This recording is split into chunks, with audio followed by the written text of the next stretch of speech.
everybody. Welcome. I hope everyone's had a good weekend so far. Happy Saturday, everybody.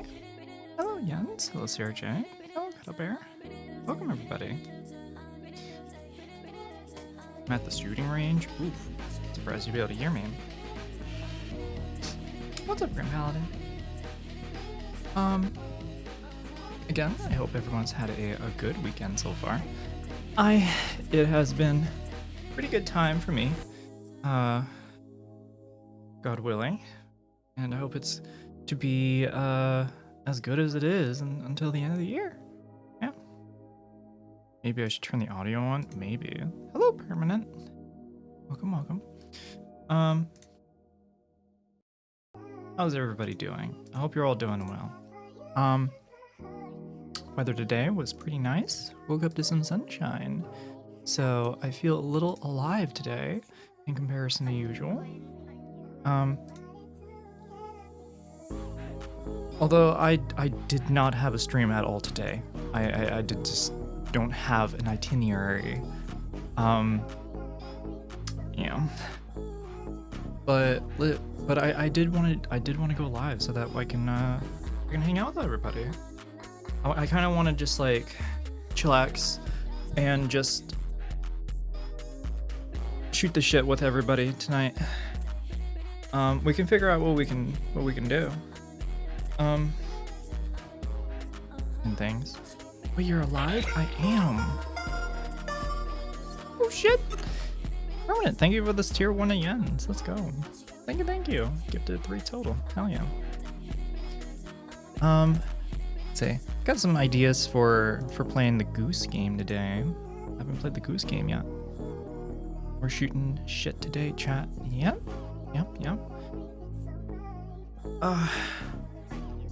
It's either that or I want to probably just do some. We can watch. Ooh, there's a new Boy video. We're gonna watch a new Boy video. That's what we're gonna do first. Hello, Monsieur Toast. Welcome.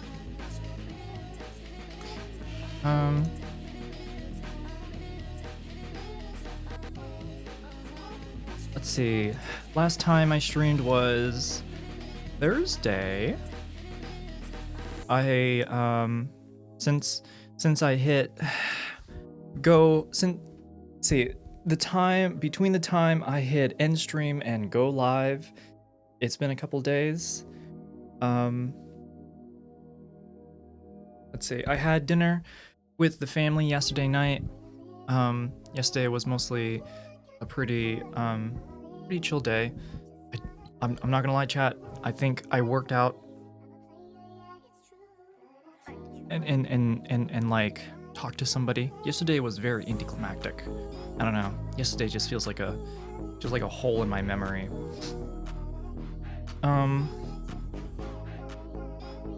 But I then got a surprise message from someone that I've not talked to in quite a while. And that being my mother. What's up, BMJ? Welcome. I'm gonna change the song for this one.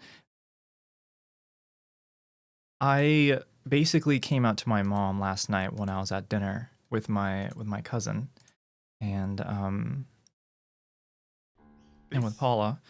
So I left my mom a quick message and stuff. How did it go? Well, she was like, "Hey, so what are you up to? You still living with the family, whatever."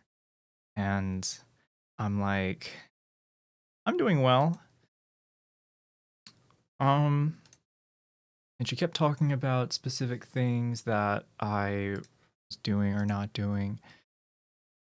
The downside being that she wasn't really listening to what I'm saying, which is pretty usual coming from her. Let's see. Put on some drum and bass, something active. Oh, I forgot I can do that on Spotify. So I basically said, "Hey, I'm just gonna say the elephant in the room. Hey, I'm trans. Hi. Um, and then I followed up with like, do you want to ask me how I am, not what I'm doing, or something like that to that degree.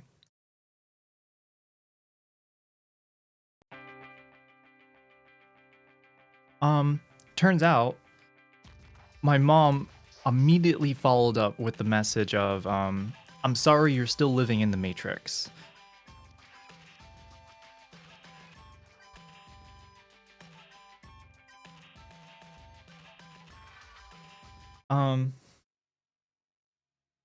Let me see.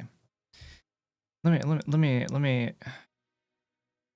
This is probably the most outside. I'm not gonna show the text on screen because I'm not gonna do that. But I'll read the first sentence at least. It's I don't. So I said, hey, so to talk about the elephant in the room, I'm trans.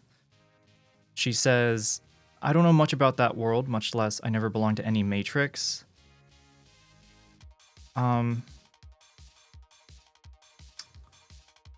Yeah. And then she talks about how the woke media is has died down.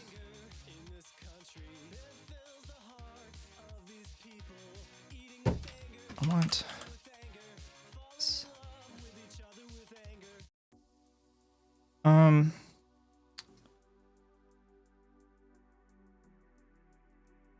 I don't know. I think the internet has broken her brain more than mine. She also said that I may be out here, but I educated myself on what happens to the children and gullible people in that society. It makes men weak. So sad. It's all dictated by the oligarch authorities of social media.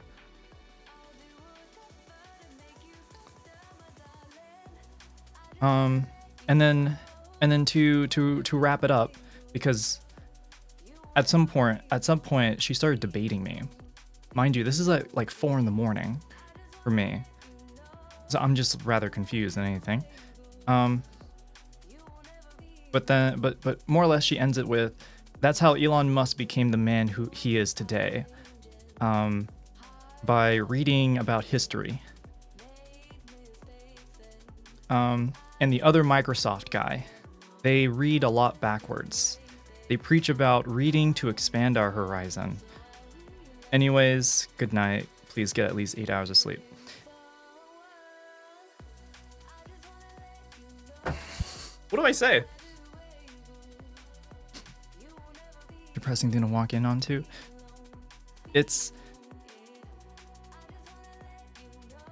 amazing to be able to look into a mirror that I once thought was crystal clear, but is in fact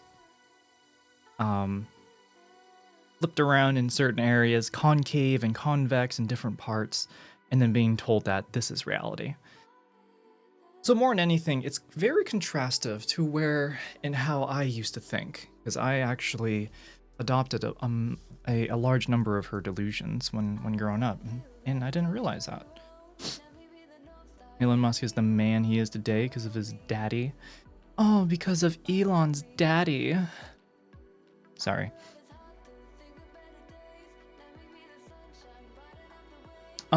But seriously, to end kind of the whole story, I didn't respond at the end there because she's not even listening to me. I'm asking her and saying very simple statements, but she's not following along, and she's not listening.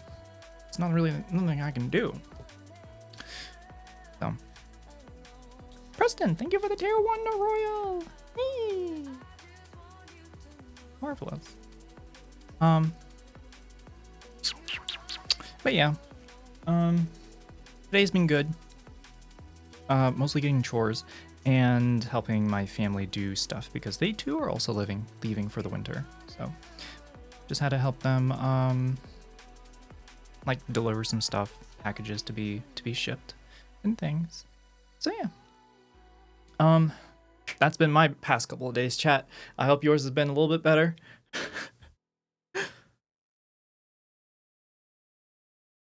Oh, okay. I do have one more thing. Last night when I went to dinner with my family, um, sounds pretty similar to how Maddie's mother reacted. I showed Maddie some screenshots because I don't wanna what is it drag my family's issues out into the open like that. But with people I know, then I don't mind getting more input. But I showed Maddie some screenshots, and she was like, "Wild, that's wild. That's some wild stuff." Yeah, but yeah, her and I kind of relate fairly well in that regard. Yeah, I made homemade jam. Nice, nice. Okay, last night I went to dinner with the family.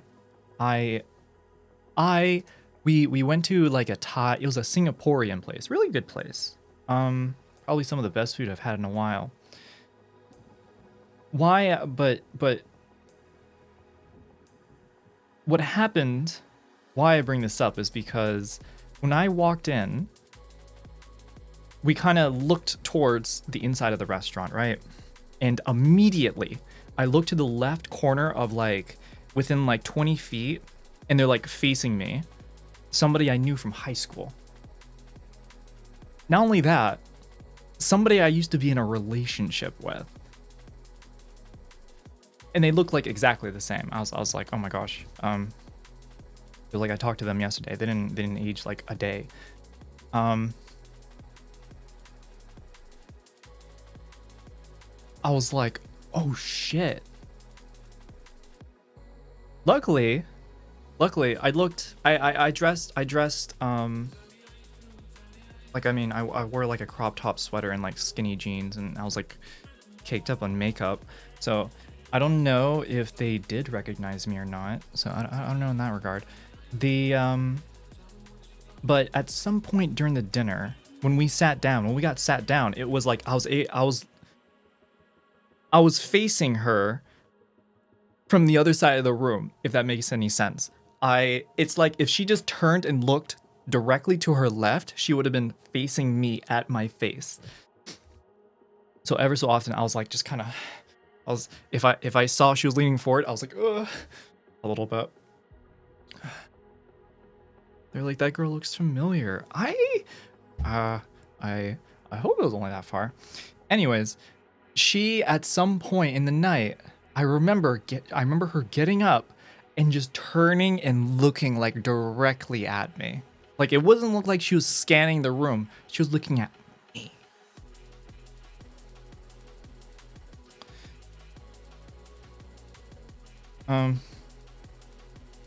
For a moment I did have a sense of courage to be like, hey, long time no see. It's been like, I don't know how many years. Maybe she'd notice you looking at her as well. I mean, there's so many other people in the restaurant. Everybody is facing in all these other directions. Why is it like I don't buy it. I don't buy it. But anyways, yeah, I had great food, and I had me a nostalgic scare. if that makes any sense. But yeah, that's Bill's that has been me. That has been me.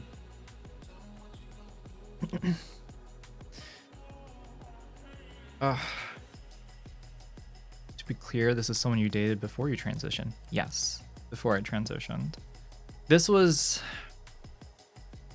chat. This was like around 2015 era type beat, if you know what I mean. And I dated her.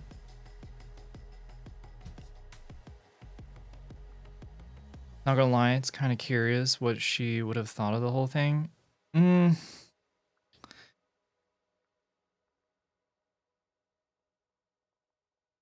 Okay, the reason why I broke up with this chick was because I was hooked up with a girl by my mom, and this girl that my mom hooked me up with was someone who was pretty motivated.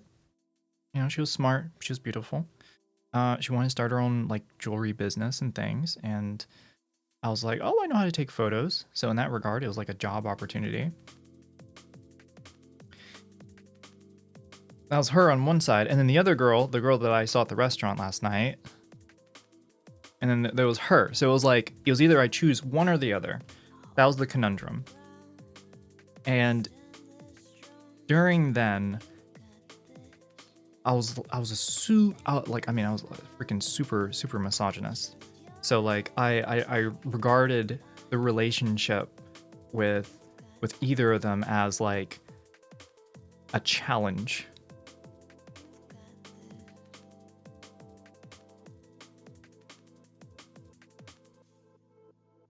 And so I ended up breaking up with the one girl that I remember seeing last night at the restaurant, breaking up with her because the relationship would be too easy. Like a conquest challenge? No, it's like the difficulty to maintain the relationship. It's like, okay, seeing how delusional my mom is, I think there's a level of people pleasing that I would do. And so it's like those who were further outside of my reaches, I sought as a challenge to mold myself into for them.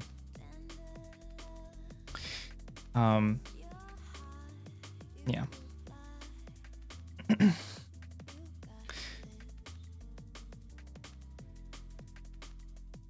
She's definitely like, where do I know this bitch from? But yeah, it was like, I don't know what was going through my mind. I don't know. I remember at the same time then, during that time in my life, I remember having my first like interaction with guys as well. There was this this artist. He knew how to, you know, like the thing you like, you know, it's like whoosh, you know what I mean? But it's like a bunch of flailed ones and stuff. Was he cute? No. This was like a Craigslist kind of deal. Back when Craigslist was still around, I think. Whip you? No. But definitely he is an impact artist, if that makes any sense. And I remember it was purely a fling. It was not some sort of relationship. It was not romantic. When I meant by experimenting with guys. That's what I should have said. Not trying to date guys. Sorry. But like here I am trying, like here's me thinking, okay, I need to stay in this relationship with this girl and I need to do all of these things to make sure I do these things. While explaining to a guy who, like, more or less I basically slept with, what do I do? And being like, I know I'm straight. God, I'm so...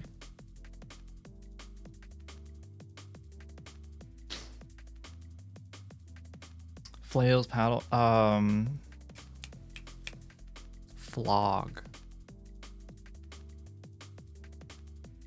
SoCo lore, I know. I have done some very, very dumb things. And the reasoning that I go through some of these dumb things in the past is just mind-blowing. It's just mind-blowing. Like, what was I doing? You're an amazing person. Listen. I've had to learn how to unlearn. Yeah. And then on top of that, I did know that I did anticipate wanting to stream on Twitch here. And so I more or less thought to myself, like, if I showed who I am now, like I'm talking to my I'm doing like self-talk from like I think 2022, 2023. Like I don't even like me. I don't even like myself from then. And I'm like, I gotta like work on myself more. But yeah. It's been a long road, but here I am still. Welcome, Maddie. Welcome. Dumb things is something just about everyone has done. Yeah. Yeah. It's just I feel humility and I feel humbled by I'm reminded that there's a difference between ignorance and malice. That's what I gotta say. Or no, what was it? Incompetence. Was it incompetence does not mean malice. That's what I'm trying to get at. Twirl.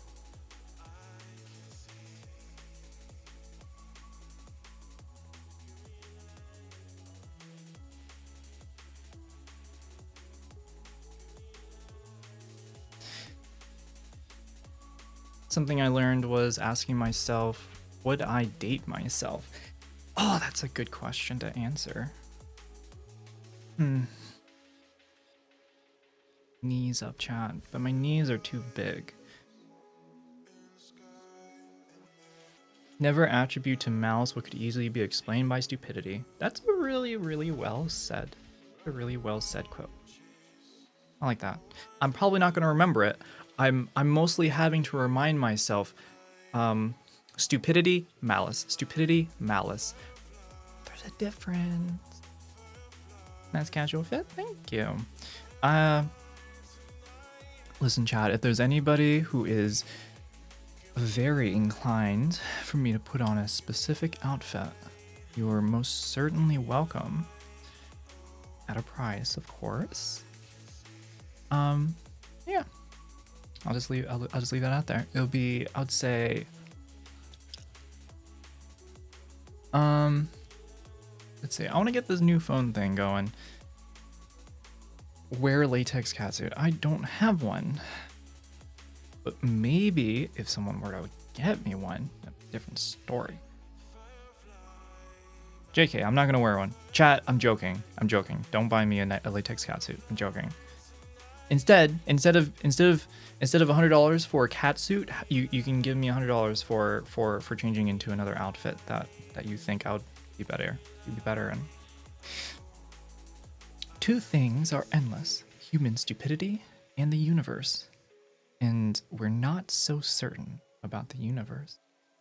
You got a free SoCaster there out of that. Latex Katsu collab with Maddie. Oh. I don't know.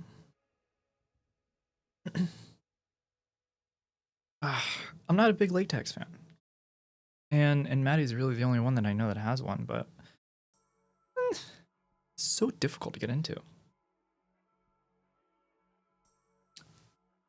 Maddie, do not donate. Do not donate to me, Matt. Stop. What was I on about? Yeah, I guess I was talking about some lore from the past. I'm thinking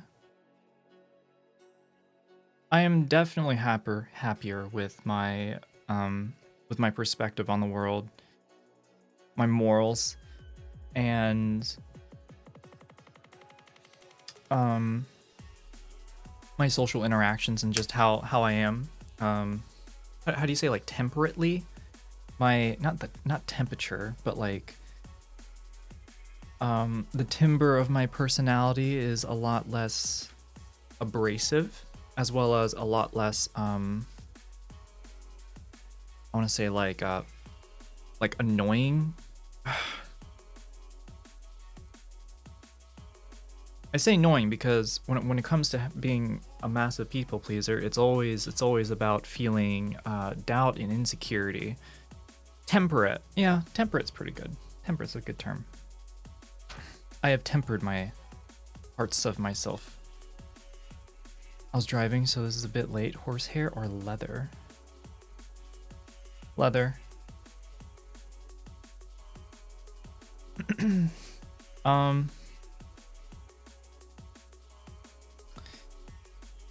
But yeah.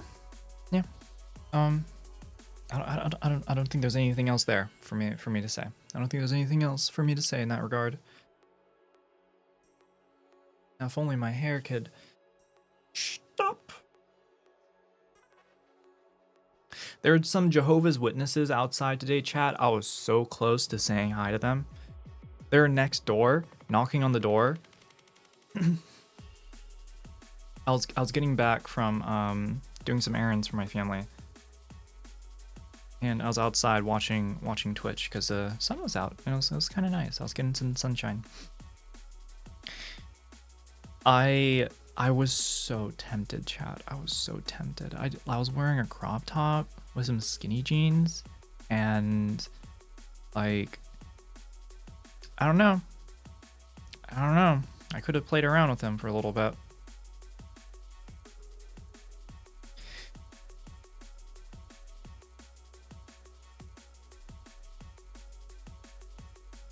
All right, let's check out this new Boy video, chat. Let's get to it. It's been about 30 minutes. Yeah. I love Jehovah's Witnesses. Just talk world politics. I can't talk world politics with someone who's like 22, 21. They're literally just kids with Bibles walking out. They don't even drive.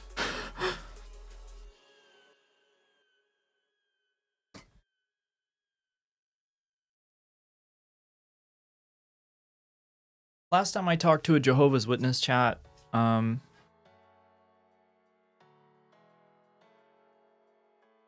I had to explain to them that, yeah, I've read other religions, and they're like, well, that's not really allowed because, you know, there's only one true God. And it's like, bro, I can't, no.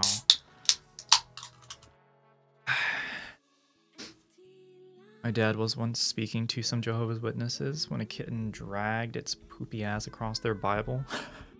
I love that. That's so cute. Minus the poop part. Very cute. They're sponges. They don't even know it. Yeah. It reminds me of some people that I met online. They live in Texas, and during the time, this was a couple years ago when I talked to them, they went overseas for a mission trip. I forget where, but I think it was in Africa. And I remember it was like, bro's going over there for religious imperialism. What the fuck? And the thing is that he was like, I think he was like 18 or 19. They like, these places get them early and then just throw them in the middle of it all.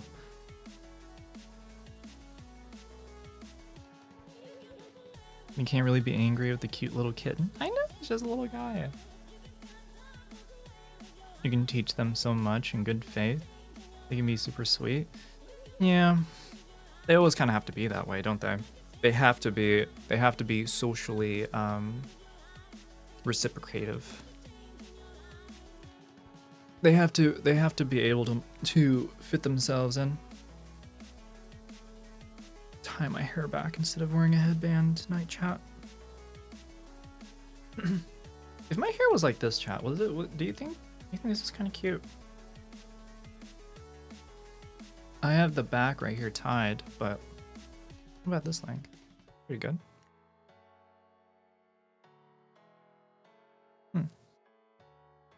What's up to crazy? All right, chat. Tonight's drink, Schofferhofer Grapefruit. Minus all of the shit that's happening in Germany right now. This drink is really good. I like it.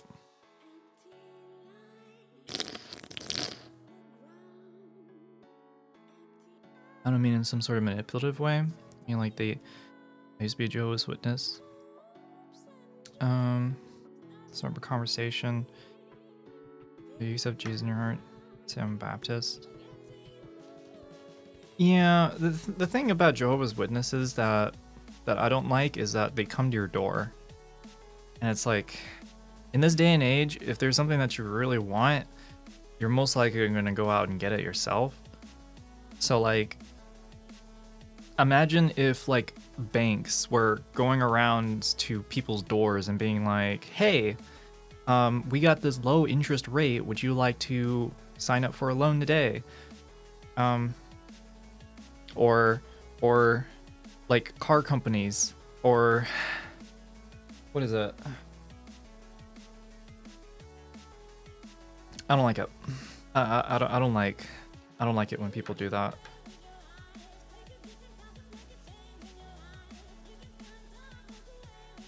People knock on my door all the time to sell me stuff. See, I don't like that. I really don't like that.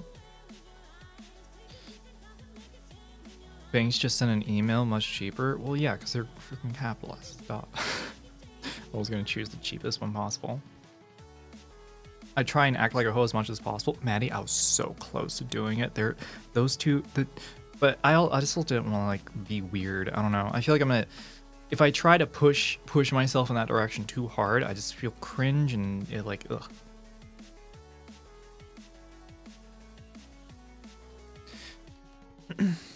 Shit, chat.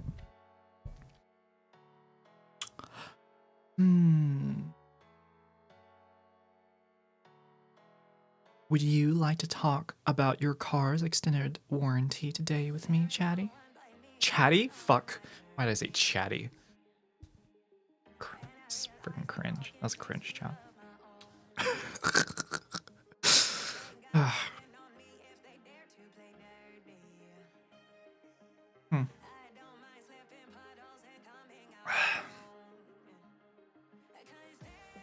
Maddie plus chat equals chatty. Okay, and it's a little too close. That's a little bit too close for comfort.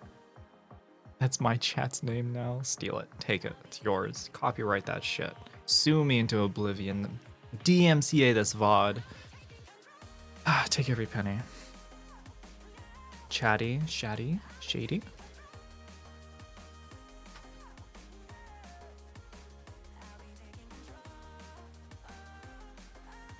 Plural chatties. I don't know.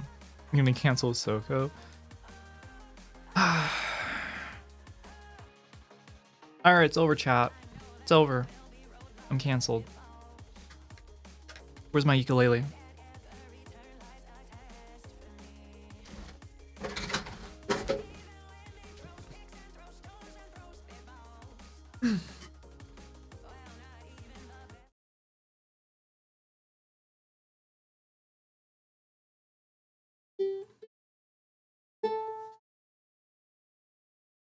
We're on the top. No.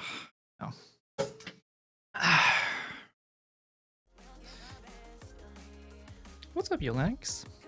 Yolenix. Interesting name. I like that.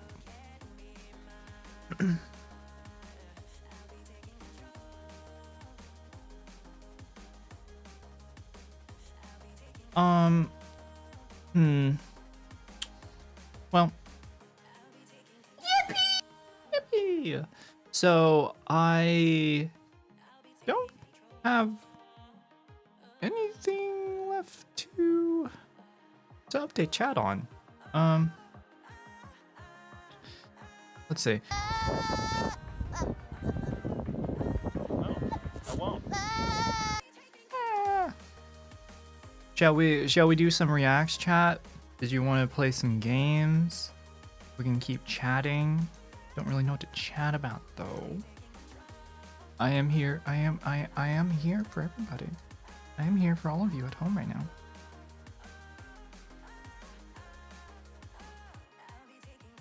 Doing random stuff today? Yep. In comparison to the usual stream setup, I did not take a shower before I got on stream chat. So I had no shower thoughts to provide. enlightenment for this for this stream tonight.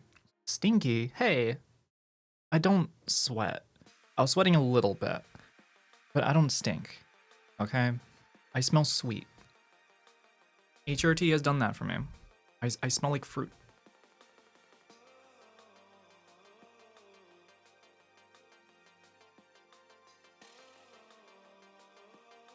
Only the feet? Yeah, feet are always kind of dirty. Maybe my feet smell a little bit. Not a lot. Not a lot. Is okay. I smell like butt. You should probably take a shower. Don't you have like 2 of them? Take like 1 shower in one upstairs and then run downstairs and take another shower.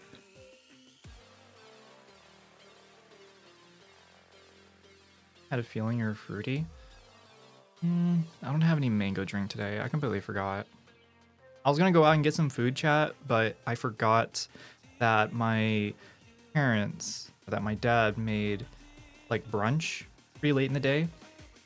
So at like 4 in the afternoon, I was having me some blueberry pancakes and some turkey sausage. But yeah, I didn't get to pick up my freaking mango drink. When I used the downstairs shower, no telling how many bugs are there. Hey, downstairs shower is kind of.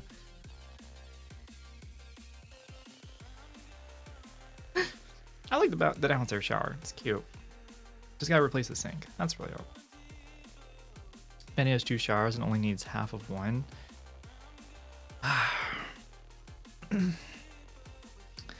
Consolidation of capital chat into a home.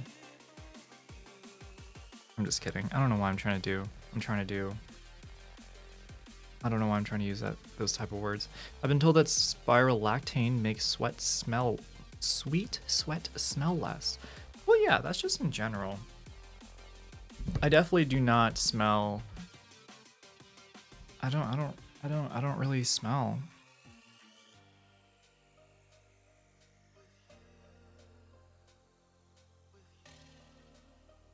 SoCo following the pink blow high. Yeah. It's just a little dude.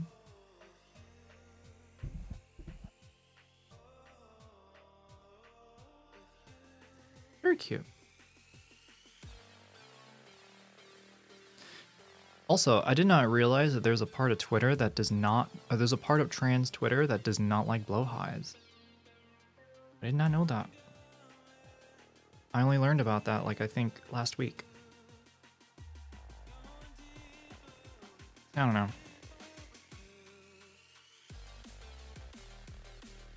I'm glad I got a pink one. Pink one's nice. Why don't they like it? I think it's like some sort of association through stereotypes. I don't think I actually was really, I don't know, call a meeting? Oh no. I better shut up. Nope. Nope. If somebody starts calling me right now, or if somebody DMs me on that shit, I'm running. I was hoping somebody may have a greater enlightenment on the issue.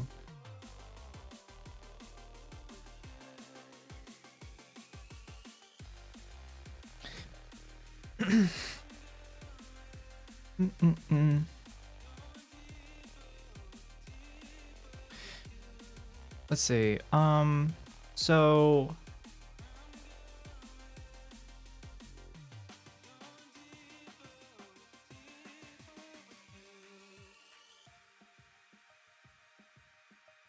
damn. Chat, do you consider me a comfort streamer?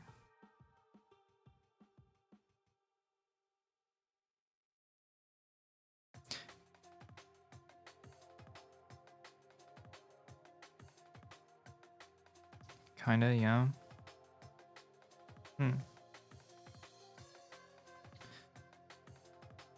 have a comfortable voice. No high impact, no juiced up content coming from me.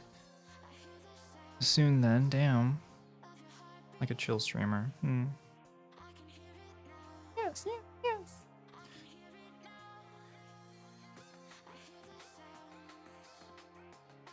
what other streamer types? There's juicer types, so like more content brained people. I would say, I too would classify this as like a comfort stream. On top of that, very normal and not very online orientated to a great degree, unlike other communities. But yeah, you have your high fun moments, but chill more than anything. Okay. Yeah, I can definitely bring it, but it is times like this that it's like I kind of you know, some are very high energy and high strung, like drama streamers or something like that. Maybe if they're it's just that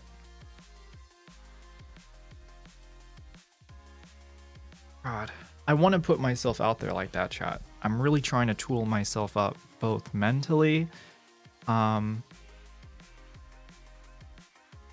dialectically, and referentially. But don't expect that coming anytime soon, this stream at least. And physically, you'll need to square up. Damn, I feel called out. I gotta work out more. Fuck. Thank you for bringing back the comfort stream, Soko. This is definitely the comfort stream for this weekend, chat. So yeah, if you see me drinking like this and stream is starting out like this, it's gonna be me. Start some drama, call Maddie a hoe. Maddie, you're a hoe. You a hoe, you a hoe, you a hoe. Ho ho ho. But no, on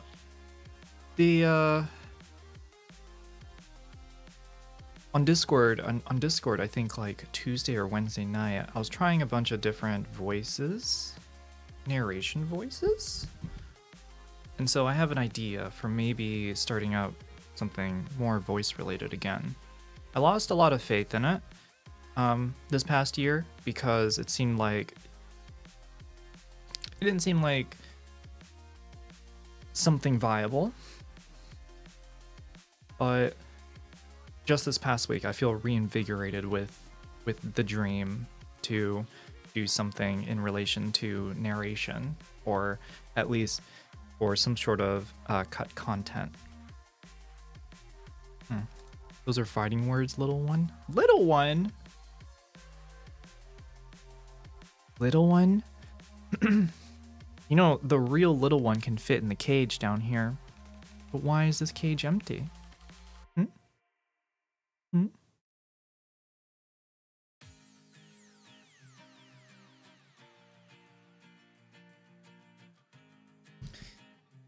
That's irrelevant. Cope. Irrelevant. What are you, Vulcan? You're pretty short to be a Vulcan. I don't think you are one. My mind immediately went to the Modern Family, grabbed that little hoe scene. Oh god, Modern Family. Chat. Oh my god. Okay. Alright, I'm changing topics here. Chat. I'm pretty sure I have OCD. I have maybe a little bit of ADHD, and I have a little bit of autism. I'm a little bit on the spectrum. Does that sound right? Does that sound like me? Y'all have been watching for a while. Does that sound like me?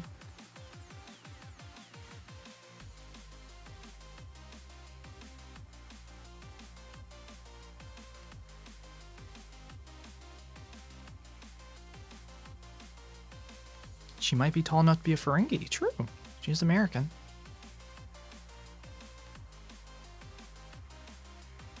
What's up, Sarah? Welcome.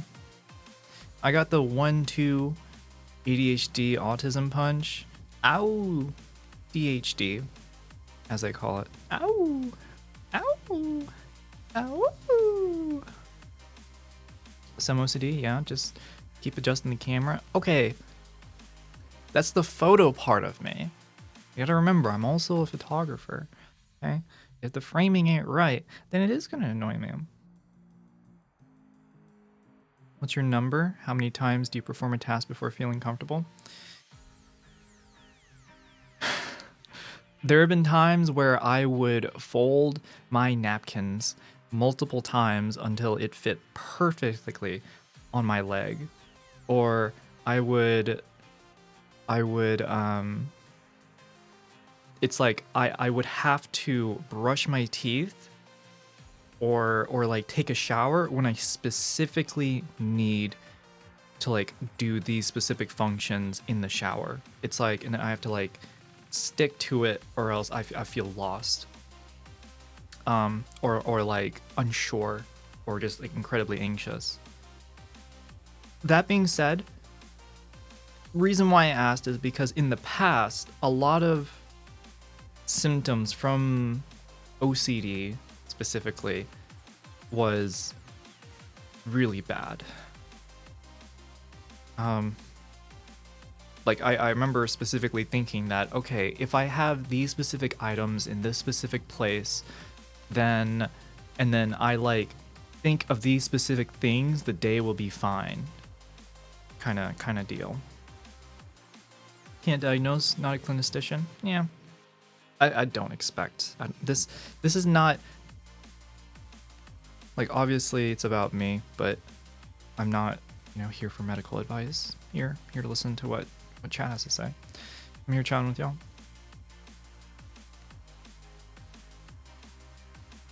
OCD is an anxiety disorder, that tracks. Magical thinking, thank you. There is a lot of magical thinking that I've had to overcome in the past. And to a degree, intrusive thoughts really made it hard. Yeah. Taking this specifically as medical advice. Nits,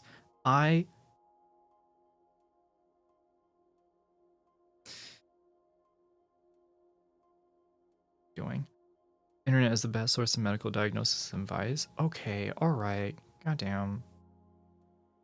Magical thinking, what is it? It's a form of like delusional thought where if you think of something, then it will happen. It's like, but then it's like,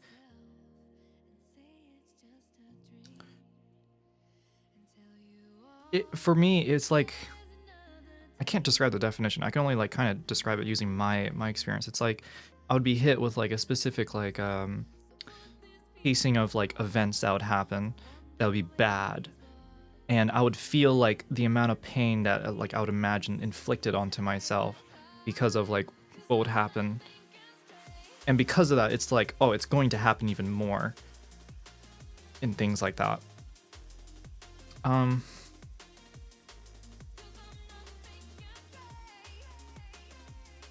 At least that's what I take it as. Yeah. I hope that's somewhat in the right direction.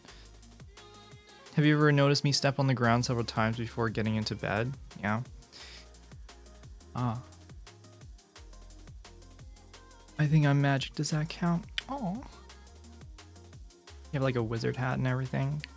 You have the same hat as my tree over there.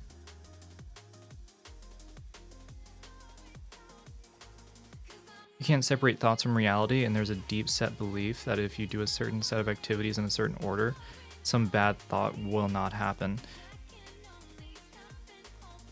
Oh my god. I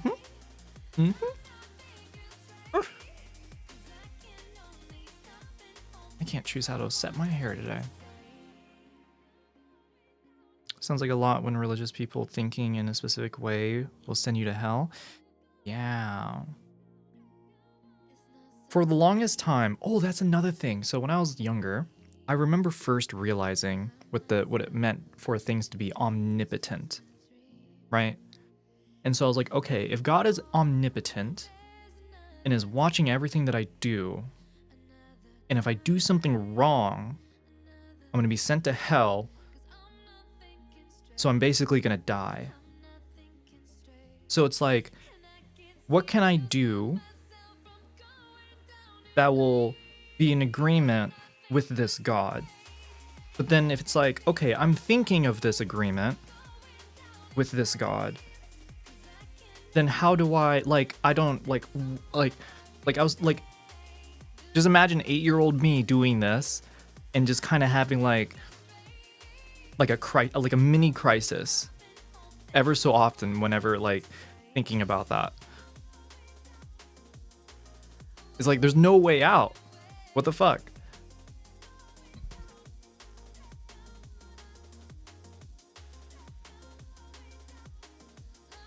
Anyways, I don't want to send everyone. I don't. Let's change topics, chat. We don't gotta talk about this.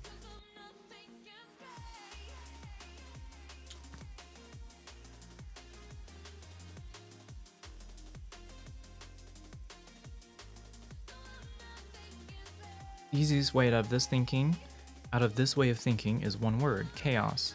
The universe is chaos, and there's no correlation between things. See, okay, I'm not arguing with you. What I'm gonna say is an argument that my 8-year-old brain would say, and my response to what you say, chatter, is, well, then God made the word chaos, and so if that's what exists, then isn't that, like, what is wanted? And so, like, should I just do chaos? Like, then that's fine. I can just do chaos because it exists. It was made by whoever created us, you know what I mean? So it doesn't matter. Humans made the word. See, and then my 8-year-old brain would be like, well, then, but then, like, didn't an omnipotent force create humans? So in that case, they made it and then we made it, so we're just a creation of that. It's like, listen, I'm not fighting with you. I'm not fighting with you. I'm just I don't like the whole concept of omnipotence. Makes no sense. Here's a catch: if God knows everything, then God knows what you're going to do before you do it, which means if you're going to do something that is not approved, quotation mark, God is basically setting you up to fail because God knew you were going to do it all along. Chat, I have an announcement. I am a failure in God's eyes.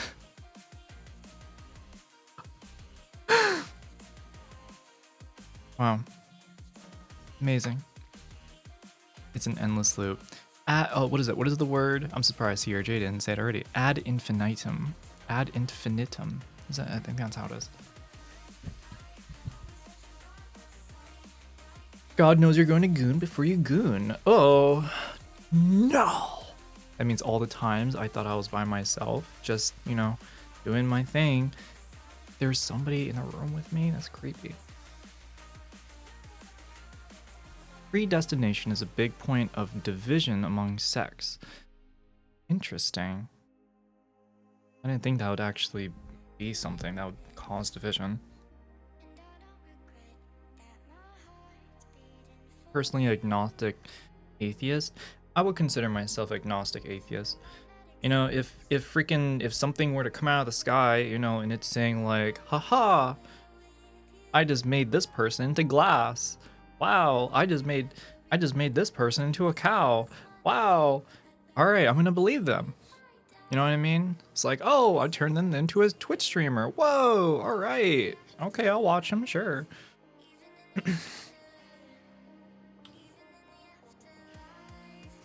It's like, oh no, now they're wearing a bikini. Oh no, I'm gonna watch them, damn. It gets better. If God created everything and all things, then not only did God create all of humanity, but God also created every way of gooning.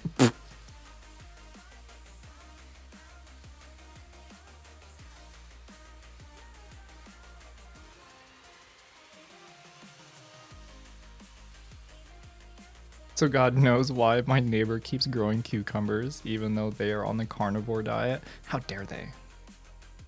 How dare they? They're cheaters.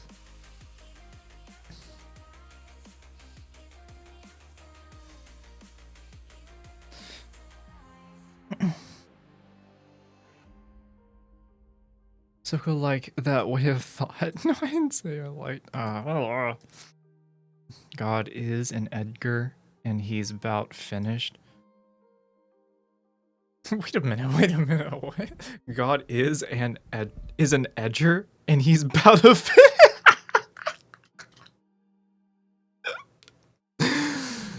Oh my god. I don't know why I kept reading Edger as like Edgar, like a name. There's a concept of all frames of reference being valid. Wait a minute, hold on, I'm sorry. Okay. There's a concept of all frames of reference being valid in general relativity. And from our frame of reference here in the past is set and can't be altered. And for those in the future, the time between now and their present is their past.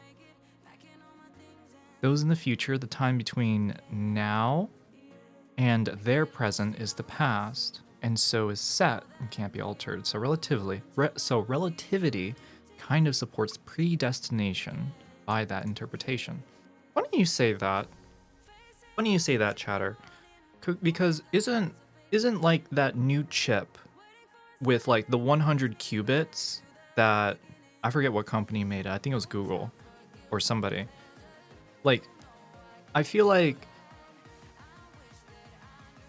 there's like a sense of like a multi-universe theory kind of with the concept of relativity involved. I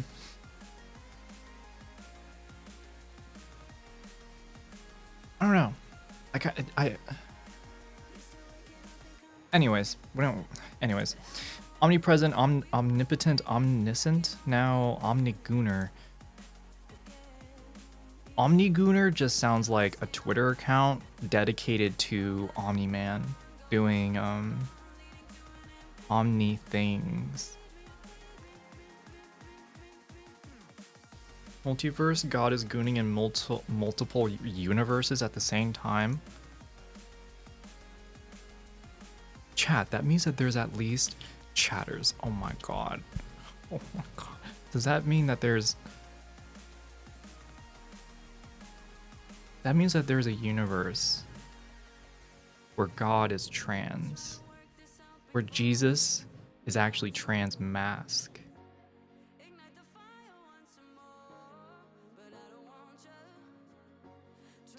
That's not what I believe, just a thought that occurred to me once. It's sort of bothered me that it could be true ever since. I mean, I get the concept, and it sounds true given the given like it seems like just like basic observation. Damn it, is she gonna go into Hadron Collider quantum physics next? No, we're not going into that. No.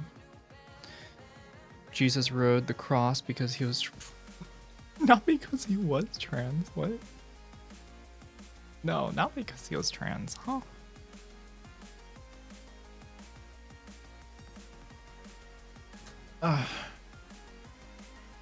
Let's see.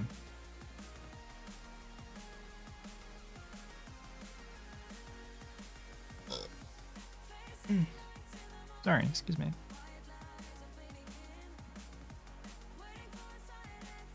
I mean, if we allow for Jesus being born in a scientifically feasible manner, it would have to be parthenogenesis, right? Because what's her name? Mary did not have sex; she was a virgin. So it was just like spontaneous cell division. So Jesus was born AFAB. I mean, that literally, like, isn't that... Listen, chat. We're all human. We're all born female, which means we're all actually AFAB at first. You know, men are really just women with extra steps. You heard it here first.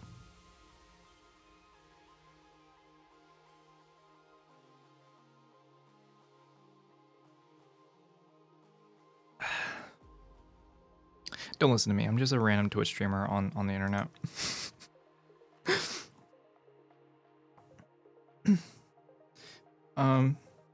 The male sex genes trans the fetus in the womb. They trans the fetus.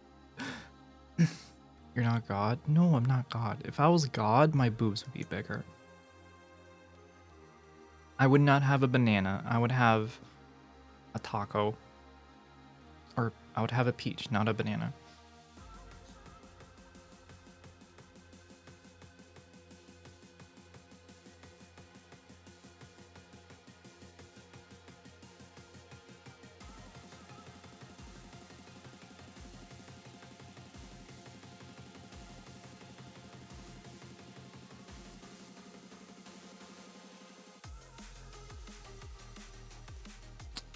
Time to gather the Dragon Balls. I actually have not watched any of Dragon Ball. I'm not.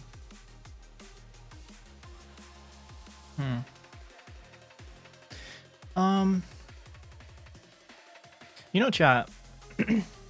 we could just chill out and play some Red Dead. Got that in the back of my mind. Got some more.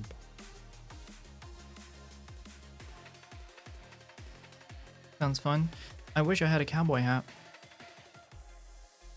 I don't have any assless chaps though, too.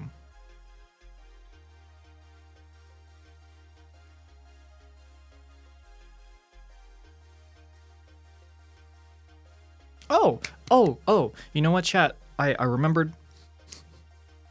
This is the Inchworm stream, chat. Okay? I like say something I'm like thinking that I kind of want to do, and then once I'm on the verge of like making a decision, I branch off and I just kind of dig in another direction, and am reminded that the new Batman trailer came out. And on top of that, there's some interesting cinematic work that's actually went into it. So let's take a look at that first. I kind of want to talk about the cinematics with it, because I remember looking on Instagram and looking at the specific lens that the movie was actually shot on. So I want to talk about that a little bit.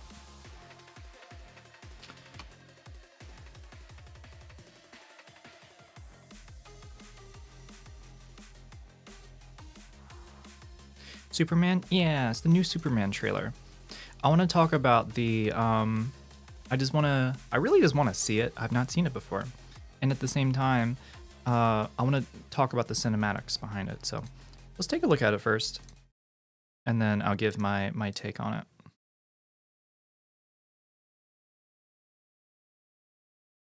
Kind of don't want to move my spot. How do I just do this? And where's my pick? I like the pick. All right, let's take a look at this chat.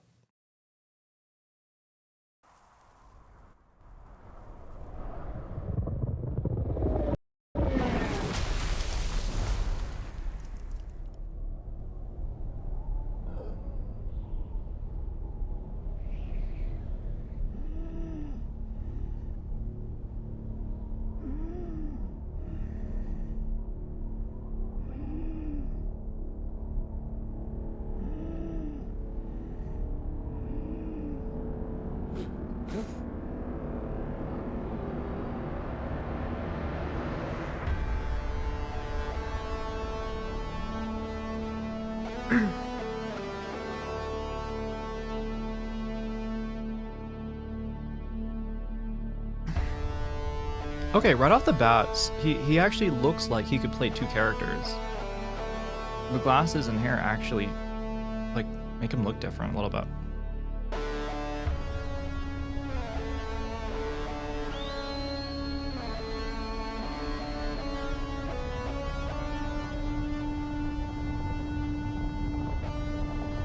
What am I looking at? Crypto. Are you kidding me? What the fuck? There's a dog? Yo! I'm sorry for screaming, chat. The pupper. Oh my god, I was not expecting that. I was expecting like the Flash or something. This is a canon thing? This is so cute. They're using crypto. Oh, I kind of like that. Home. Take me home. That's a cool shot.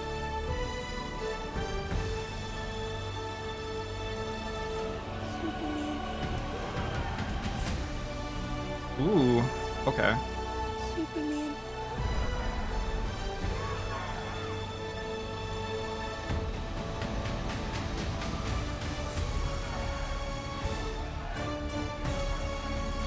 Interesting.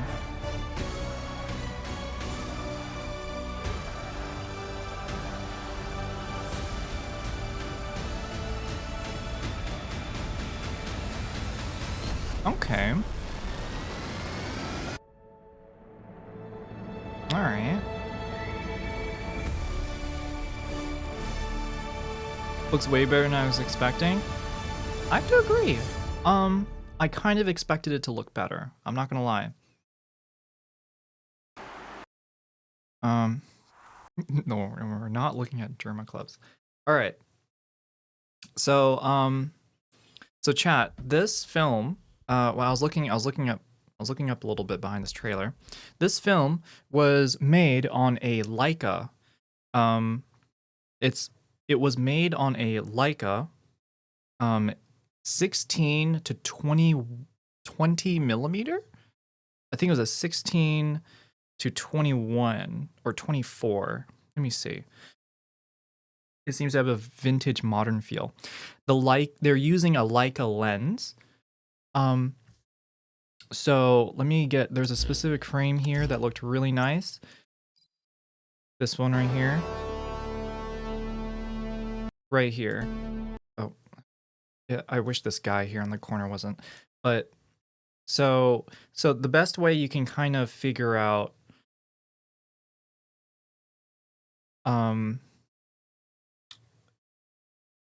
the type of lens is based on the kind of the halation of the lights around.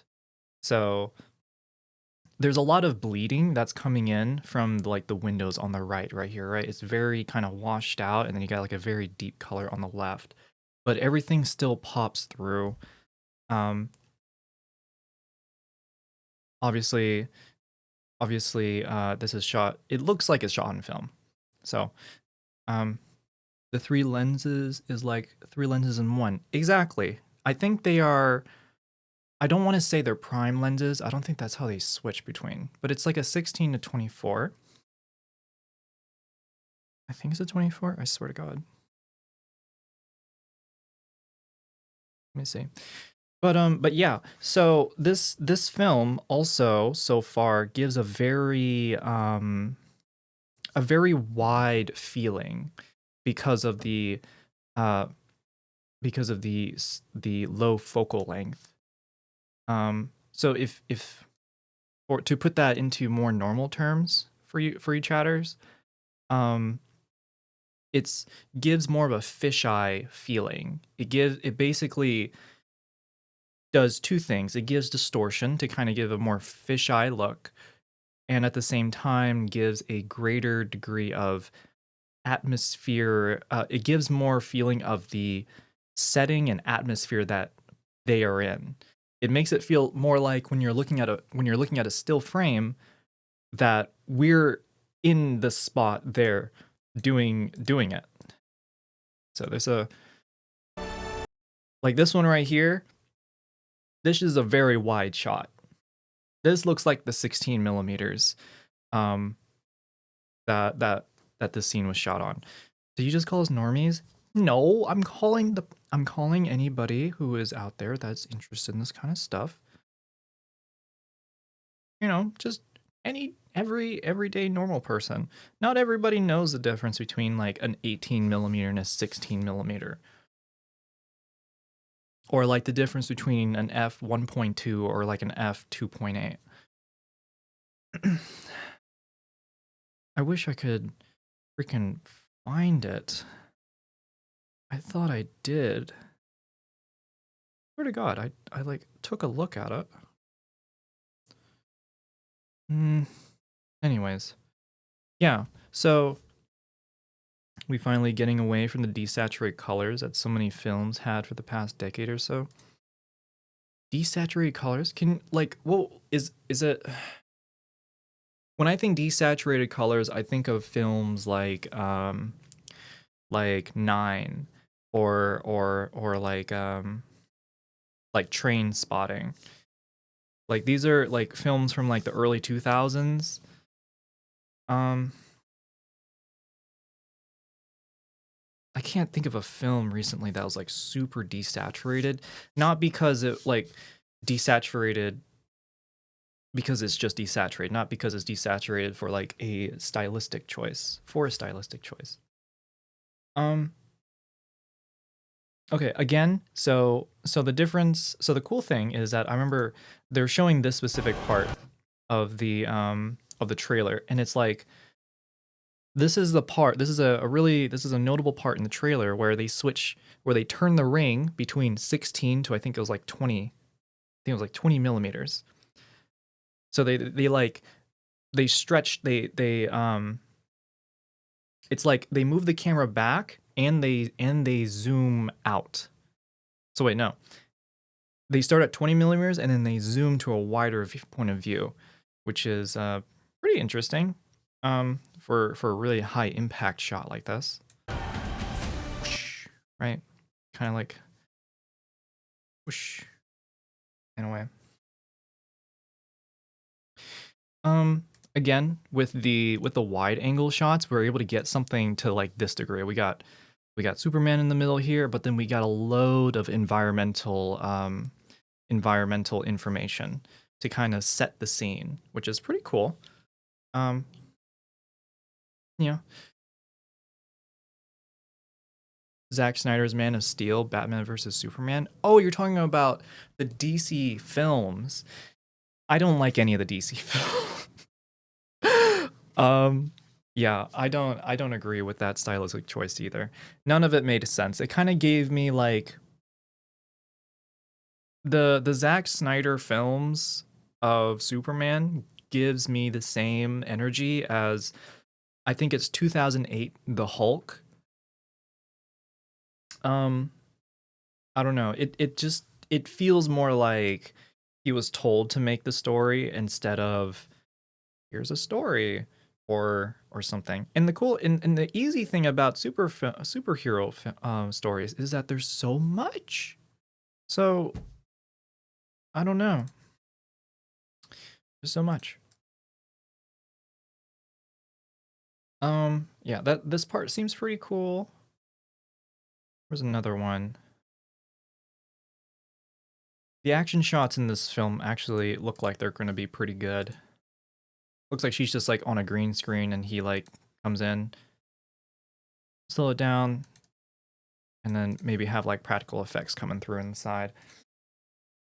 It looks really good. Um, I do like how I do and I am very much a fan of how they're using wide angle lenses because it gives things such a more personal and I don't want to say claustrophobic, but it gives a much more intimate feeling. Um, so I want to show this to everybody. I think it's portraits. Yeah. So if you don't know, there is a measurement when it comes to distortion. There's a fisheye effect when it comes to lenses that have that are more like more wide, and so they create a different kind of feeling when viewing actors or scenes and the like. So here we have another, like we have a close-up shot. What looks like a fairly, this still seems kind of fisheye in a way. You can tell that his nose is kind of protruding forward. Um, his ridge bone is kind of protruding forward a little bit as well. I see kisses. I know nothing about the lenses. um, let me see. Is it?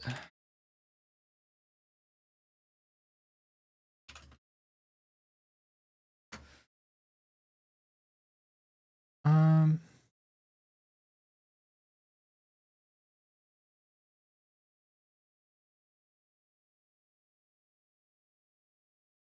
Okay, so the lens that they were using, I found it. All I had to do was Google it. That's good. It's called the lens that they're using is a Leica Tri-Elmer 16 to 18 to 21. Yeah, it's this guy right here. This lens. So what they would do is basically switch between the 16, 18, and 21. And this thing has a crazy, this is a cinema lens.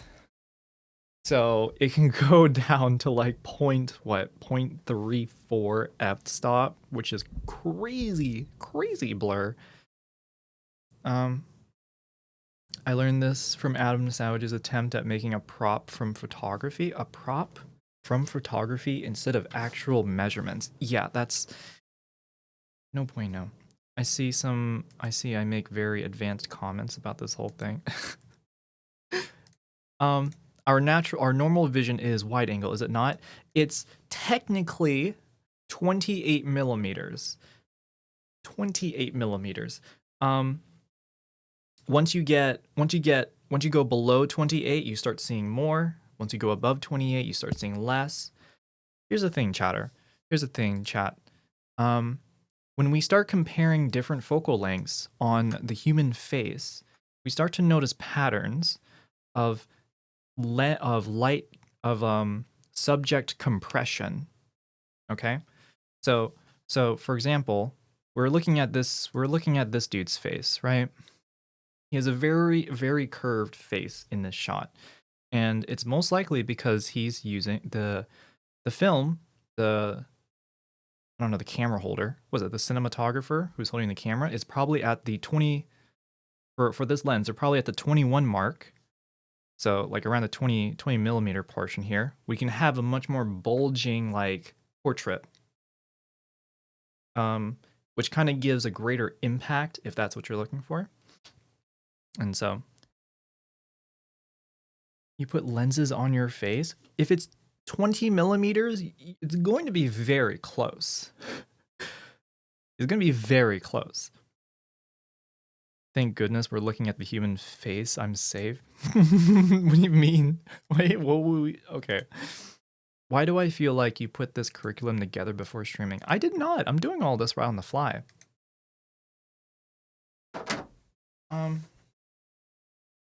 Let's see.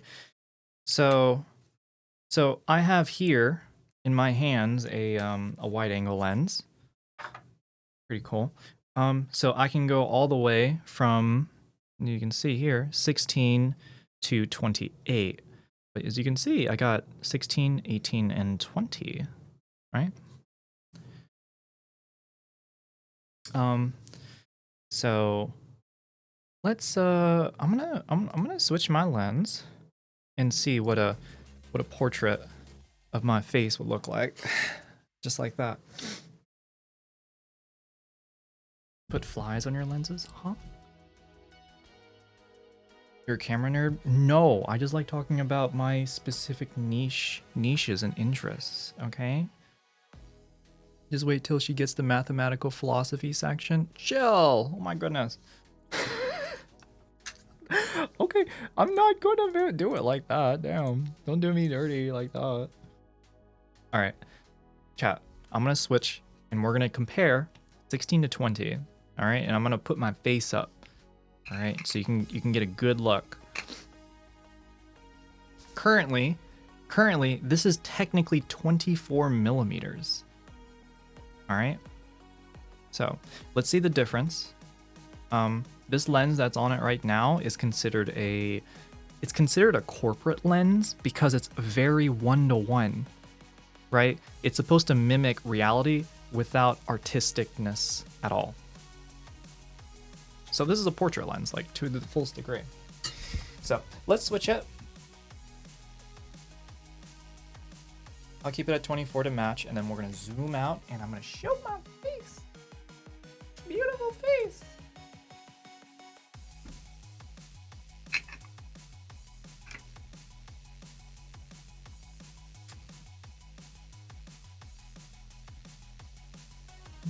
All right.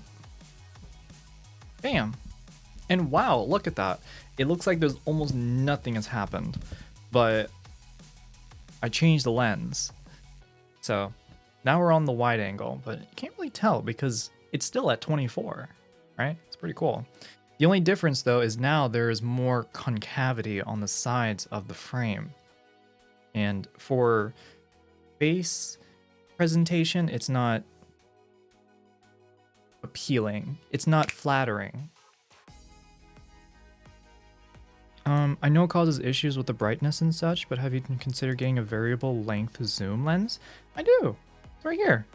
Look at this. This is a 24 to 70. 2.8. This is a zoom lens. And you can see I scratched the outside the outside filter, but that's all right. It's to protect it anyways. So we're at 24 millimeters, chat. You switch from a 24 to 24 technically, but the thing is that the glass on this one is different because there's more concavity overall, since it is by definition a wide angle lens. So I can do something like this, like that, and instantly we get more space. But if you keep looking at my face, chat, I'm being stretched. I have more curve to me. I'm like flailing. You know what I mean? I need to turn the filter off, or turn the gate off. So yeah, this is what 16 millimeters would look like. So really, let's see this. Let's compare this to this one shot here with that one kid, like that.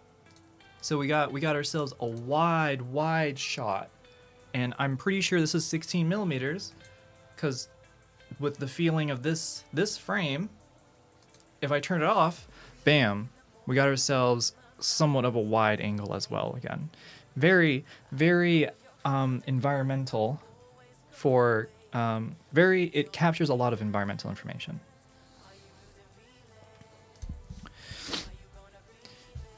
So now if I turn to 20 millimeters, so I'm going to turn it a little bit more. I'm going to try and mimic. If we try and mimic this dude here, try and mimic this guy right here. I think it's Luther, right? Or Luther, it is Luther. Try and mimic this guy, right? I have to fill up the whole frame.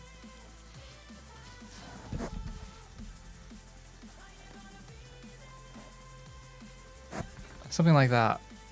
But I can't see myself. I can't see myself. But yeah, you can see, like, my face is like whoosh, you know what I mean? Like, oh, and stuff. So yeah, concavity.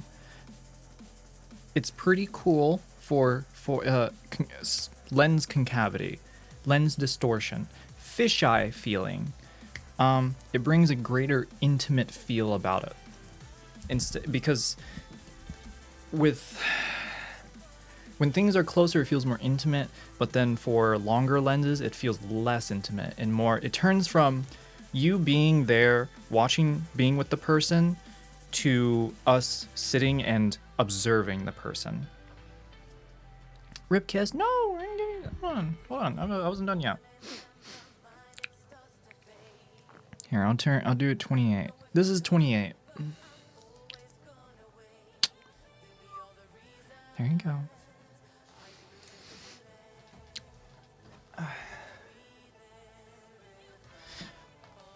I'm not gonna lie, chat. I was kind of having fun with the wide angle. I can actually, like, stretch my arms and stuff. Might just do that for a little bit. I'll switch over though at some point. But yeah. Stretch. Ooh. Ooh. Pretty sure y'all heard that. Freaking cracked my shoulders. Soko went pop.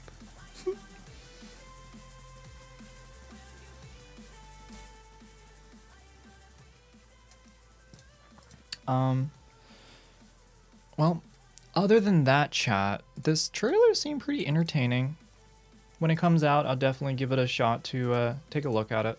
Some of the scenes here don't look. It looks more like a TV show than a movie, which I really don't fuck with. I think it's because of the lighting. But this specific scene right here, not the football scene right here, but this scene right here, like the rotating around, this kind of rotating around is really, really old at this point. And it's giving tacky, and stuff.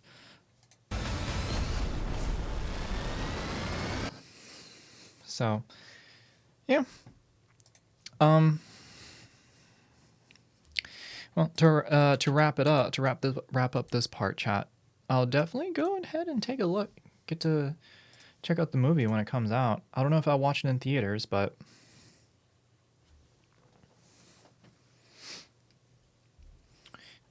yeah. When is the pop quiz?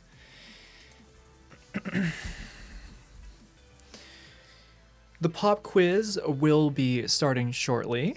If you wish to skip the pop quiz, you are more than welcome to subscribe and follow.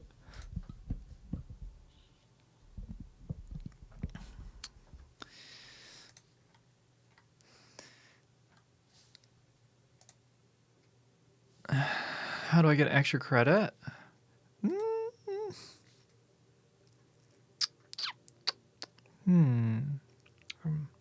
I can't think of a way. What is something I want? I don't know. How do you get extra credit? We're gonna have to make our shoulders pop to finish the quiz? No, wait. What if you don't have shoulders? Then you won't be able to pass.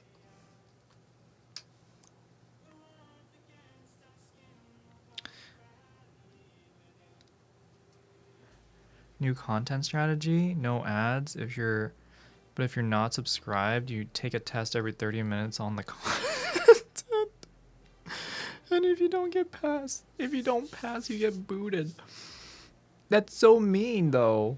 What if somebody is like, they're like, how many chatters right now are just like chilling in the back, maybe like drinking, maybe smoking some weed, and they're like not really paying attention? That's too much. That sounds like a masterclass kind of deal. That sounds like a masterclass that actually sounds like a class that a government would probably set up as like a form of re-education, I think.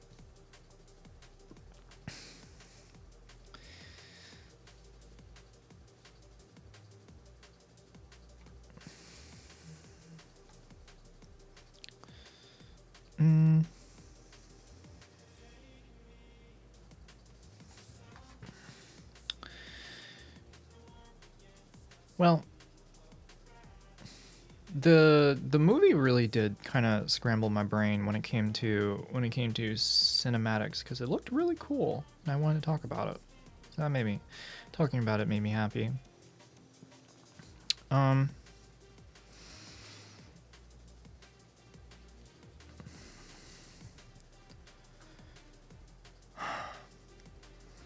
What is it called when communist societies want to re-educate you? It's called re-education. It's where they tell you that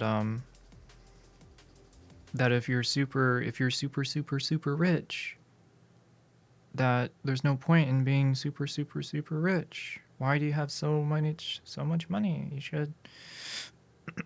Anyways.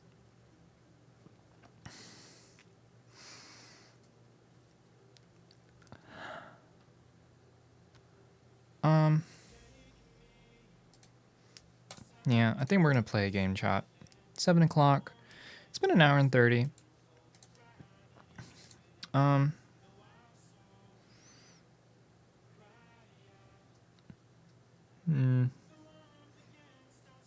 Yeah, now I have run out of things to talk about. Now I have run out of things to do. I think I need to just drink some more. Good morning, Hans. Welcome, welcome. Play a game, not a video game? How do I play a game that's not a video game? Oh, you want me to break out some cards? Y'all want to play 7 Heads with me? I think you're just trolling.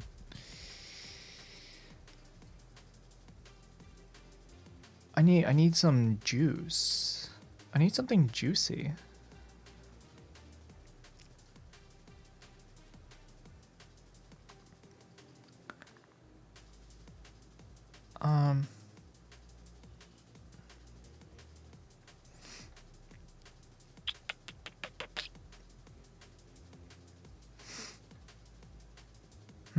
Like you laugh, you lose type deal.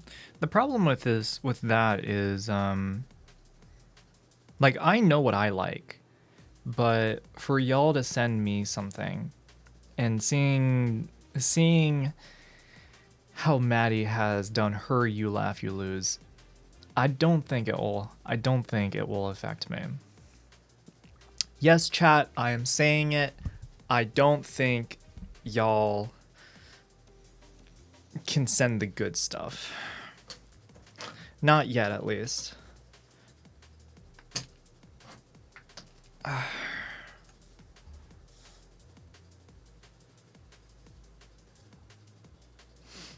Y'all? Yeah, y'all.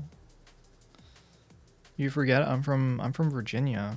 I'm from I'm south from the Mason-Dixon line, as my grandparents would say. We can't send the good stuff because of TOS. Oh. It's my headband. Still, I think I have too weird a sense of humor for anything I send to make anyone laugh. Oh. Cow does you laugh, you lose quite often. Don't think anyone has ever sent something funny.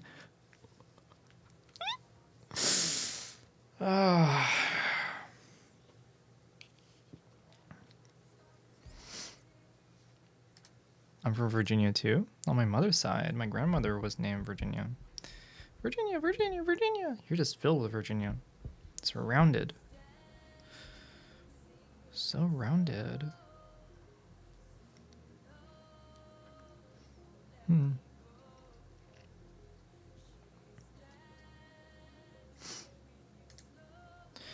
You have a mod review on Discord as you go to say yes or no? I don't.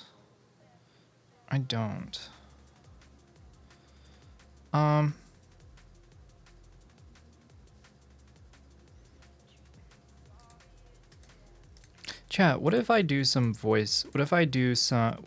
Ellie posted a video on how to do voice training discreetly. Would you want me to do some live voice training for you? I can just do like a bunch of voices and practice.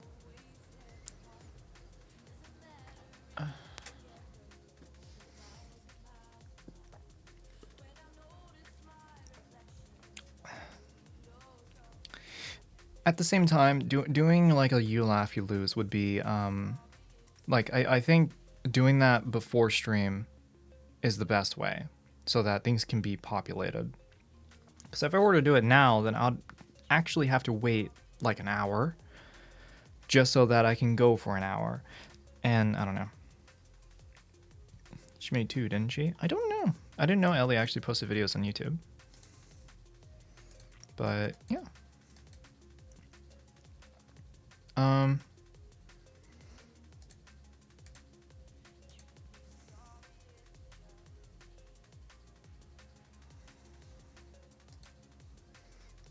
Meant something like it.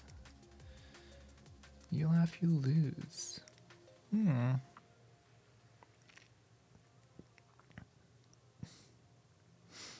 If I laugh, what do I do?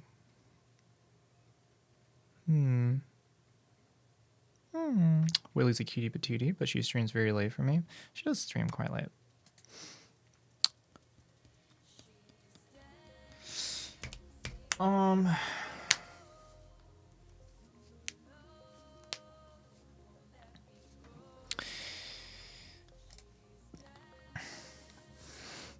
Try it out. I'm looking at her videos, and actually, I don't think there's like a one video. And I don't want to go through 2 videos.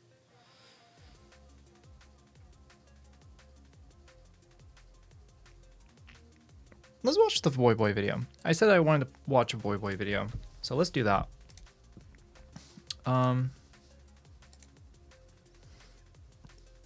Let's do that. Let's watch a Boy Boy video instead.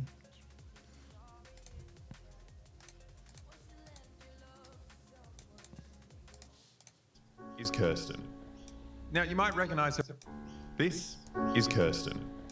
Now you might recognize her as a cameraman from our previous videos, but outside of that, she's a pretty normal girl with a normal life, right? She likes painting, she likes her pet bunny, she likes music, just an all-round normal girl. If you do You Laugh, You Lose, we can send our own personal stuff. Can we send our own personal stuff? I'm not going to say yes or no because that would take preparation beforehand. So if it were to happen, I would let everybody know beforehand. Yeah. I'm so dumb. But if you ask the Indonesian government, they think she's something completely different. Boleh Australia menyusup ke Papua. The shooter was an armed criminal with a bow and arrows. One soldier was wounded in the incident. Dia tampak menggunakan atribut bintang kejora yang merupakan bendera kebesaran bangsa Papua. Kemudian senjata tradisional seperti panah, kemudian parang, kampak. Now, if you want to understand how we managed to convince an entire country that our friend Kirsten was a terrorist, you got to know a bit about the history of Indonesia, or like the history of West Papua specifically. So, I don't know if I give you like 3 minutes, then you go on Google and just type in West Papua, and then just read like all of it, and then then I'll tell the rest of the story once you know what's going on. Oh, So, stained my shirt. Yeah.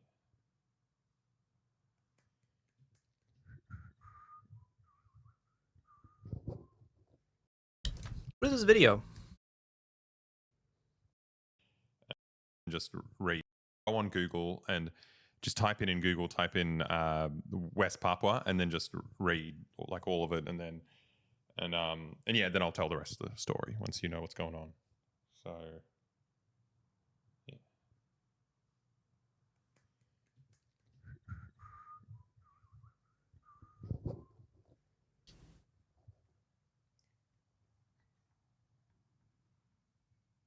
Actually, you know what? This is boring. I don't know what you got up to, but I'll do it from the start, and I'll just explain it. So Papua is a bit of a mystery for the world, right? It's the last place on Earth to be reached by the Europeans, and it still has hundreds of uncontacted tribes to this day. But Papua's 40,000-year stint of self-love and me-time was interrupted in the 17th century when the Dutch arrived and did what Europeans do whenever they meet new people. They immediately started measuring their heads and lecturing them about some guy they were obsessed with called Jesus. Now, eventually the Papuans managed to get the Dutch to chill out by agreeing that, they also loved Jesus now. But things somehow got even worse after that. Like, the Dutch started building these, really impressive death camps and introduced the population to the operational efficiency and great profit margins of slave labor. This colonial project spread across all these islands from Papua to Indonesia, known as the Dutch East Indies, one of the most profitable colonies Europe ever created. But unfortunately, after about 300 years of, brilliant Dutch entrepreneurship, the Indonesians finally rose up. And after 29 years of brutal fighting, they kicked the Dutch out and declared independence, which, good on ya. I mean, you got the slavery and the death camps, which is not good, but I think the worst thing the Dutch ever did was, pretend that they had their own language. When it's essentially identical to someone just typing in English, but, you occasionally jiggle the keyboard. Seriously, this is how they write the phrase, "We have a serious problem." It's the dumbest language in the world. Unfortunately, the job of kicking out the... Where? We hate... We have been in serious problem. The Indonesias. Have a serious problem. It's the dumbest language in the world. Unfortunately, the job of kicking out the Dutch was never fully completed. They liberated 13,000 islands of the Dutch East Indies and united 1,300 ethnic groups under the United States of Indonesia, but the island of Papua was still under European colonial rule. And it was Indonesia's mission to, finish the job and finally liberate Papua from the Dutch. The only issue is that this is the guy who liberated Indonesia, Sukarno. And you can probably tell by how hot he is that he was a socialist, which means the US had to destroy him. Now, at one point, this is not a joke, the CIA tried to get rid of Sukarno with the power of pornography. Now, I know it sounds insane, but it kind of just keeps getting even dumber. I feel like a psychopath even telling you about it. But the CIA hired Bing Crosby, the guy who sang White Christmas, the most popular singer in the world at the time. Which, firstly, it's insane that they managed to flip such a giant celebrity and turn him into a full-on CIA asset. But maybe it's even more insane that they picked him for this Indonesian spy job in the first place. Because, what relationship does he have to Indonesia? It's just... it was the 50s, so I assume the CIA was, too racist to work with an actual Asian person, so they just assumed because his name was Bing, he'd have a unique insight into Asian culture. Anyway, Bing produced an adult film called Happy Days. So they found a Mexican porn star and put a latex mask on him to... Do you have cavities in the back of your teeth? What kind of question is that? What? Just drop into random people's chats and just ask the most random things. to make him look like the president of Indonesia, and they recorded him having sex. So this was the plan, right? The CIA has this film, and then they release it claiming that, the KGB did it, and they secretly recorded him, having sex on his many trips to the Soviet Union. And look, Indonesia's a Muslim country, right? And if the CIA release this, the idea is that they get a 2-for-1 deal, where they turn the people of Indonesia against their leader, and they strain the friendly relationship between Indonesia and the Soviets. But when Sukarno found out about the film, he was really excited, right? He wanted copies for himself. He wanted to broadcast it to all of Indonesia because he wanted the country to see that, he fucks like a porn star. The scheme didn't work, but, if you think about it for a second, it was kind of... So they tried to make this guy look cool. What? What? Yo, they just made him look cool. Again, another form of authoritarian... was that capitalist authoritarianism falling on its face. Predictable, Trying right? to- A guy trying who to- dresses this good is obviously a sex machine. There's no way you could ever embarrass him. But luckily for the CIA, they moved on to a much less sexy plan. They coordinated and funded the Indonesian military to pull off what's been dubbed the Indonesian Holocaust. Essentially, the army rampaged through the country, rounding up, torturing and murdering every single communist, feminist and trade unionist. They liquidated 1 million unarmed civilians, and overnight, Indonesia flipped from a socialist country to a right-wing military dictatorship. It's one of the most successful CIA operations in world history, and it was a pivotal point that decided the fate of the Cold War. They took the third biggest socialist country in the world, just killed all the socialists, and swapped Sukarno with a pro-Western Suharto. The names are the same, but they're completely different people, right? In the same way that Mary Kate is like the rebellious tomboy and Ashley's the girly girl, Sukarno was the good guy, and he's hot. And then Suharto is just this real piece of shit, just like a Western-backed military dictatorship guy who ran the country for the next 30 years. Now, Indonesia never fully recovered from Suharto's system. He left power after embezzling $35 billion, and for a little while it looked like the people of Indonesia would be able to overcome the military dictatorship. But unfortunately, now the country's run by another general who's also coincidentally Suharto's son-in-law. But anyway, back to Papua. With Indonesia in the hands of the US, suddenly the Americans had no problem with Indonesia taking over Papua and kicking out the Dutch. In fact, you're currently watching a video of Nixon visiting Papua in 1969 to cheer on the Indonesians as they annex it. But what did the US actually gain from just doing all these horrific things? Well, they got the same thing that the Dutch got from doing it. You see, Papua is incredibly rich in natural resources, and Suharto's first order of business was to grant US companies like Freeport exclusive rights to take it all. So soon enough, places like Grasberg start popping up, which is the biggest copper and gold mine in the world. A hole in the earth that's so big that astronauts on the International Space Station look at it and say, wow, that's a really big hole in the earth. And those holes are going places. There's so much untapped stuff in Papua, but inconveniently, there's also a bunch of Papuans trying to live their lives on top of it. And the other problem for Western corporations is that, no matter how much brutality the Indonesian military dictatorship dishes out, the Papuans have continued resisting for the past 60 years, and it turns out they're really good at fighting in the jungle. Now, look, I know it's really cheesy and even dehumanizing to compare these people's struggle to a Hollywood movie like James Cameron's Avatar, but it's exactly the same as Avatar. That's what the movie is literally about. It's an anti-imperialist film. I think he's right to compare it to that struggle with Avatar, because it's essentially what is it? The motif? Is that what you call it for a film or a piece of media? The motif of Avatar is inherently the main antagonist is a CTE Chrome Dome general who has a hard on for his machines. Avatar was basically space Pocahontas. Is that also... No way, Pocahontas is about that. I feel like... I've actually never watched Pocahontas. I'm not a Disney kid.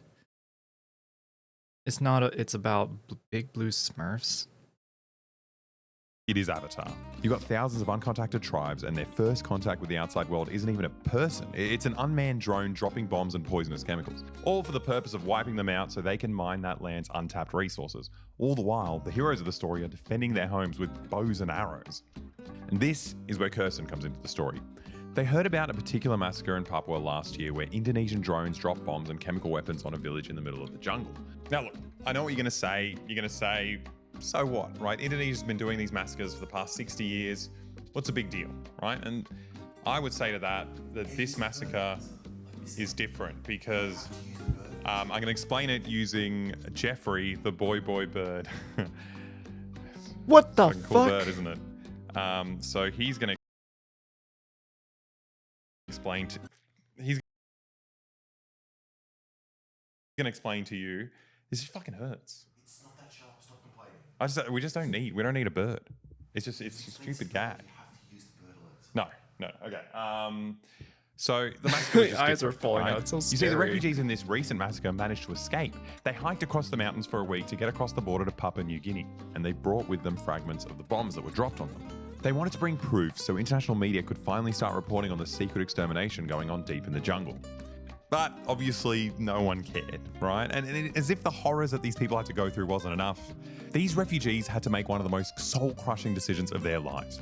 They had to do a collab with YouTubers. I'm here to figure out who dropped the bomb, who made the bomb, and why it was used on civilians. And I'm kind of screwing up this intro because I'm holding a bomb and I'm terrified.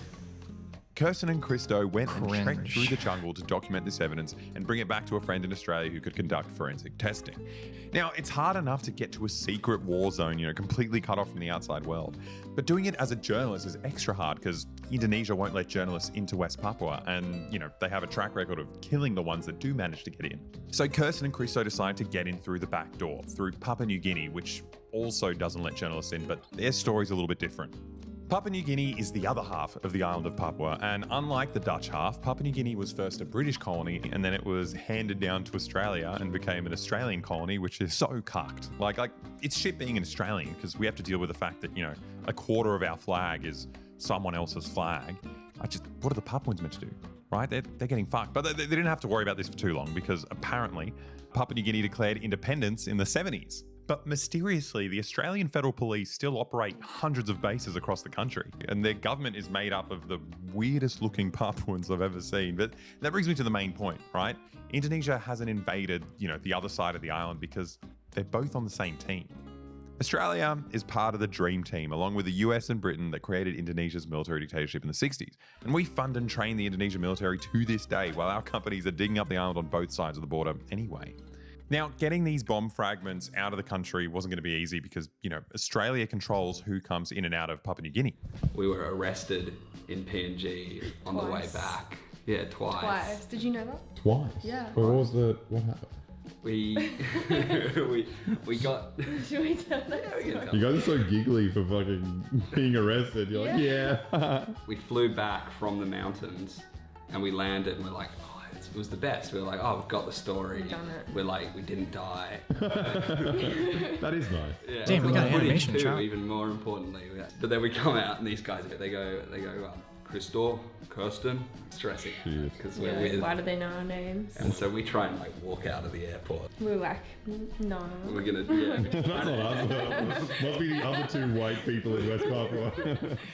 20 meters next door is the airport we need to go to fly back to Moresby to get out. And so I'm trying to walk there, but they've shut the gates on us and they're going, no, wait. You're so close to being back home. 2 meters away. What was I saying? I was being a real Karen, like, oh, I've got a job. If I don't get back. Yeah, I'm gonna lose my job. You came up with a way better excuse than mine, like, I've got a job to do. You're like, this guy doesn't have a job. What was yours? Oh, I had malaria. Malaria. So it was like, Yeah. if I get sick here, and not treated, it's going to be a bigger pain in the ass than just letting us go. And then they go, we'll drive you to the airport. And I go, what do you mean? The airport is, I'm not exaggerating, it's 20 meters. It's there. Like, it's not it's about 5 steps. Yeah. Don't get in the car. And they're like, no, just get in the police truck, load your bags in. Yeah, so we had no choice. We had to get in the van and then it zoomed straight past. Oh, fuck. the airport. Yeah. On the way there, the police car stopped and they got out and like beat up some bus driver. A bus driver like, pulled out. A bus driver pulled out in front. Some road rage Wait, and they what? just punched him in the face. What the fuck? If I saw that, I'd be like, oh fuck, what are they gonna do to me? I mean, yeah, I was shitting myself. Like, then they took us to the police station. I was just being really annoying. Like, I gotta get to the airport. My flight's in a second. Kirsten was much smarter at actually giving him a good reason. Yeah. And then at one point they go, "Can we search your bags?" And I go, And we're like, fuck. Oh, the bomb fragments. We've Yeah. been saying the whole time we were like, just there for bird watching. Like, yeah. Not that any of this is like illegal or like you're not allowed to do it. It's completely fine. But it's just not a great look when you've got a 40mm grenade cartridge.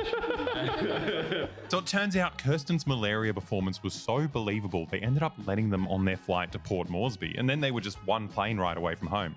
Needless to say, they felt pretty good at this point. So we managed to race through and we checked our bags in and then It was we're really, going through we're like laughing, right? We're yeah, like, oh, we've done it. how did we do it? And then they look at our passports and they're like, okay, you have to come with us. Like, they took us downstairs to the interrogation room, 40 minutes, and an the plane's hour. about to leave. Keep like being really annoying, like, can we have our like interrogation now? Like, we gotta go. And then they're going, nah, you're not gonna make the plane. Just like, And we were just like shitting it, like we were almost there.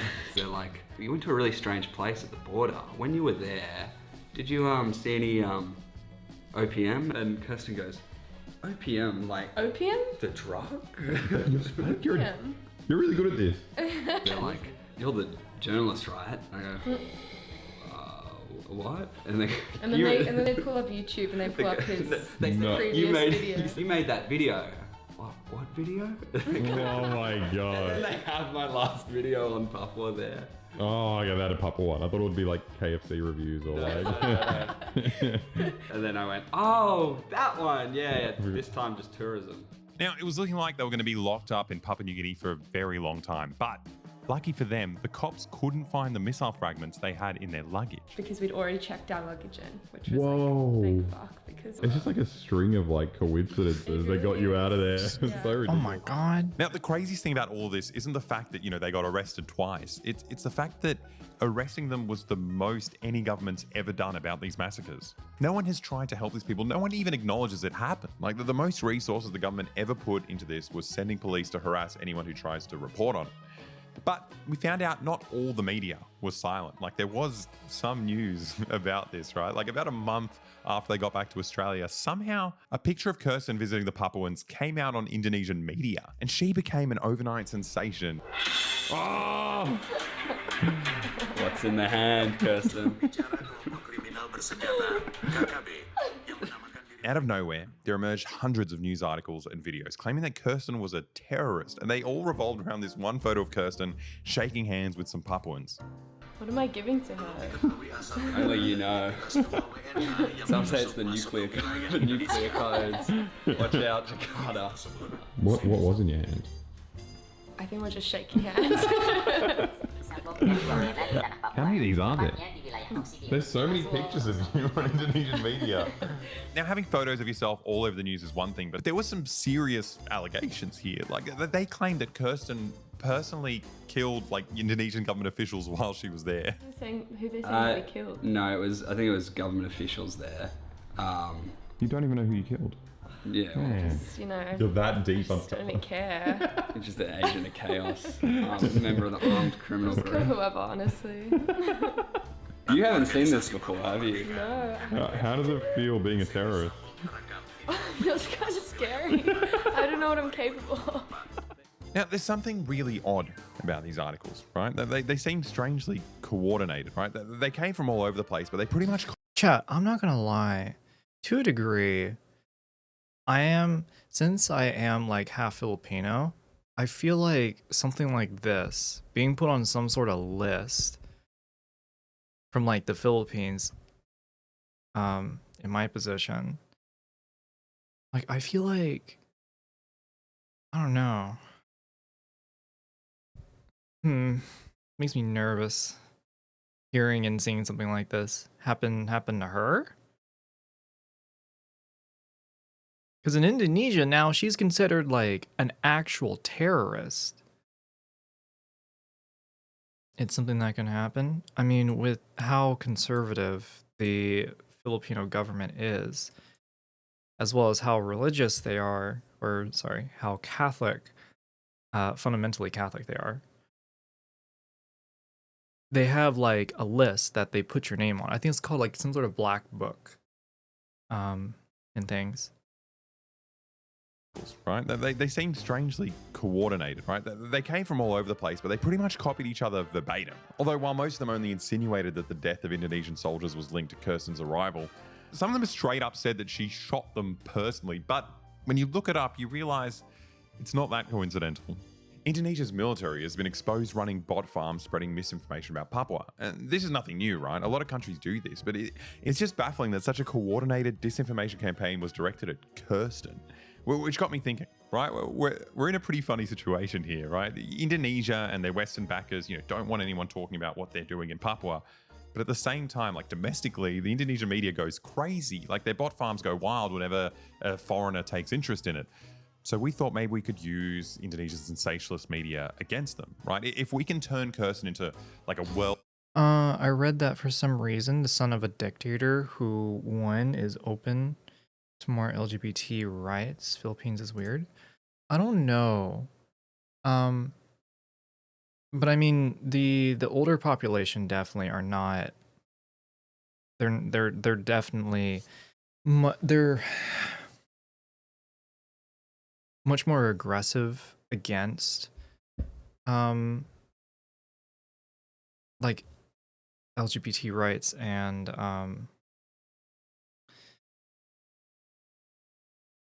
it's just not, religion plays such a large role in Filipino culture or just Filipino society that even if things like that happen, it's awesome.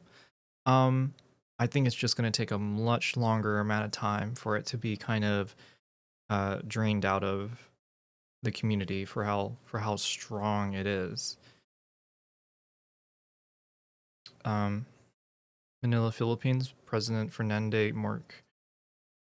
Marcos on Friday signed Executive Order 51, a move that will create the Special Committee on Lesbian, Gay, Bisexual, Trans, Queer, Intersex Affairs.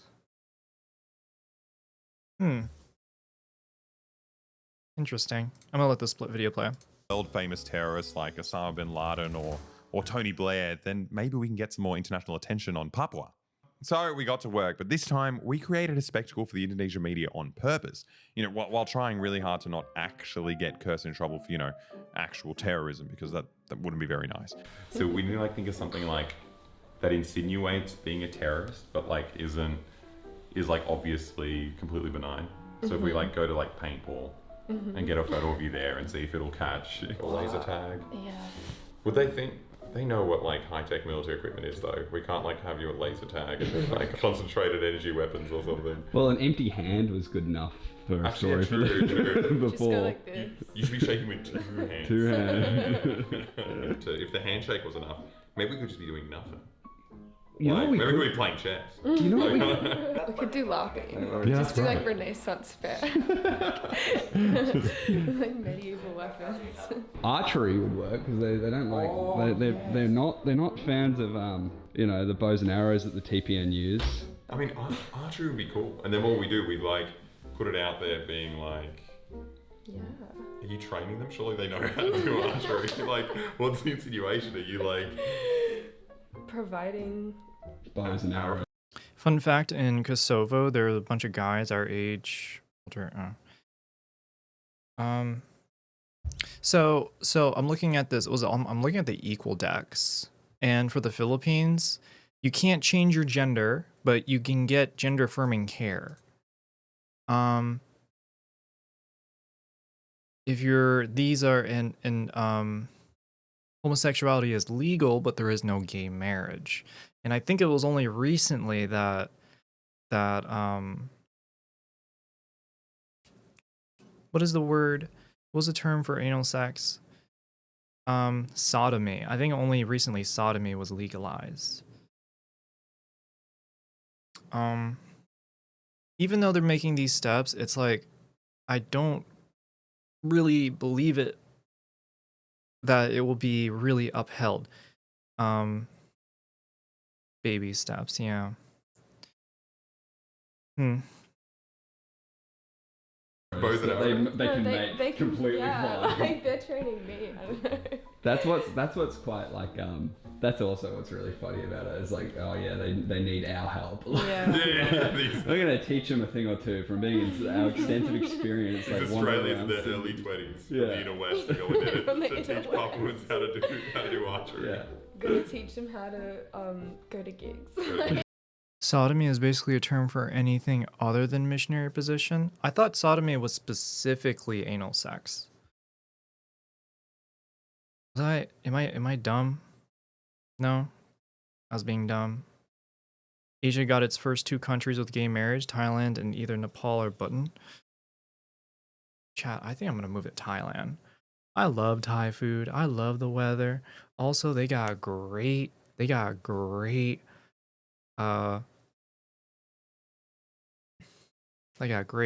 services. What else did Coffee, yeah. I think we could just go do archery. I want to do archery anyway. We We just do that and then archery. No excuse to go. Yeah, let's go. And if the video doesn't work out, we did archery. Yeah. How are you feeling? I'm feeling very uncoordinated. What's this thing for? I don't know, he just started handing me things.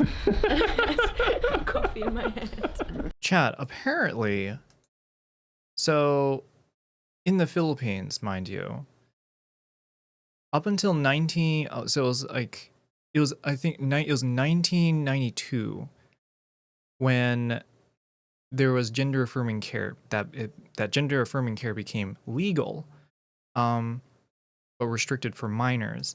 And then in 1999, then it became legal across the board. So currently, legally speaking, on a federal level, the Philippines is more progressive for gender affirming care than the US. And yet has a greater sense of closeted homosexuality and transphobia.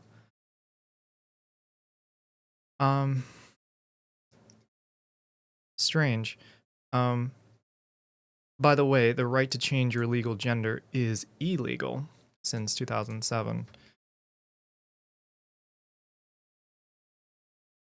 The definition of sodomy has changed many times, but originates in the Christian Bible as anal sex. Okay, that's what I was referencing then, I guess.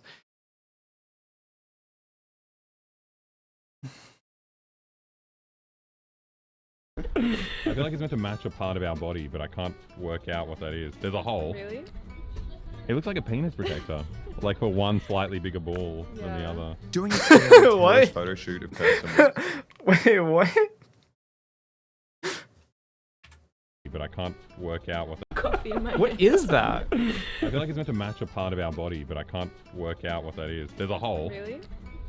He looks like a penis protector. To grasp the string? Oh, you put the string there and then you let go. Duh. A penis protector. It's so stupid. According to YouTube, the Philippines used to be really open-minded before European occupation. Funny you say that. I've had this conversation with my aunt, and my mom, and describing to them, like, you know, when the Spanish came and came into the Philippines, you know that's where a lot of religion, that's where like all of Catholicism came from. And I said, if they never came, you would have never known the Bible. And my aunt was incredibly adamant that she said she was incredibly adamant that she would have absolutely still known, even if that was not the case. For some reason, I don't know when it's very strange to bring up certain topics and like kind of perspectives and like what could have been different given different choices or different actions in the past. How when discussing that with certain people, they just do not kind of take the steps internally, given that kind of brainstorming of like a concept. I don't know. She might have known about it, but she probably wouldn't have been following the same religion. So there is actually different. So there's like, it's not just Catholicism that's in the Philippines. It's actually also Islam. So in my opinion, given if history was exactly the same, but the Spanish never came to the Philippines, she would have been Muslim, which would have been an interesting thought. But yeah. Like for one slightly bigger ball than the other. Doing a scary terrorist photo shoot of Kirsten was harder than we thought. You know, the bow wasn't really cooperating. What do you think of that? Oh my gosh, her hair is so is so bright. It's not looking good. Cut that. That looks like fun, actually. It's alright. The targets can move in a real fight, you know. Targets is subjective. Yeah. Now, I knew that making Kirsten look scary was going to be hard, but got even more complicated when the instructor revoked her bow and arrow privileges. Right, let go of that. Right, so what I want you to do, put the knot in there. Okay. When you grab this, Yeah. put it here. You can't be trusted with a bow. They put you on the rubber band. No, how humiliating. Like this. No. Oh, I almost got Christo. You were meant to hold. Oh my god. I feel like I couldn't be worse at this. Hey, careful with that rubber band. Don't point it at me. Oh. But out of nowhere, like a Taliban sleeper cell, she started doing this. Oh my god. Shit. What is going on? Oh my god. Dude, you are actually cracked at archery. She is the terrorist. That's why they. She is the terrorist. She is the terrorist. What is the Criseto? Me is the Lakers party. Probably the only party I know that's both Christian and Muslim democratic. Interesting. So she ended up getting dressed up and, you know, we did our militant photo shoot. And I don't know, I guess you could say it was a successful day in the sense that, you know, we got some tax deductible archery lessons and we took a couple of photos. But in terms of this actual video, I just kind of felt like we were wasting our time. Like there's in no world would the Indonesian government, see these photos and be like, oh yeah, Kirsten is an international terrorist or like a mercenary. But we've come this far. The least I could do is make sure the photos get into the hands of the Indonesian government. So I looked it up and it turns out they live here. Okay, so we got the dossier here. I've compiled an extensive list of Oh sources my God. about Kirsten being a Oh my super God. soldier mercenary. They're all kind of the same photo, but it's a lot of interesting news here. And then you got the glamour shots, the actual like real deal badass terrorist photo shoot. What do you reckon? This looks pretty serious, right? Not me. Yeah. I'm terrified. Yeah? Scared of her.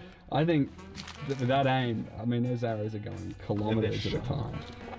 I feel like I probably should have padded it with more paper. It's like this doesn't scream like top secret documents. There's like 4 pages of just like screenshots from the news. Secret training camp uncovered. Oh, yeah. Should I put on my sunnies? Does that look more like undercover, like a secret dossier kind of guy? You look like... Or is this more like reliable? I mean, I'm just really having trouble picturing.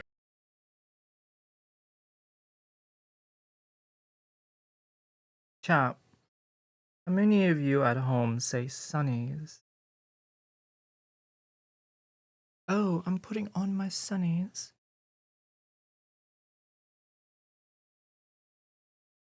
Sunnies.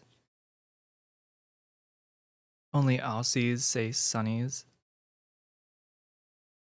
Oh, it's kind of bright outside. I'm gonna put on my sunnies. I sound very American, chat. I'm sorry.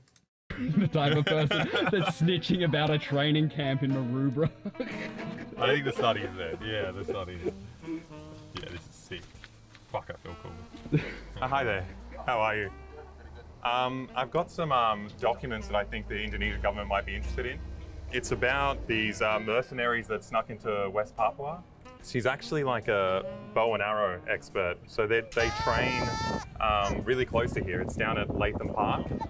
They've been training archery to go infiltrate West Papua. You can talk to somebody In there? the number 4 to the left. Okay. Oh, perfect. Thanks so much. Oh, thank you. Oh, you let him in. We're trying to get our friend classified as a terrorist, which is, dodgy enough. So the last thing we want to do is get done for the crime of, secretly filming inside a foreign consulate. So there's no footage from inside the building, but it was awful in there. I mean, like the place was nice. It was lovely and people were really nice to me, but I just felt like a psycho, right? Like I just seemed like a really unwell person who just like strolled in his pajamas and is just like ranting about this conspiracy theory. And they're kind of confused. Like they didn't know what to do with me. So they just what they ended up doing was they just kept escalating it, right? They'd be like, oh, I don't know what to do. Here's my manager. And it's like, oh, here's my manager's manager. And it just kept going up until it reached like the consular staff, like the actual political people. And then like the only way they got me to shut up was by, agreeing with me and being like, okay, we'll promise the president will see these documents. And then I left. Well, it's out of my hands now. Now it's up to the president. Now it seemed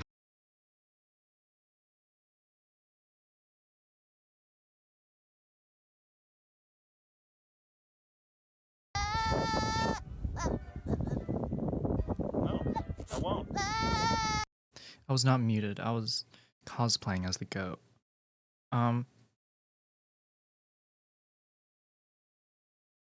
Pretty obvious by my reception at the consulate that everyone thought I was insane. Like there's no way that anyone would be looking at these photos and be like, oh yeah, this is serious. This is a terrorist. I'm going to take this seriously. What do they say? Mystery of the Australian Caucasian girl who dared to enter the Papuan forest. Brothers Grimm fairy tale. Yo, they're like, oh shit. Yo, just throw this in the cycle. It's like they just had a washing machine full of bullshit that they pull all their information from. Chat, hold on. Why you never enter the Papuan forest. Well, you have to be a good girl and stay with grandma. Oh. Oh, sick. Oh my god. How do they not like realize Yeah. it's a joke? Like, It's the stupidest photo. The news stories just kept coming and coming. They were making them faster than we could watch them. How does that? I don't understand how those two pictures follow each other. It goes from these guys with fucking automatic weapons. There's a picture of you crouching in a tree. look at how many. Like, we got that one, the behind the tree, the artistic angle. Everything. We got every photo. Was it? And they've like flipped them around. Yeah. Everyone has like a different preference for how they want you shooting your bow and arrow. Just like these two are just They've just flipped them. Yep, now we have two articles. Now, I thought the previous articles used some pretty colourful language, but these new articles blew them out of the water. OPM inserts 2 Caucasian. Chat, I want to have a bunny just like this. Oh my god. Sorry, my dad knocked on my door and I answer it. It's such a cute bunny. This reminds me. This reminds me of all the troll videos I see where people provoke law enforcement and political officials to see what they'll do. Reminds me of a troll video, huh? Turning up at the front desk of an embassy with some bits of paper is good for content, but a bit lousy way to get something noticed.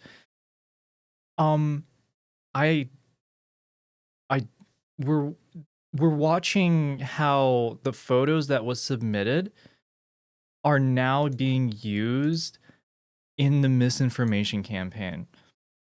I think they got noticed. Right here. They literally sent up this photo. History of the Australian Caucasian girl who dared to enter the Papuan forest. Brothers Grimm fairy tale. That's why you never enter the Papuan forest. Well, you have to be a good girl and stay with grandma. Oh, and my dad also. Ooh, look at this chop. Ooh, that look.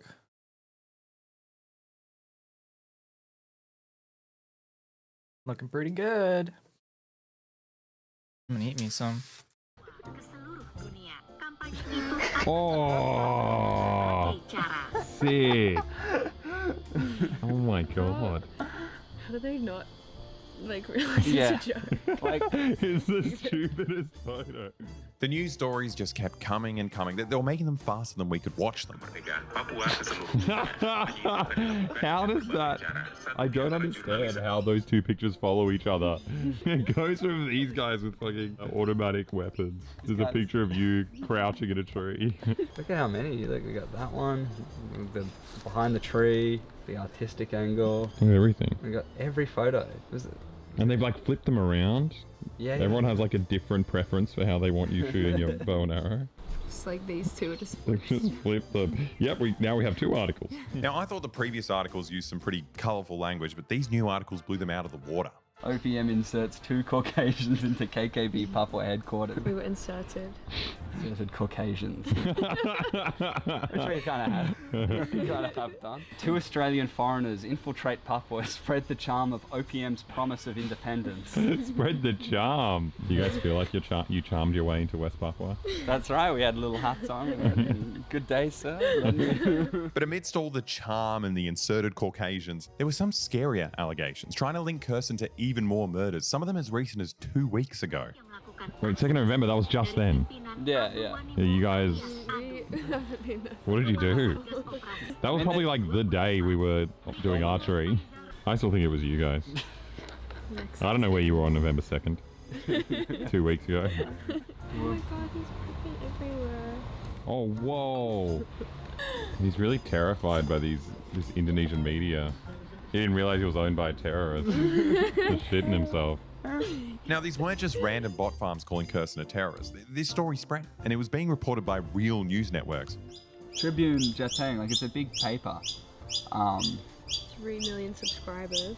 Wait, what? This is so much bigger than putting it on Boy Boy. Yeah. That being said, there were definitely some military bot farms. This one's book by Hippo Academy. What the fuck? Legitimate news outlet. Indonesia's not sending their best. 1 like, 3 followers. What is this? Yeah. It's just like an AI I think they generated. paid for subscribers. Yeah, this is a military bot channel that's picked up on the newswire. That's so good. Hippo Academy. It just seems like pointless. Like whose job is it to make this? Oh, that music is a horrible doubling up. This is just They just unrelated slop. as Yeah. well. Yeah, it's just What is going it's just on? slop. Who watches this? Let's see, how many views do? 21,000 views. That's impossible. They're fake. That is impossible. No, they got comments. Oh, what are they saying about No, you? this is real. If there are Australians who interfere in Papuan affairs or support the OPM, they must be destroyed. They are the real provocateurs. They're gonna destroy you. Good luck destroying her. Though. Yeah, with a bow and arrow. Eventually, the rambling bot videos were getting, too stupid to keep watching. Stay tuned to see how their journey unfolds. So if we subscribe to this channel, we'll find out what happens to you guys. Yes, we got to subscribe to Unkap Jejak. It was 942. I kind of want to know what happens to you guys. I think I might subscribe to them. He's peed on my phone. Oh, God. He peed on my phone. Kirsten's bunny was acting out exactly what we were all thinking, right? There's no point reading another 1,000 identical articles about Kirsten being a terrorist. It's absurd that a photo this stupid was enough to trigger such a massive reaction from Indonesia's. Yeah, this is pretty freaking ridiculous. That was Boy Boy. Again, we're looking at a terrorist. Watch yourselves. Watch yourselves, chatters. Just dropping by to say hi, sitting down. Have a good time, Yumi. Also, I apologize to everyone who's eating at home, because I'm eating right now, so I'm about to trigger everybody at home. You're gonna be like, oh, now I gotta eat something. So I gotta say, if you haven't eaten anything, go eat. Go eat.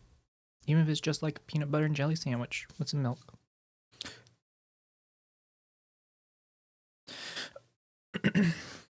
Doesn't look like an actual terrorist. No. Alright, let's see. Somebody, what is this, by the way? This clip. Somebody... Why is it not capturing? Okay, I'll just do it this way.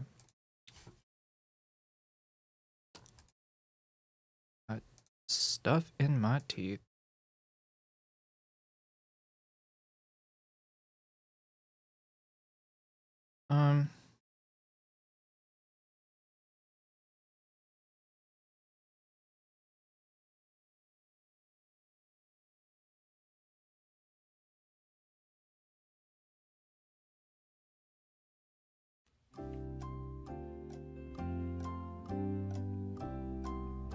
What? What? It's general. One dog.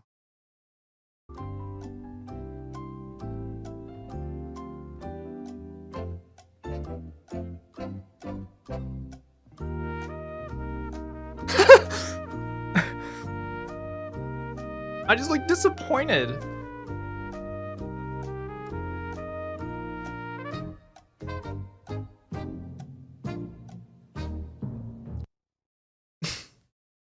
Very good. Very good.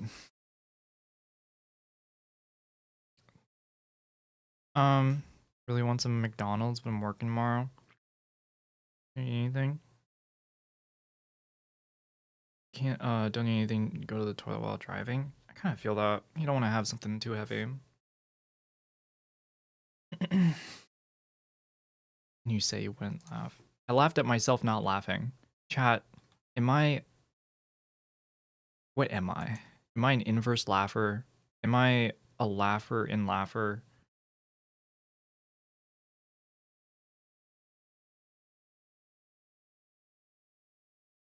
Hypocrite. Oh. Okay. Okay.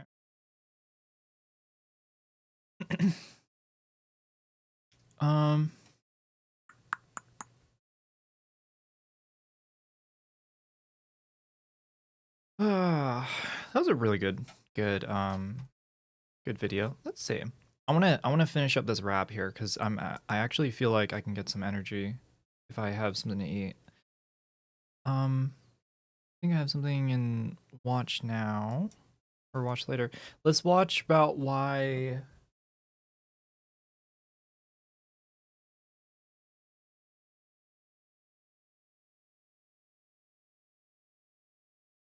Um. Yeah, I want to watch this video. I saw this video on my recommended. I want to watch this video. So some miserable, horrible lady tried to swat someone. I'm sure I don't need to explain what swatting is. It's a horrible, bad thing that'll land you permanently on Santa Claus's naughty list. And this lady looks and sounds like she's one glass of wine away from passing out face first into her copy of 50 Shades of Grey, but in between bouts of consciousness, she decided to commit a huge crime of swatting. And boy howdy, the shoe went on the other foot real quick. They actually found her. And when they brought her into custody, she started launching sonic-based attacks at the officers. It's a wild ride that I can't wait to take you on, thanks to Code Blue Cam here providing all of the footage. We get a POV of what it's like to encounter a real-world banshee. But before we even see her, let's go ahead and get brought up to speed with the lore. The call, the emergency that she phoned in. Hi, there's a man with a gun, shooting with a gun. Can you spell the street, ma'am? I can't understand you. Do you have me on speakerphone? He's shooting with a gun. I understand that, and I'm going to send help, but I need to understand the street name. Okay, and who is shooting with a gun? There's a man. He lives. Okay, what is the man's name? I have no idea. Okay, how do you know this is going on? Oh my God, he's out there with a gun shooting rabbits. Okay, how do you know this is going on? Oh my God, because I can see him. He's shooting rabbits. He's shooting everywhere. Answer my questions. How do you know this is going on? No doubt she's a classically trained actress. That is a very convincing performance. Those acting chops could bring a tear to the eyes of even Margot Robbie. And she is using it for evil, nefarious purposes. So she's talking about a man who's shooting. He's shooting rabbits. He's shooting everywhere. And refuses to give any, like, real info. And then, like, pauses after the operator's asking her how she even knows this is going on. She doesn't answer and then just hangs up. Based on the nature of the call, all on-duty Brookfield police officers responded to the area immediately. Bravo 521, I'm 23. There's nothing going on here. This is most likely a swatting call. Dispatch later informed that the female caller had reached out again, stating she could see the man on her cameras and that he was still firing his weapon. They sent out the whole kit and caboodle like they were about to bring down Cobra Commander. They got there, found nothing, but then the mysterious caller reaches out again, saying the same thing, that this maniac is out there firing his weapon. There's a maniac on the loose and we gotta get him. Only the officers were there. There was no gunshots. They even searched the area for casings, found nothing. They asked the homeowner nearby, nothing. So they were pretty confident it was a swatting call. No spoilers, chat. I haven't seen this before. No spoilers. No spoilers! I'm gonna time you out. 1 second. Damn it, I can't time you out. I'm not reading chat. Thank you, hands. No spoilers. While clearing the scene, the female continued to call 911 repeatedly from an unknown number. A sergeant instructed the clerks to forward all her calls to his desk phone. She called them again and again and again, repeatedly just spitting this fraudulent fairy tale, this gobbledygook horseradish.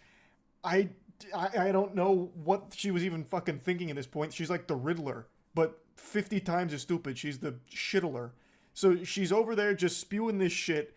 They are at the scene, so they know it's not real, and they just start forwarding those calls to Ace Detective Phoenix Wright's personal desk phone, and he happens to recognize her voice from previous interactions. Let that sink in for a moment. Marinate on that thought. A police officer interacts with so many people, and most of those interactions, I imagine, aren't overly positive.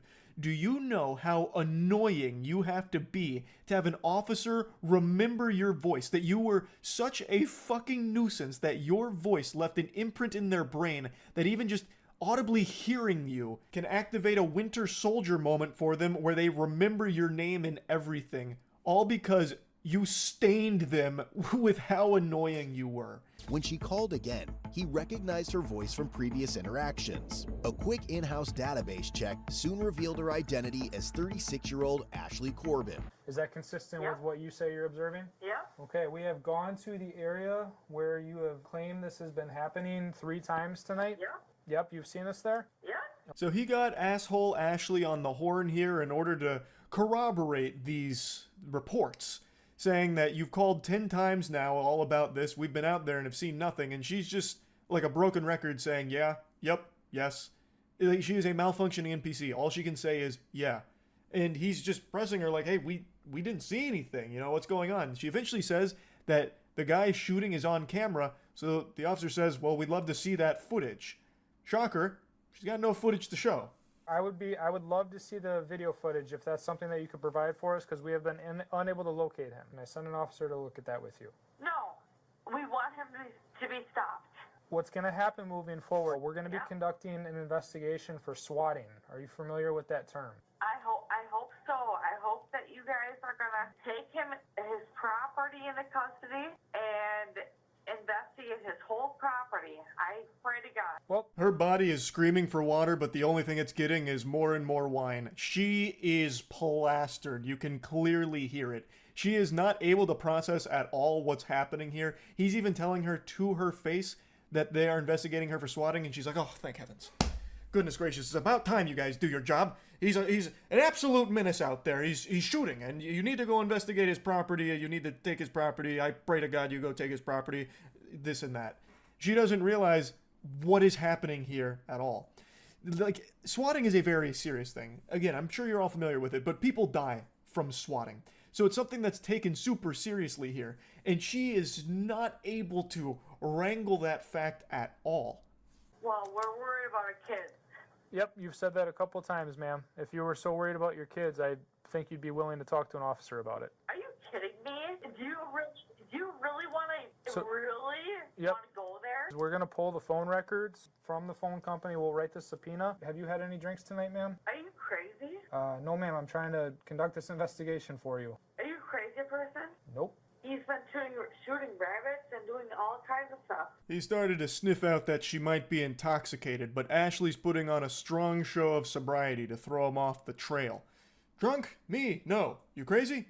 You a crazy person? Is that what's going on here? So, we're gonna end this. He's gonna pay us $1,500.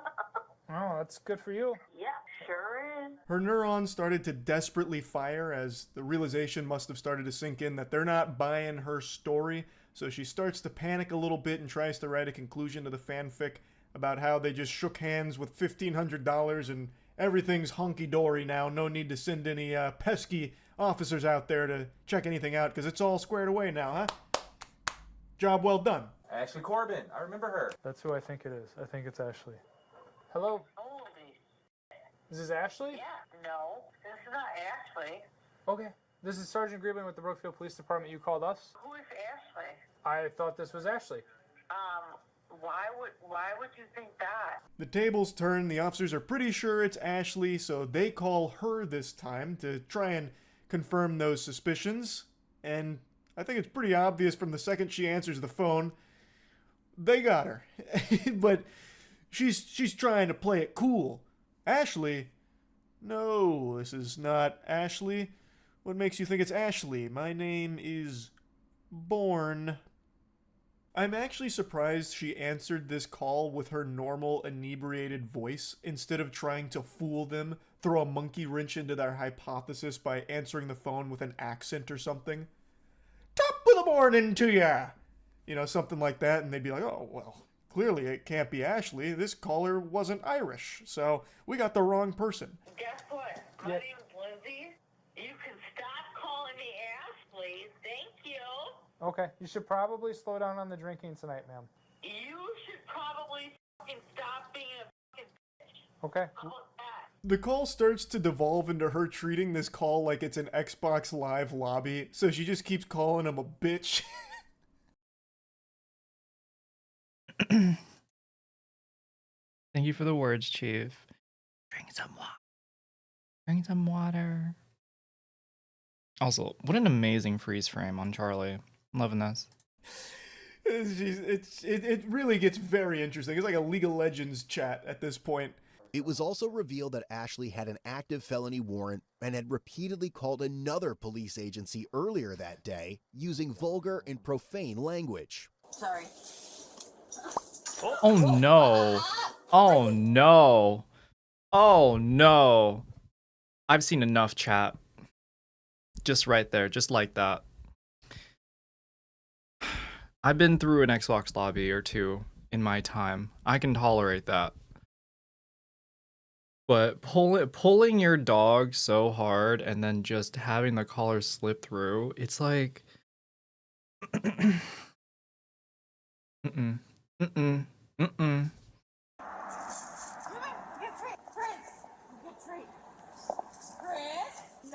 Come on, let's go, bud. We get some more lore on Ashley, and the deeper it gets, the more confused I become at how someone can end up like Ashley. She was apparently calling another police agency that day as well to spew some mumbo jumbo, and then they eventually find her outside with her dog, and then she's yanking on the dog's leash, which eventually pops the leash off of the dog, and then she has to go on the side quest to get the dog back to get it inside. It's quite a journey. I want my attorney present. Okay, sure. Thank you. So I'm not going to talk to anybody without my attorney present. Very well. I will pass on the Brookfield, and we'll see what they say. After a lengthy mission, they do finally get the dog, and the way she's holding him, she's holding it like it's a bioweapon. I've never seen someone hold a dog like that in my fucking life. She's got the dog's wiener pointed at the officers. I think she was hoping that he'd start peeing or something as a distraction so she can make a run for it. I don't know. But she's like holding the dog almost like it's the fucking Heisman Trophy or something. Like, I don't get what she's doing, like, with that dog. I feel terrible for the dog. Honestly, the best thing that could have happened is the dog gets off the leash and finds a new owner. Because she seems remarkably fucking lost and beyond off her gourd. So, no, I'm not doing a swatting thing with a Brookfield. Are you kidding me? I wouldn't joke about that. That is a serious joke. Ken is a psycho. I don't even know who Ken is. The guy? We honestly don't know much of what's going on. We were told here to come pick you up, that you have a warrant, and Brookfield wants to talk, I date a Brookfield officer, okay? Who? My man is an officer, okay? I'm not going to say because I don't want to... You just said Singleton. It's pretty clear that this woman is a pathological liar, and it only gets worse. She throws out some really heinous accusations in a bit. So right now, she's talking about how she wasn't behind the swatting. That's a very serious joke. That's not a knee slapper or a gut buster that you make gags out of. She would never do such a thing like that. And then she's talking about how she actually dates an officer. Won't name his name, but she dates an officer, and he probably wouldn't like what's happening here. He probably wouldn't like it. So her whole idea here, I think, was to try and, like, I don't know, say, like, hey, I date an officer, so I shouldn't be arrested, you know? I think that was the plan. It doesn't work, but I think that's what she was going for. You need to go? No, in the elevator? you're good. Well, we got Can you please come out? Hey, be respectful. No, you can take it. I was trying to go to the basement. I didn't know I was going to serve. It's actually incredible how unlikable this woman is. A just normal person coming out of the elevator doing normal activities, and she yells at them to get out. Like, what the fuck? How can someone possibly be this much of an insufferable piece of shit? It's actually impressive. That was kind of rude. I am rude. I'm sorry. That lady did nothing to you. I'm a surgeon. What? I'm a surgeon. I am. So I'm very particular. So What does that have to do with yelling at a lady? I'm sorry. Now she's saying that she's a surgeon. She just randomly blurts out that she's a surgeon. It's like a child when they're like making up a story when playing pretend, like SpongeBob and SquarePants in that box of imagination. That's her whole brain. I'm spitting. I'm actually spitting. That's how disgusted this woman makes me. She can't stop lying for even a second, and she can't stop being a piece of shit to people around her. And like the officer's even telling her, like, that was rude. Like, this was just a person using this elevator, and now you're yelling at them. And she's like, I'm a surgeon! I'm a surgeon! I'm a surgeon! I like things to be particular. they're like, what? What's up, Tijan? What? What does that have to do with anything? I do stuff like very particular. Like I do brain surgery. Okay, let's take a left. So it's very particular. So does that mean you can be an asshole to people? I don't deal with people. So it's like I deal with digging in people's brains and digging in. I'm sorry. That's what I do. You dig in, you go in deep 5, and that's it. Brain surgeon. I like how she almost tried to drop some kind of scientific terms like, well, brain surgery, you see, it's actually very complicated, and it's why I'm a little particular about things. I don't deal with people, I'm dealing with brains. You know, you have to go D5. D5. You know, knight to D5. You know, you saw it in Harry Potter when they're playing wizard's chess. Like, you guys wouldn't get it. I won't bore you with the jargon that you couldn't possibly understand with your tiny, feeble minds. Just know that because I'm a brain surgeon, it gives me the right to yell at people. And it gives me the right to call police departments 20 times a night reporting false crimes because, well, it's what I like to do as a brain surgeon. You're lying, and you use me as a scapegoat under the bridge. You guys were harassing me under the bridge, and there was no cameras under there, and you guys were harassing me and me under the bridge. She also left like a big bag of beer in front of someone's door and... What's up? You guys me in the elevator. Okay. Yep. We have body cameras. And I have marks. We have body cameras, and if you want to... And so do I. If you want to file a false police report, we can go down that road. You're lying! Her next series of lies isn't nearly as humorous as her brain surgeon storyline, where, you know, she received a lobotomy, thus she thinks she's a brain surgeon now or whatever. This one, she starts to try and spin a false rape accusation about how they were raping her on the elevator and under a bridge. And what they did to me, how they me. Nobody's gonna...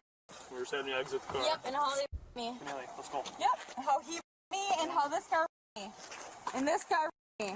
What is your name? Stop! I'm talking too loud, you me! I'm talking too loud, you me! Ashley. You me! He me! He me! This guy! This guy me! She now embarks on the Screaming Gambit. This is a pretty advanced maneuver you don't see executed super often, never to any degree of success, where the person just then starts screeching and squealing. And it's what she does for the rest of the video.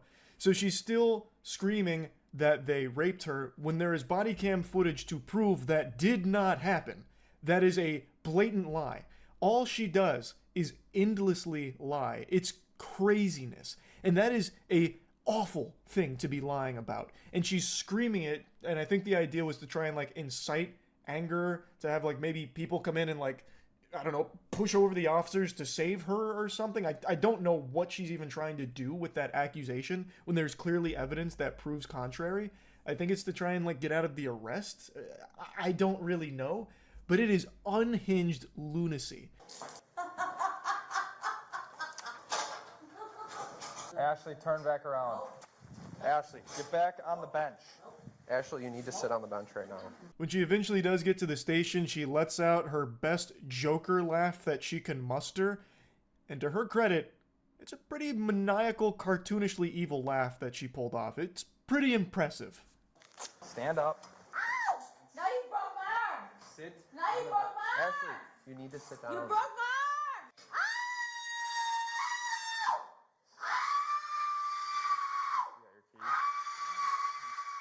Ashley, you need to sit up.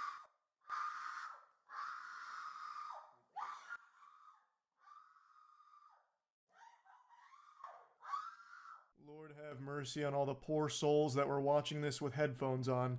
They're no longer with us. So she's now claiming they broke her arm when they went over to try and get her to sit up. They didn't actually even lift her, by the way. The second they like touched her, then she started saying that they broke her arm. Another bogus baloney fib here. Chat, I feel like I'm watching a movie. I don't know what to make of any of this. Liar, liar, plants for hire. Holy cannoli. And now she is absolutely wailing. She is sounding like a Five Nights at Freddy's jump scare. She sounds like if Toucan Sam ate a ghost pepper.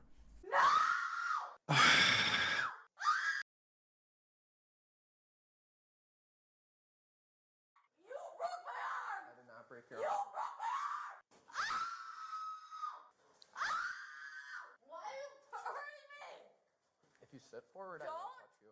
Touch me. Do you have an NCIC for swatting? Oh God, it's swatting. You guys are so fucking stupid. Swatting. Oh! Ashley, you need to sit up. He's literally throwing a fit.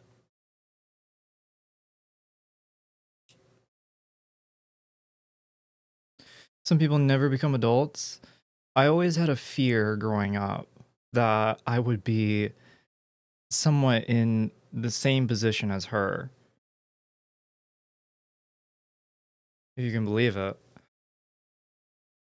There's like a sense of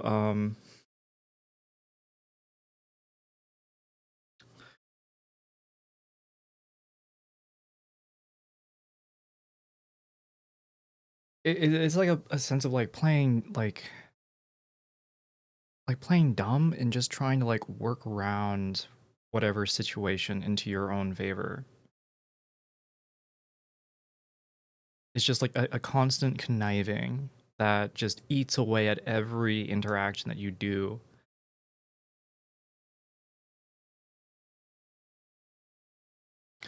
Me when I had to clean my room. Chat, I'm not gonna lie, this is kind of me right now because my room's kind of dirty. What's up, Eva? Also, what's up, Bast? Bast Desu, welcome. All right, we're getting to the end of it. Basically, the video's over. She goes on and on and on and on and on. It sounds like the screaming goat meme. So that's Chat.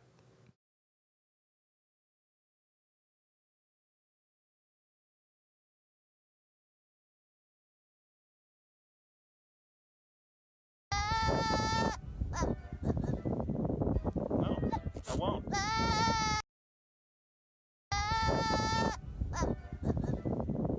No, I won't. Kind of where that concludes, but she did receive some charges for it, but really got let off super easy. She, I think, only spent like 6 months in jail for blatant swatting, and she should be counting her lucky stars that they didn't try and pursue some kind of false rape accusation charges as well. I don't know if that's something they even could do, but I'm surprised they didn't try. Like, this really could have been a lot worse for Ashley. Swatting is something that is extremely serious. So she got let off very easily. And man, what a fucking nuisance she is. Holy. That's really about it. So yeah. Incredible. Incredible.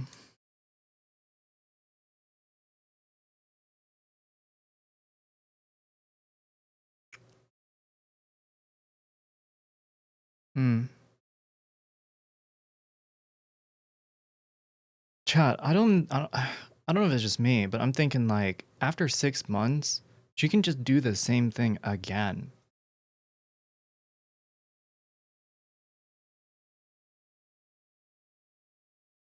Just gonna keep going and going and going.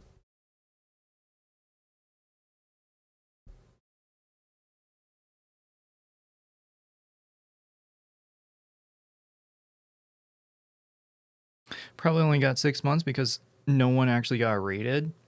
I figure there'll probably be more if more people were hurt then, I guess. I want to say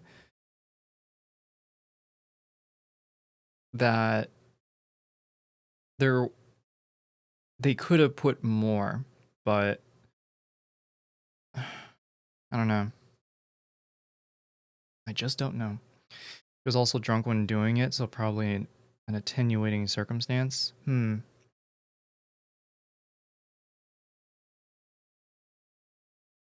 Doubt you actually served 6 either.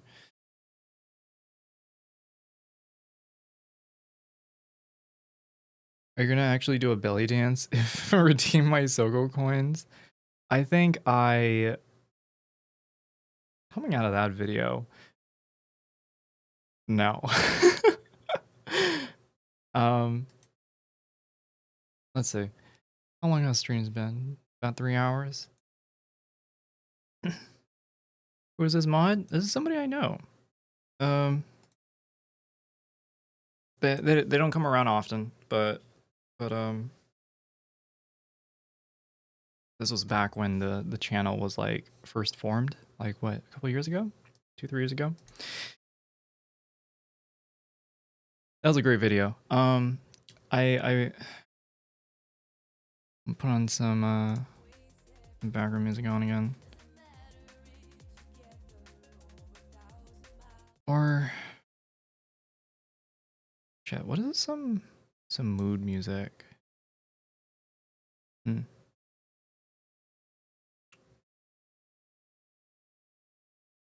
a mod for Dingo, but I don't think he streamed once since he made me a mod. Oh no. Well, it's always there then, I guess. Yeah, I think I've seen Takeo here once, twice. Not often. Yeah.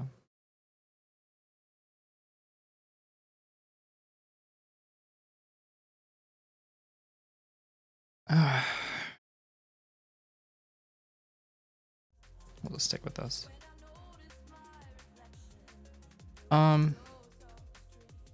Chad, I hope you're all doing well tonight. It's 8:30 on the East Coast right now. We got some options in front of us. We can keep watching some more YouTube videos, which is pretty chill. Chat isn't moving too much, but I see we'd be enjoying some stuff. So do you see that you can break from a YL stream? What do you mean? What do you mean by that? I don't understand the statement.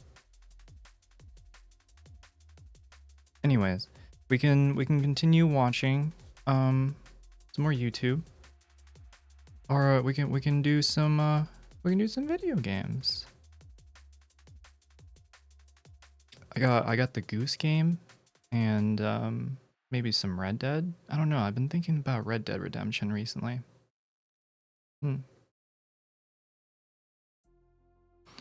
Break as in you laugh. I don't. What? So do you see that you can break from a YL stream? Break as in you laughed. You're gonna have to rewrite that. I'm sorry. I'm just. I don't know if it's because I'm almost done with my drink here, or I'm not paying attention. Stop gaslighting me. I'm sorry. I don't actually know what you mean.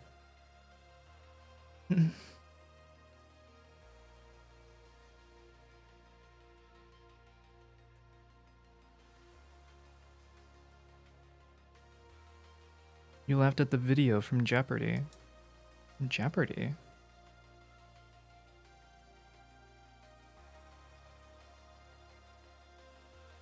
Dun dun dun dun dun dun dun dun. Oh! You laugh, you lose. Damn it.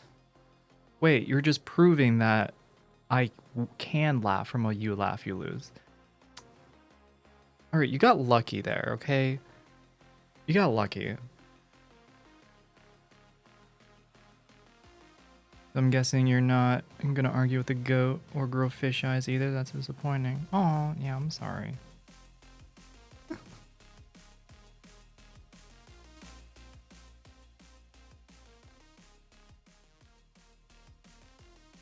What kills me is an actor laughing out of character when they're not supposed to be called corpsing. Corpsing.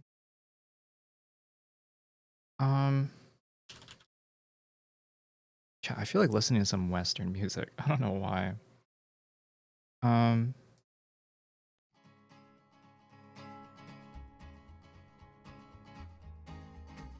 To the town of our free rode a stranger one fine day. I'm cool with this. This is nice.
to Breaking Bad, and she was playing Western music in between, and so now I have Breaking Bad and Western music in my head, and I can't get out of it. But it's such a cozy like mood.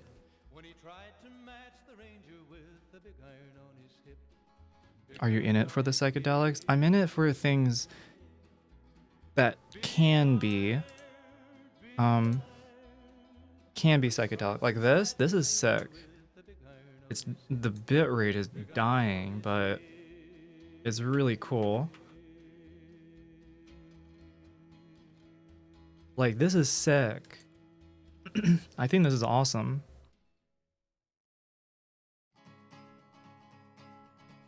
Also, it's just, is there any more? Is it this song? I think I'll do this one. A lot of good old country songs in the Fallout games. I've never played any of the Fallout games. Out in the West Texas town of El Paso, I fell in love with a Mexican girl. Anyways, chat. This is like a whole program in of itself. It kind of is like DaVinci Resolve, if any of you know what that is. It's node-based image processing for visualizers. So more or less looks like this. You just take the input, you put it through some effects, then you put it into the output, and you just refine it from there. And you can stack it and stack it and stack it and stack it. But yeah. Is there like a cool thing that he did? No, he's doing this cool thing that's on the right side there. Yeah, you made it. Just like that.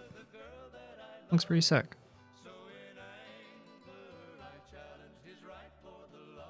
Very trippy. Very, very trippy.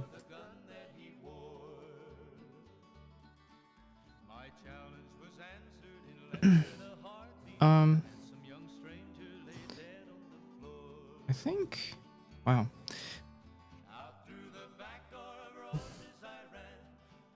Reminds me of the node-based workflows in After Effects. Yeah, node-based workflows. Very much like plug and play, but it's like the most tiniest of minute things.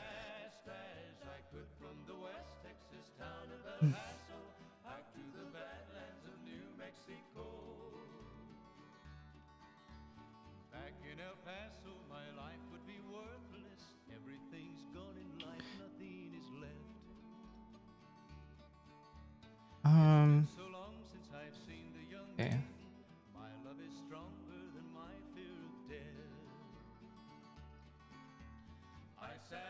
Okay, well, chatters, talking about psychedelics, will taking ayahuasca help you maximize your shareholder value?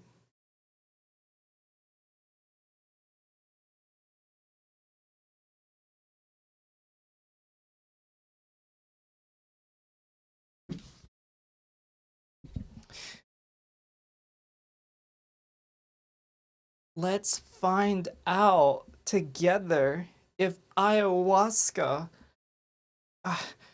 will taking ayahuasca help you maximize shareholder value?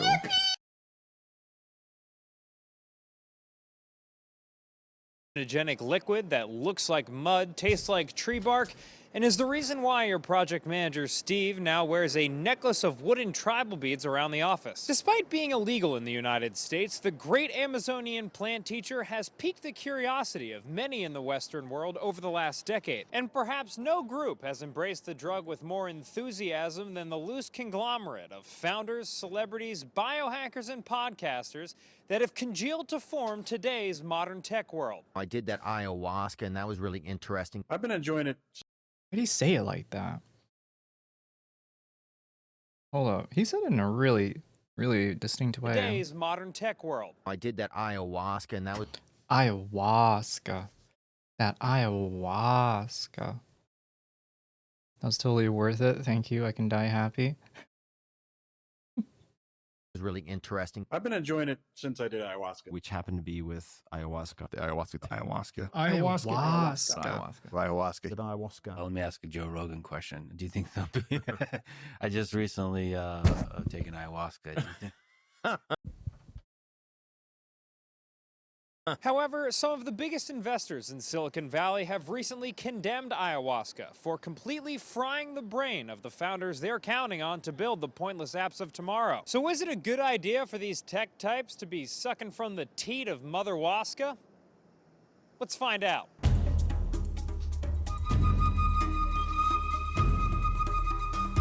Now, ayahuasca has been used in healing rituals.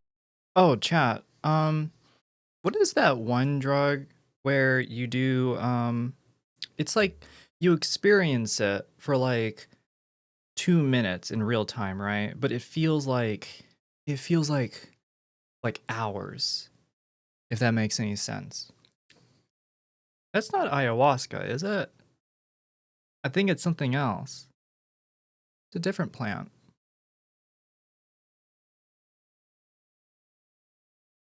Childbirth? No, this is something you smoke. What? Peyote? No, I don't think it is. It's definitely not peyote. The name doesn't sound right. I remember when I used to be more of a astronaut, if you know what I mean,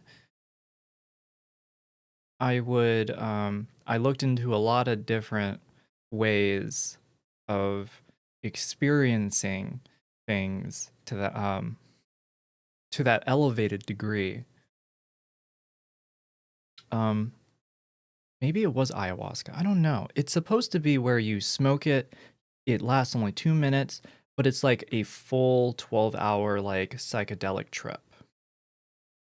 Rituals in South America for thousands of years, which is why you'll commonly hear it referred to as a medicine. However, it grew to American pop culture prominence in the early 2010s after it was taken by a number of high-profile celebrities and also Chelsea Handler. This coincided with legitimate medical research into the potential benefits of psychedelics for treating things like depression, anxiety, PTSD, and substance abuse. But don't let all that give you the wrong impression. Tripping on ayahuasca ain't all daisies and roses. It can feel like you're itchy, vomiting, coughing, laughing, crying, like the different ways in which the movement of energy affects us. And a given cup of medicine is going to last a few hours. You know, you're going to peak in this like intensity and then start to come down. Kat Courtney is the CEO of Plant Medicine People, a group that organizes plant-based healing rituals. Everybody's different in terms of how intense it is, and every ceremony is different, but most of the time what will happen is the visuals will kick in, like sacred geometry, alien kind of energy. Sometimes we start getting memories of our childhood, like that we're starting to unravel, but it opens up. You often purge. And you purge or vomit because it's releasing trapped energy, emotions. Wait, what the fuck? What the fuck is this B-roll? Ew. What is this busted ass B-roll, chat? All releasing many trapped emotions into the sink of my freshman dorm's communal bathroom back in college after my first party. That was cool. So as the medicine wears off, the next morning, the next day, just feeling peaceful, connected, like happy, not stressed out, not thinking about our to-do list, not worrying about anything, just like, oh God, it's good to be alive. Like that, and No, you vom because you have the urge, the toxin, the shit that you've been smoking. This dude is puking off the boat or something. No, it looked like he was just whatever. Anyways, was it psilocybin? I think it was psilocybin, maybe. But then again, I don't know. Hello, all sides. Welcome, welcome. day, just feeling peaceful, connected, like happy, not stressed out, not thinking about our to-do list, not worrying about anything, just like, oh God, it's good to be alive. Like that, and I can't promise people feel that. It is common, not guaranteed, but it's my favorite part. Sometimes when people are feeling adrift and they feel like they need to make a change, they do ayahuasca. But ayahuasca isn't the answer to every problem. For example, maybe you're feeling bad because you're actually bad at budgeting and you're spending a bunch of money on random subscriptions. Well, in that case, what you should do is rocket money.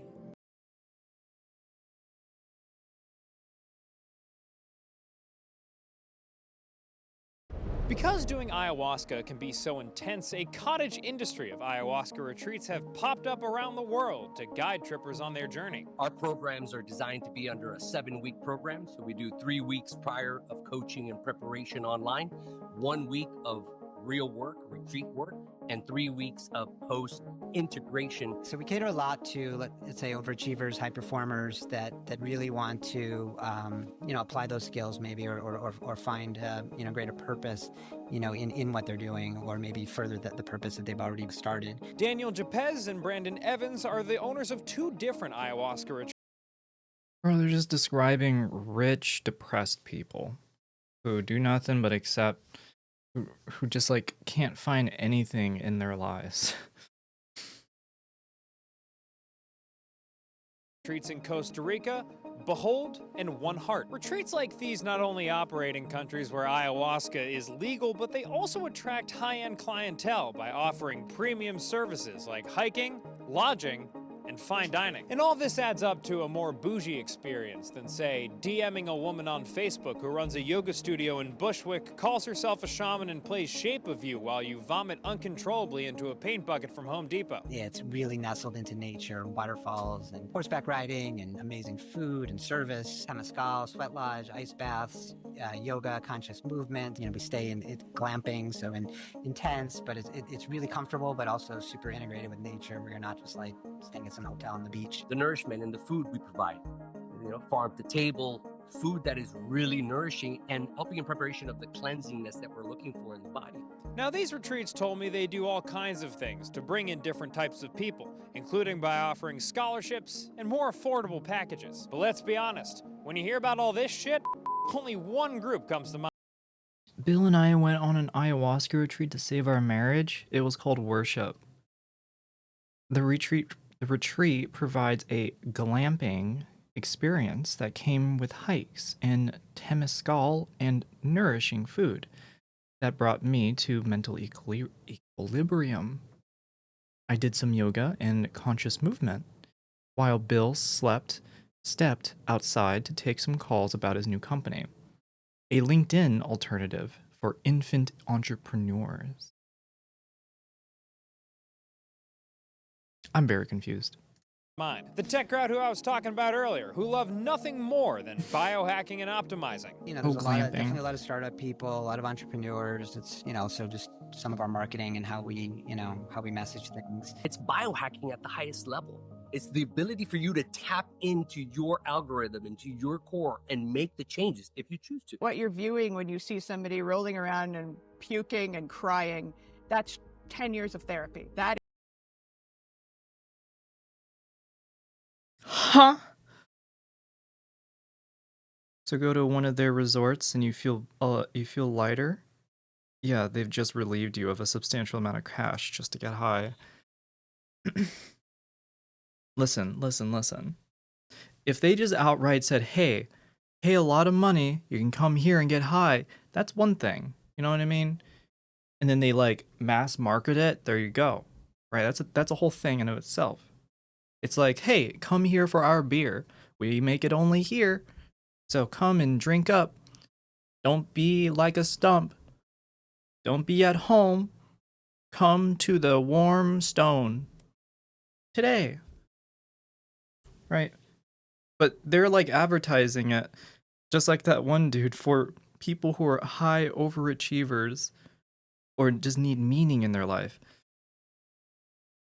Like, these are not...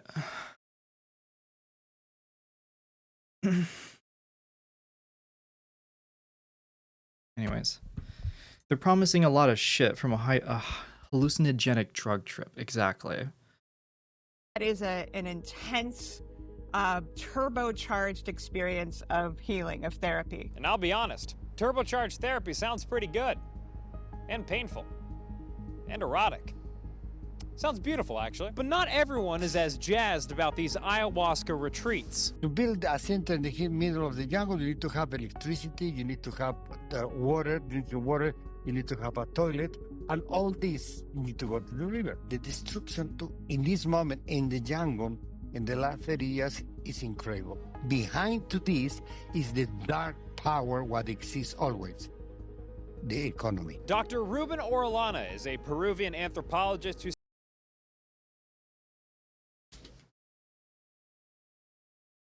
Chat, that is wholly based.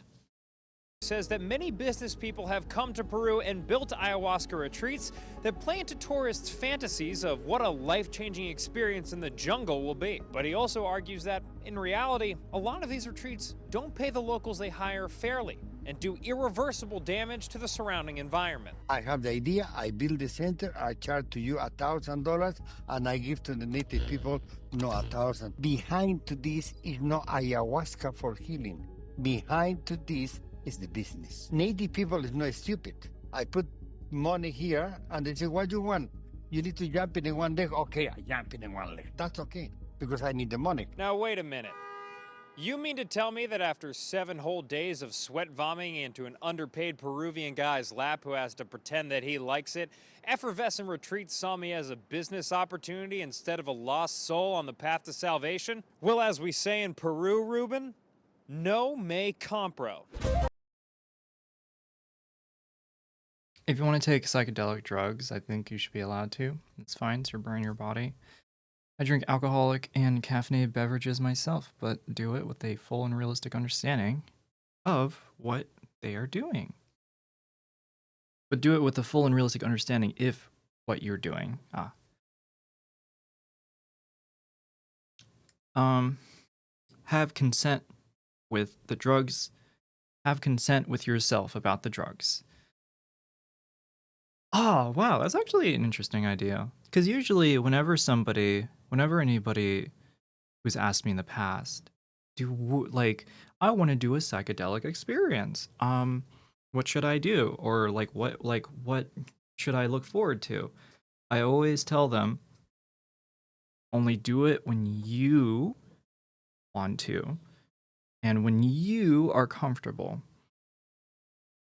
And have somebody around that you trust, especially if it's your first time. No me compro. I don't know what this means.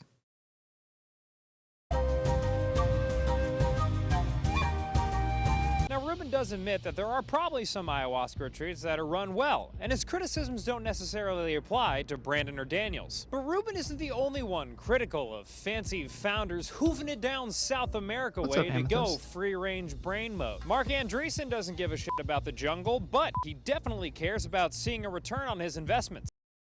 Bro, that ain't a real photo, is it? No way.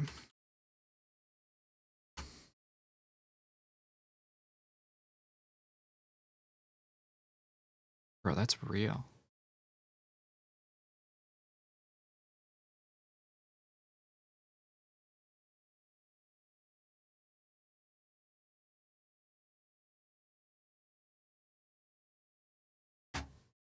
That's our CEO, dog. That's our CEO.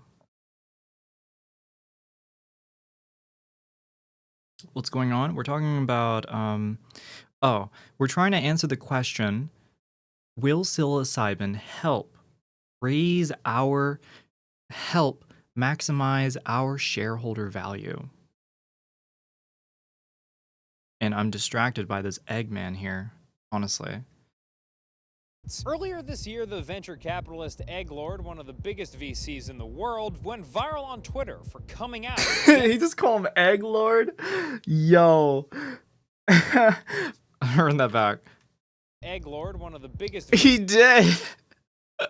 VCs in the world went viral on Twitter for coming out against this mystical broth. The core of Andreessen and other VCs' critique is that ayahuasca doesn't actually help the founders who take it reach enlightenment and find their true selves. Instead, it strips them of their motivation and drive that they need to achieve max capitalism. But would you believe it, one founder I spoke to was grateful for his ayahuasca experience, which, while physically difficult, helped him reshuffle his priorities. When you close your eyes, when you're deep in an ayahuasca experience, it feels like you are somewhere else. You see more than what you think is possible, and you can't really explain it. But I was kind of getting the idea pummeled into me about the fact that Mother Nature and the environment is much more important than what Mark Andreessen said on Joe Rogan last week. Life is about making the best of the time you have, I think, and enjoying the things that you do. It's a perspective-setting experience, like a brick to the face. Now, Bill's investors may not be as excited about him realizing he should care about things other than his company. However, some founders would argue This dude, he's of the few to where you take an ayahuasca trip or take a psychedelic trip and then instantly just market value? What? No, it's all made up. We all made this up. Doesn't matter. Make use of the time you got left. Our existence is finite. Make sure to take care of yourself.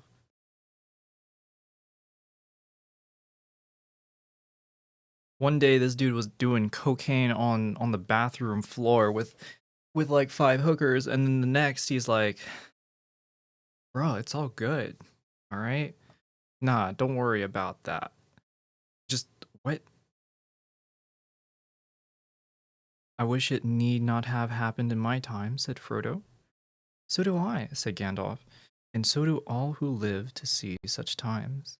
But that is not for them to decide. All we have to decide is what to do with the time that is given to us.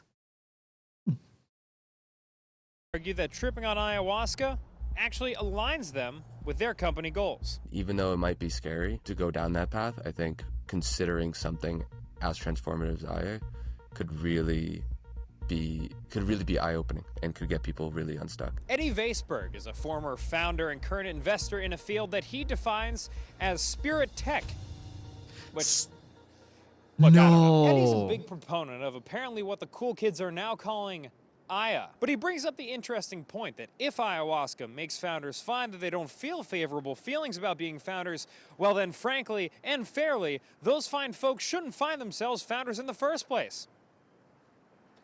Do I make myself clear? It really depends on what you're optimizing as a VC. If you're optimizing for straight line short-term returns, on a 2 to 3 year time frame, I think it still could make sense in some situations. But for a lot of founders, an experience like this can really trigger the root cause of why they do what they do, and in some cases could make them question why they do what they do, which could then lead to, as Mark put it, losing founders, quote unquote. I do think that there is a risk that if you're working just to make a quick buck, and that's your motivating force, and you don't actually care at all about what you're working on, then of course something as transformative as Aya that pushes you into deeper alignment and deeper purpose could ship that. So here's the deal. I don't even, okay, I am for CEOs just taking a bunch of fucking drugs. Because either they'll end up, being like what he said, more or less finding a greater purpose in their life, which I think is good. Because at that point, they'll have all their money, and then they can, I don't know, have some greater self-reflection and all that.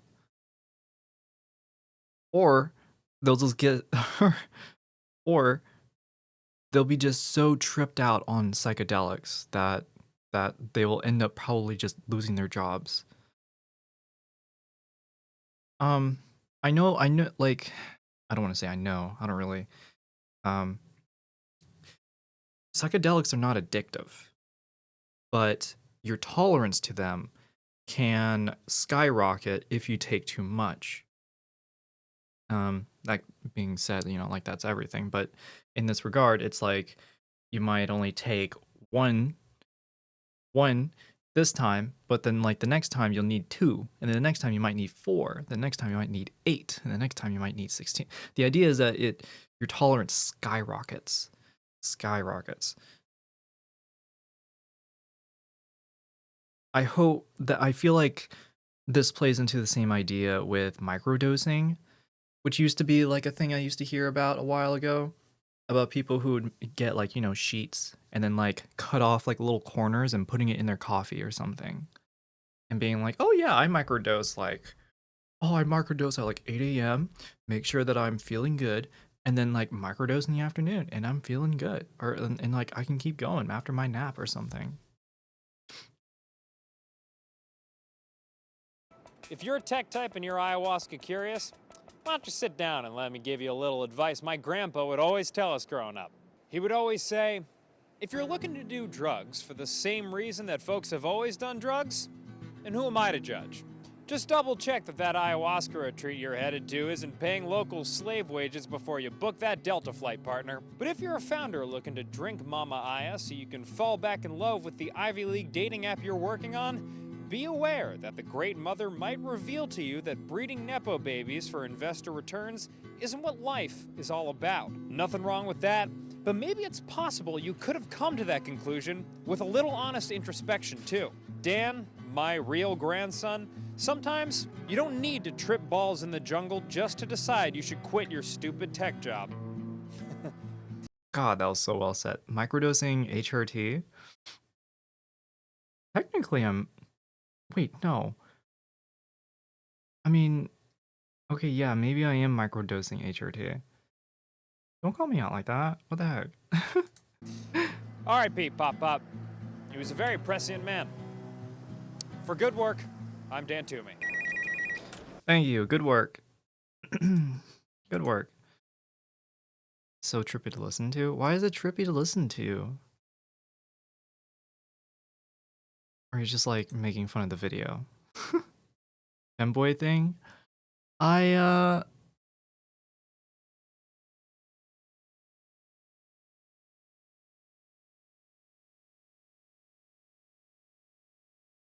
absolutely love how these tech bros will tell us technology can solve all problems and then openly admit that they are happiest when they finally put their phones down. Ah, god damn. Chat, I remind you all that the tree behind me is fake. That the wood bookshelf behind me is fake. That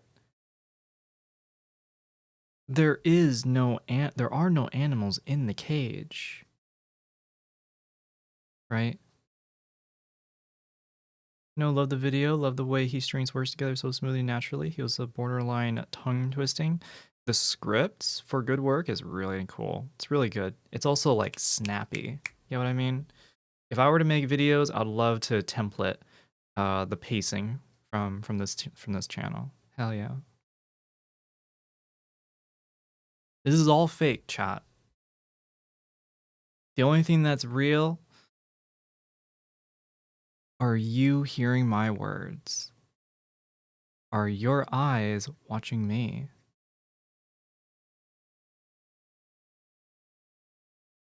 And your actions that has led yourself here. It's a real bookshave made if wood not fake that, huh? That's only because Maddie is not in the cage. True. True. But are we hearing your words, or are we simply mentally projecting what we feel inside onto an image that our mind has created?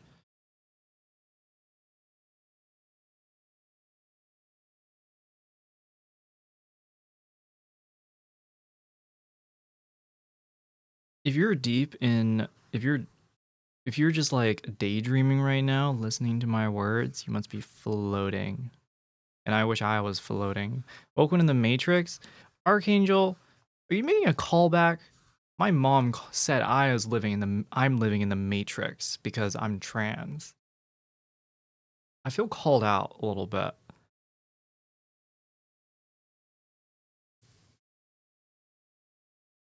This is when we find out this room has been a green screen this whole time. I just like, whoosh.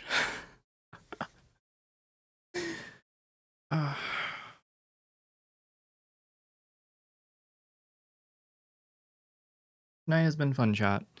Been literally just yapping about and looking at cool stuff for like the last 3 hours. Thank you for the follow. Arthur Any Donuts, thank you.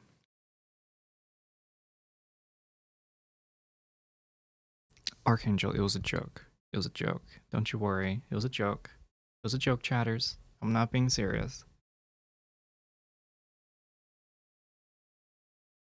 If trans folks are in the Matrix, can I get one of those cool leather cat suits? W. Oh, those things just like...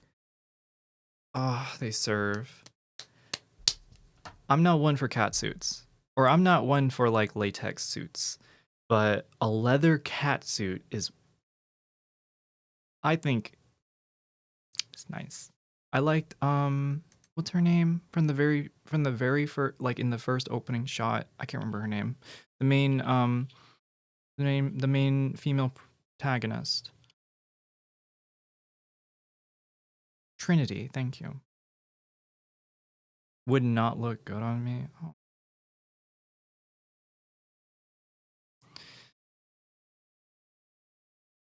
Tight leather. I prefer tight leather over latex. That's all I'm saying.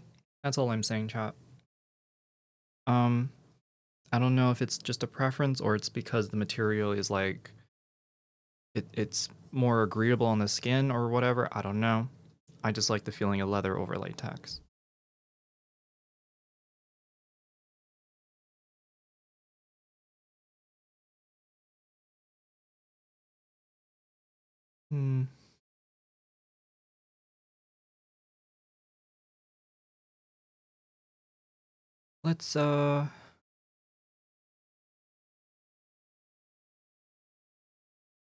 Let's wash our ears, chat.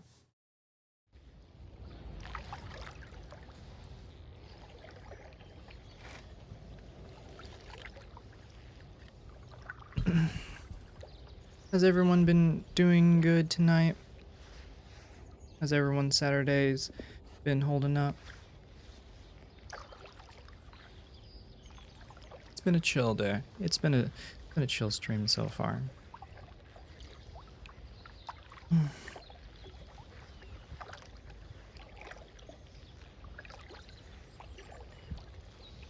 I hope this is not triggering anybody at home with how wet the water sounds. I do like the fog and the kitty.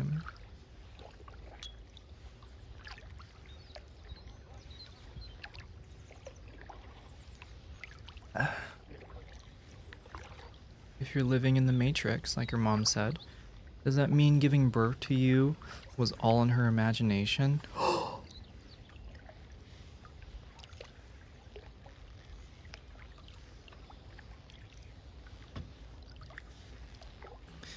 It kind of reminds me of the whole omnipotent idea again. Like, I guess...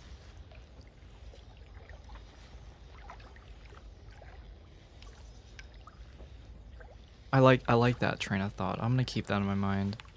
I'm gonna remember that. Honestly, that cat must be terrified. Oh, it's so terrified. Sitting next to the edge. With its tail just dragging along the water. Just chilling. Floating along.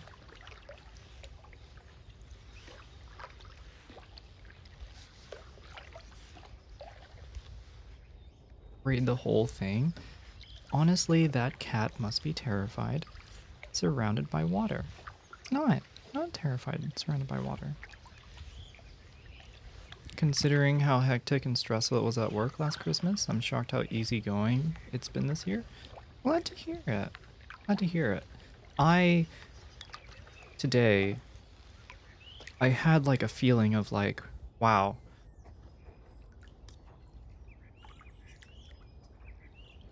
I don't feel overtly like depressed or stressed out or like anxious as I used to be. Just 1 year ago. It's like the type of reflection that I had today is the type of reflection I would have anticipated like months later, looking back and thinking I could have felt that way during that time, but I had this in front of me.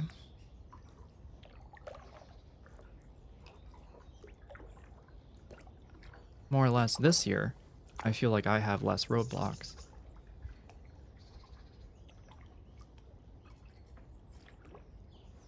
I'm glad to hear that this Christmas has been getting better for your hands. Maybe the machine took games from your parents in the Matrix to make you. Gametes? Gametes? So you're still genetically your parents' child, but your mother didn't carry you in her body in the real. This is getting wild.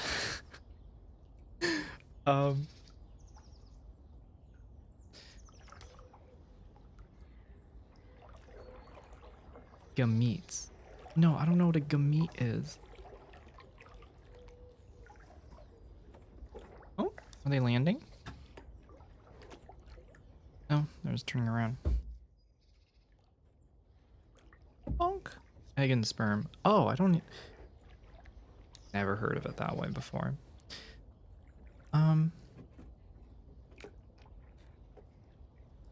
Didn't carry me in the reel.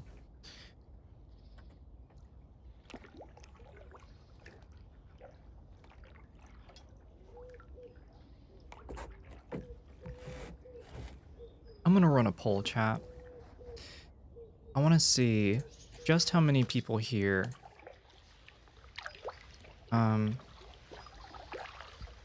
think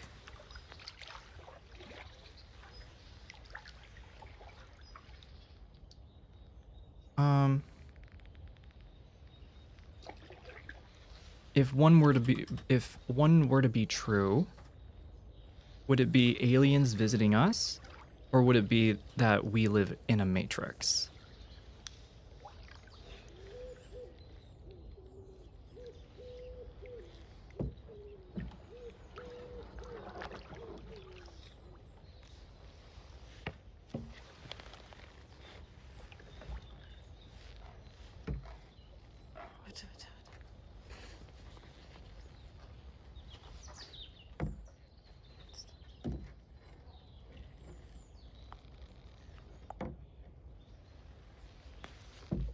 I'll do a 3-minute poll.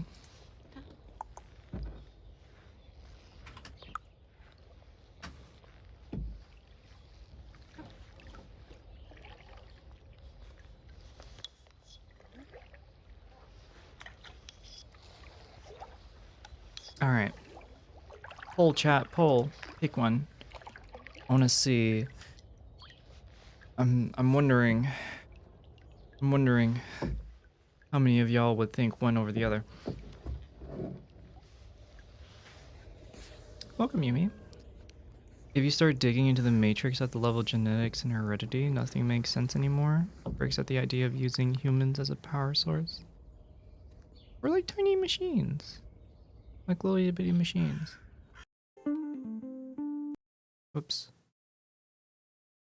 Let's see. This was only 6 minutes. Let's check out one more video by them.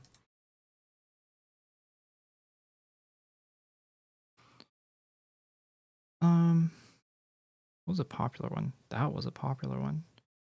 This is the fog. Do a recent one.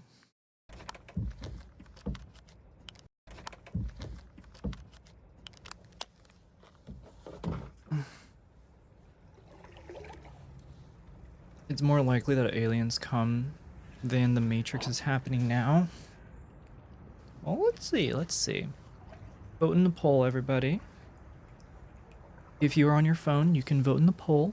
If you're at your desktop, you can vote in the poll. If you're on your TV, probably can't vote in the poll, sorry.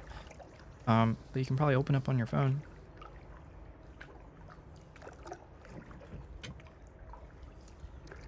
I really want to go back to the Norfolk Broads again. Just need someone to go with. Norfolk Broads. Oh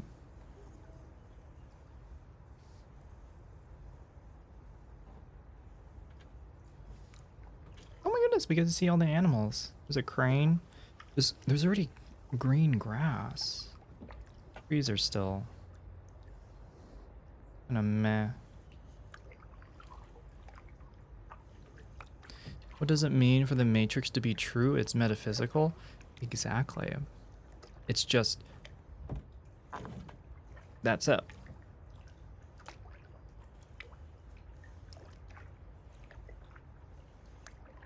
Where's this video based?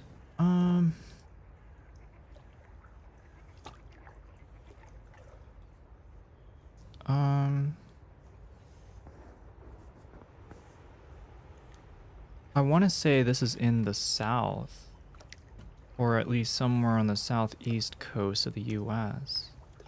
But, like, these are marshes. Marshes are mostly in the southeast area of the US. But there's also all the trees are more or less dead. And yet the grass is green. I want to say this is like Carolinas, or like I would put money on like Carolinas. Not dead, just autumn. It's winter already. They're all dead. There's not a single leaf on any tree.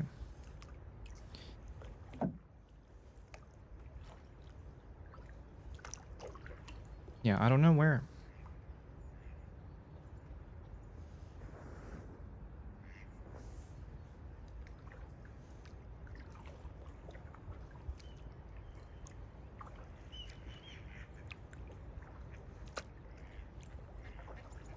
Click on their main page, go to the info.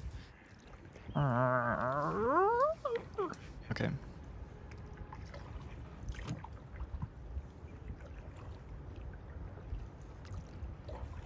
Oh, never mind. I'm completely wrong. Not even in the US. I live in a wooden cabin by a river in the wetlands of Germany. It's basically paradise, complete with wild neighbors, foxes, raccoons, beavers, hedgehogs. They're not as majestic as me, of course, but they do make life interesting. They're not as majestic as me.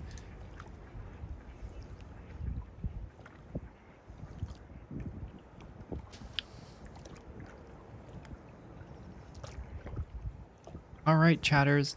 Voting is almost up. Vote, vote, vote, vote. Vote, vote, vote. How many of us are here? 53.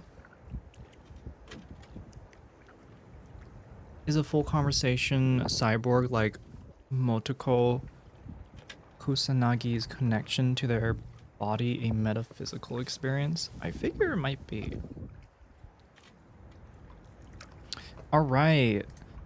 Woo! Aliens visit Earth. Chat, I'm glad a majority of y'all voted for that. Thank you. I'm glad I'm surrounded by people who believe aliens will come to Earth, and that one being to some greater extent.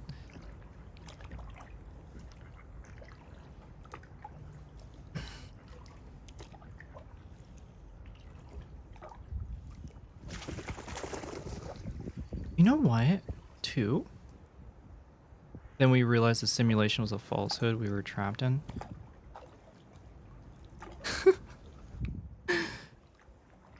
Once that, like, I don't know what to make of any of it.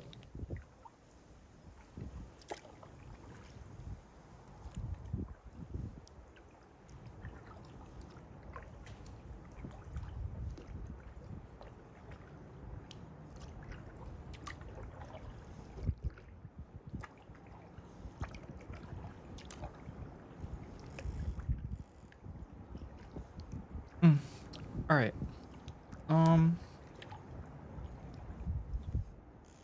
Alright, chatters, it is almost 4 hours into the stream. Shall we play something? Shall we play a game?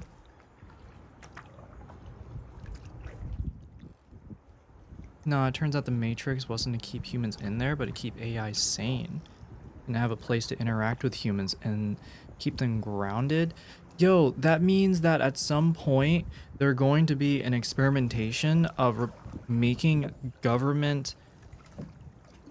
They're gonna like that means that at some point in some timeline there is government government supplied relationships being like, hi, I would like to apply for a boyfriend please, or I would like to apply for a girlfriend please.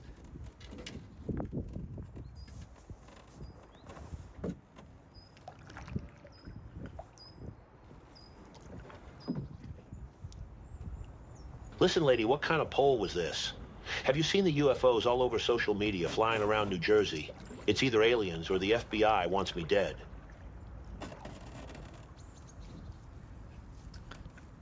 They're not aliens. If anyone here thinks they're aliens over New Jersey, you need to get your eyes checked. People be taking pictures that are out of focus and then sharpening them. There's some dumb people out there, chat. You need to watch yourself, right? Don't get distracted. Sky Nut.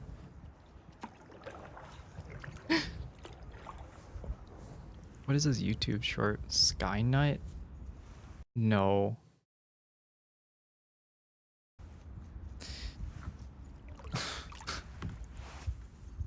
Oh, the kitty hopped off.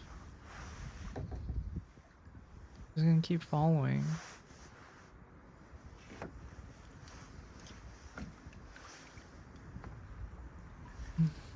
Hello, Jim.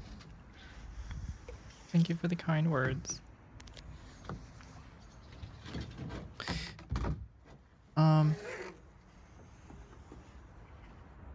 We have super good cameras now, even our phones, but no one can get a clear photo of an alien or a Bigfoot. The reason why they can't get a clear picture of an alien is because they just see what they want to see. It's always that.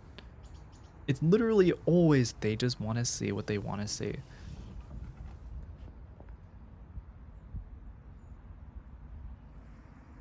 There you go, Chief.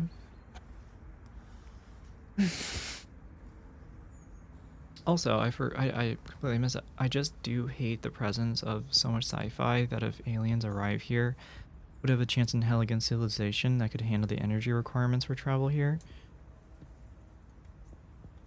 For traveling here, yeah. The thing too is like, it's either I want to believe that that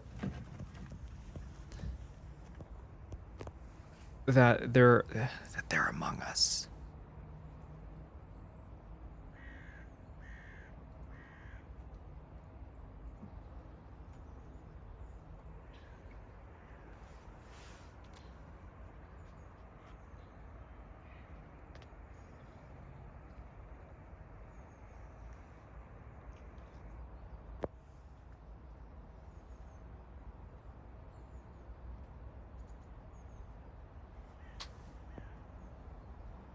There you go, all signs. Look at this kitty, just digging a hole.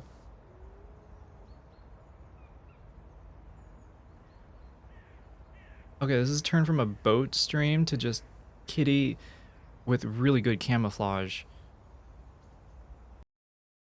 You can't even tell.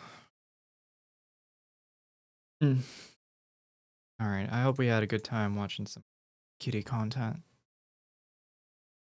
I would put my ears on, but I already have a headband on. I'm sure there is or has been life beyond this planet. That some of the life beyond this planet is sapient and sentient. But the question I have of this is, does any exist right now? And is it anywhere meaningfully near us, given our current technological level and theirs? I just think of so many Star Trek episodes where it's like one can put themselves in the middle of a giant society and just kind of maneuver around.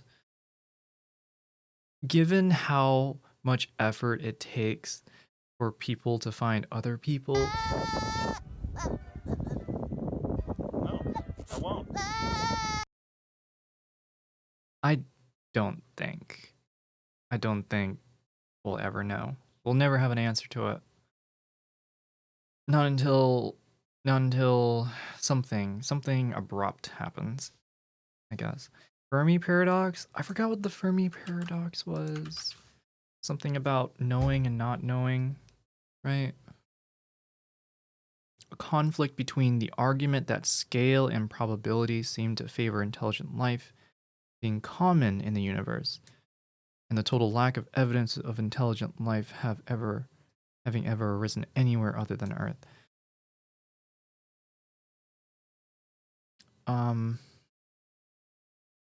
It's a conflict between that scale and probability seem to favor life, while also the total lack of evidence ever having arisen anywhere other than the Earth. Gotcha. Paradox. We won't know until an alien culture knocks on our proverbial door. Proverbial door.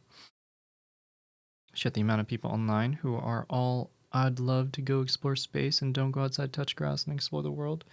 What I have here is hilarious.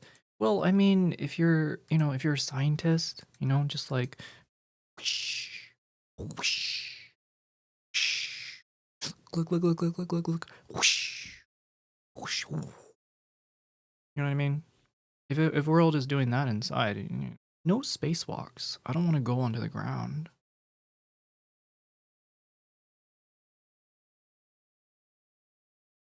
I'm acting so I'm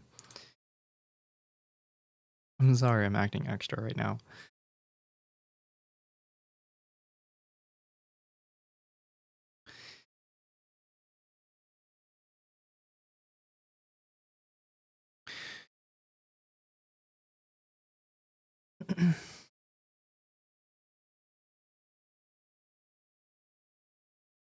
The energy is appreciated. Thank you. Let's see what can we do, chat? Chat, what can we do?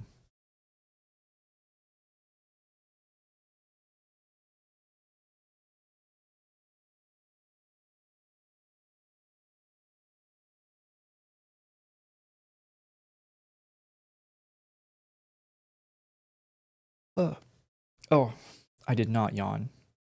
I did not yawn. I did not yawn. I'm more outgoing online than I am IRL, to be honest. Really? I am the exact opposite. So it's very strange, actually, for me to... Not strange, but I feel like myself pushing internal boundaries within myself. Being both active online and in person. I have no problem being active in person. I don't know about you, but I'm about to go to bed. Have a good night, Jens. It is 3 a.m. Go to bed. Take care. Thanks for stopping by. I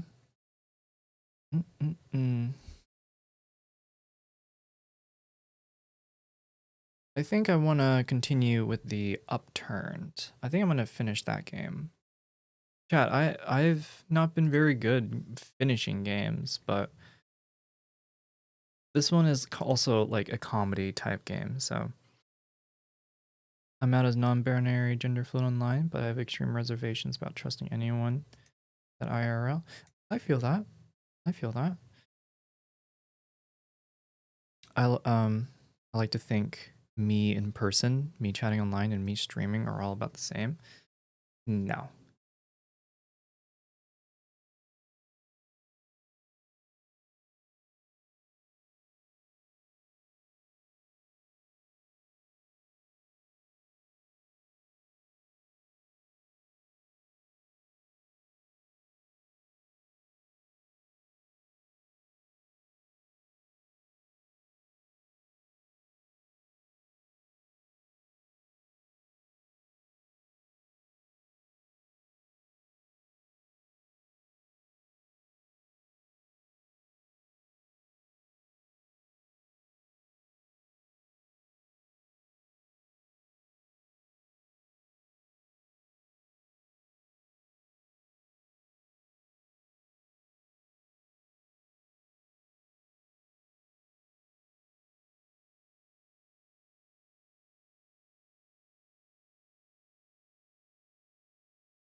quiver from each lip, and he's here to do some business with a big iron on his hip, big iron on his hip.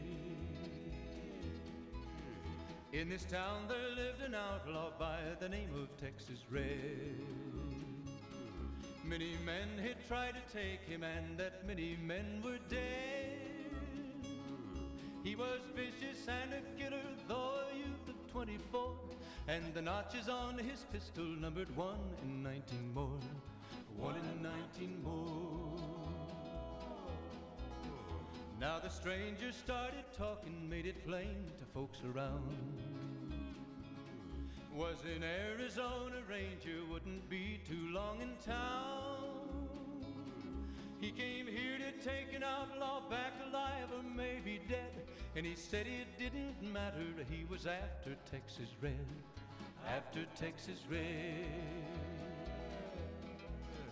Wasn't long before the story was relayed to Texas Red.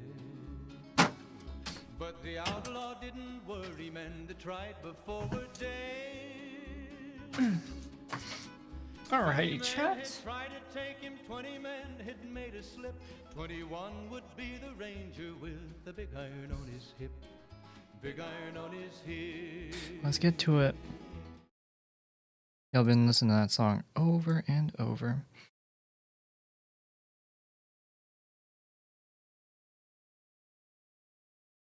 Big iron on his hip. What?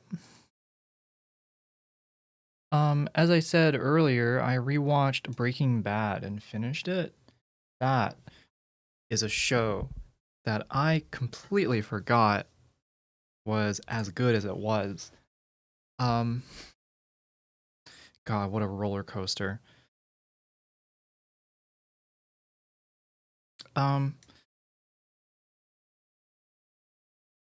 When I first watched the show, I actually did not get it.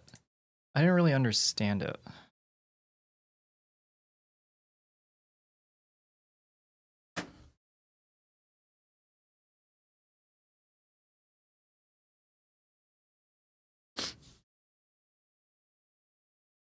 Does that make you want to pizza on the roof?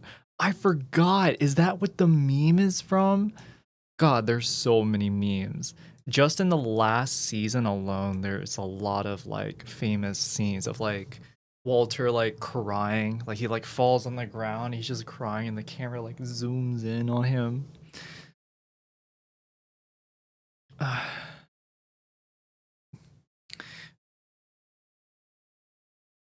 right, let's start up the game. Let's change up the chatting. Uh-oh. Oh no, chat, it started on my other monitor. Good.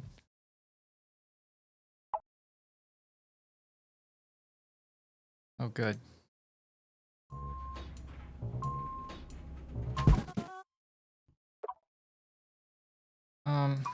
Windowed.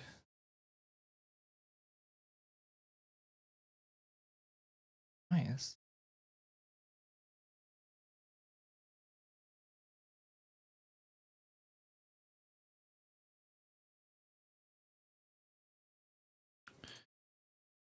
Alrighty. Let's turn the lights down too.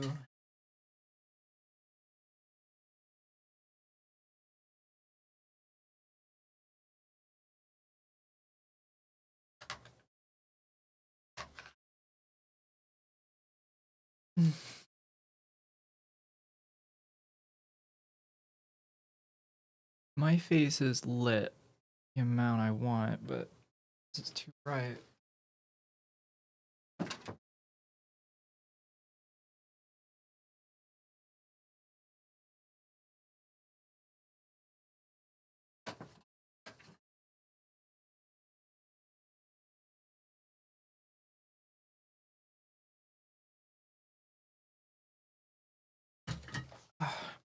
I'll just turn the light off for tonight.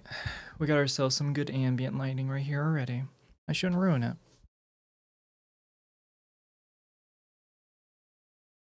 All right.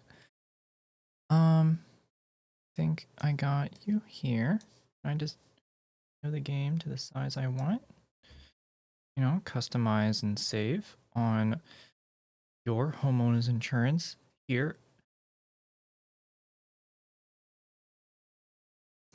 It's not doing the resolution I want.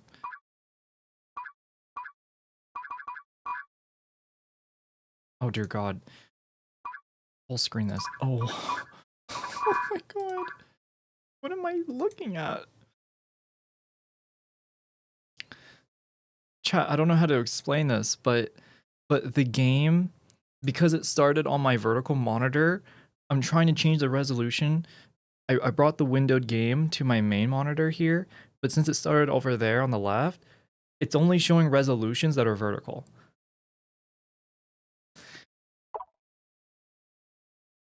I'm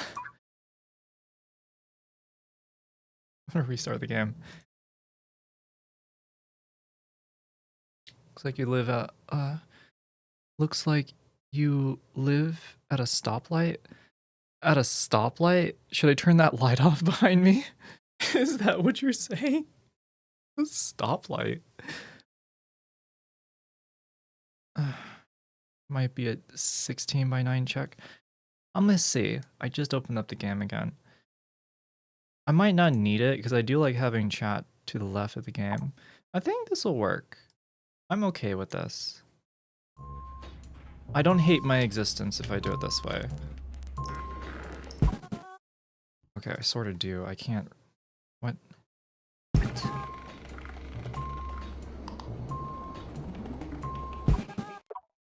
Okay, it just fixed itself.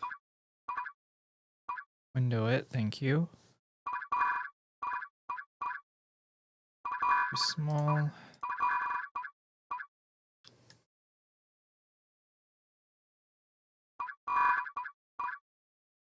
That's a weird resolution. Too big.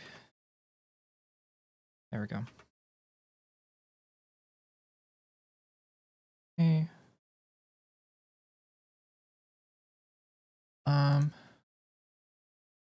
Let's do that. Okay.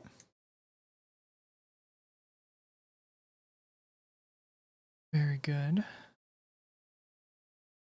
Alrighty.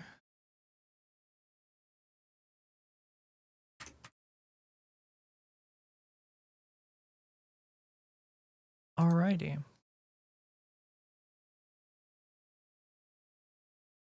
I think we're in that chat.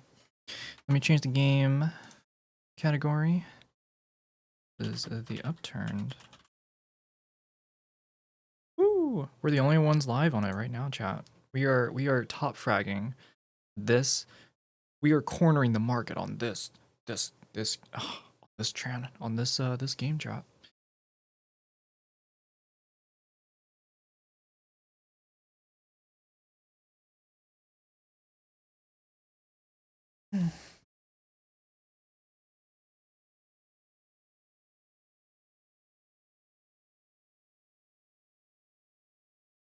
All right. I don't remember what we're doing. Just gonna be real. I don't remember.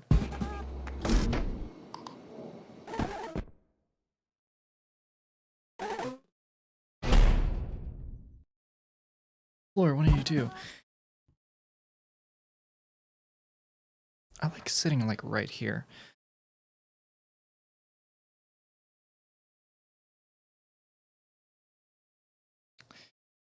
Trying to think of something clever, but I can't. So we'll just do something like this instead.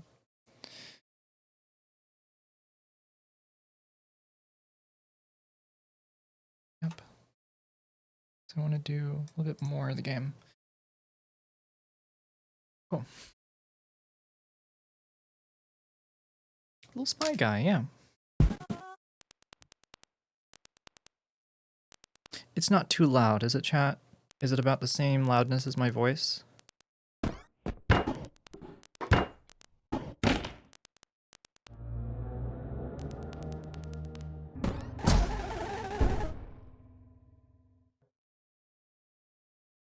Oh, looks like that floor never finished construction.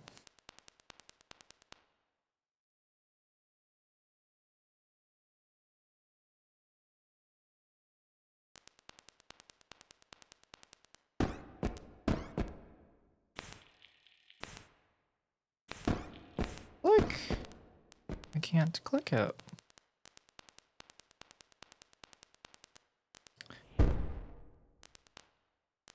Side there.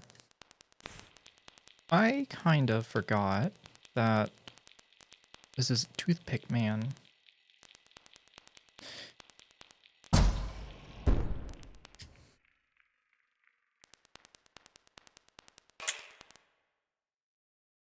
Oh, it's timed. It's timed. It's timed. It's timed. Okay. Let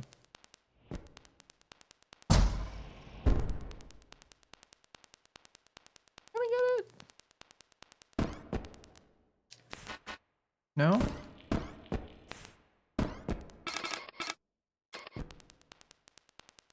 If I pick something up and throw it at it. There we go.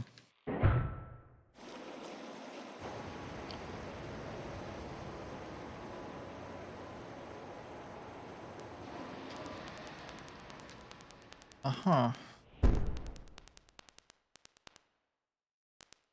Why is that significant? Oh, that's why. That's why it's significant.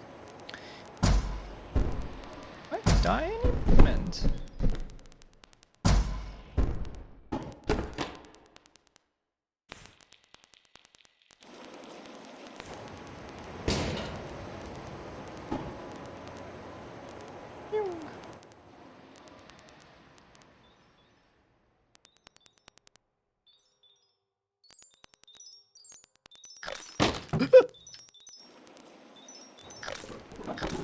Old dude there.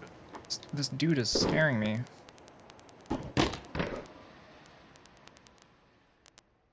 Hi there.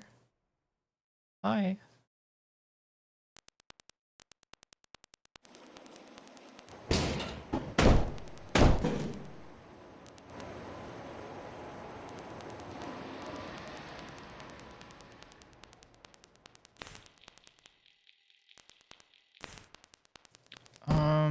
Do I go down here?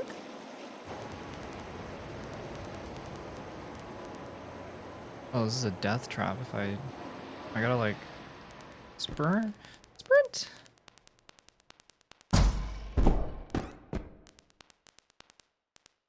Go all the way over there. There's a chat. Do you also buy your furniture in jars? I got a good deal on mine. It came pre-assembled, but it was jarred.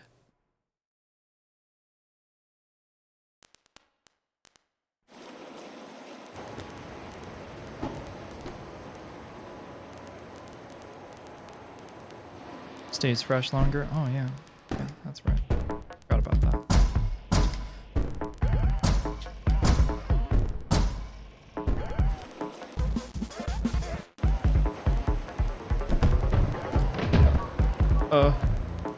I forgot about this guy.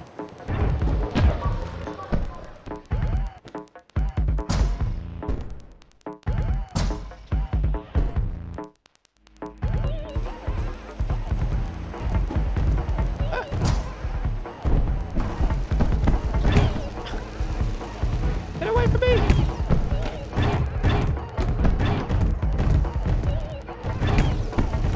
Oh, I keep missing. Oh no, I'm dead. Oh no, I'm dead.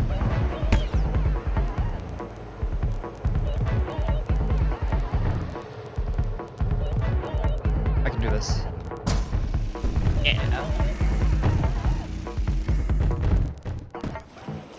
And I'm dead.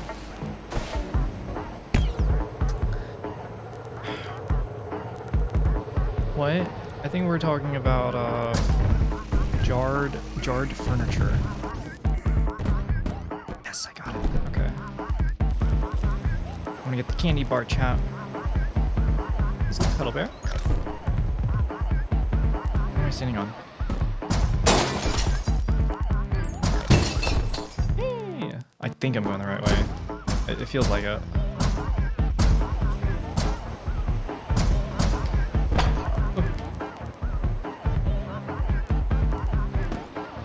No!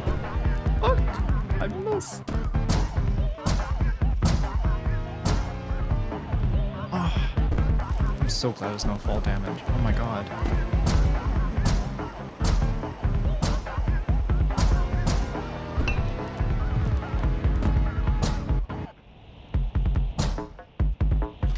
Yes, I got the key. I got a key. Was that the entire point of this area? These dudes are stuck down there. Oh, let's get here.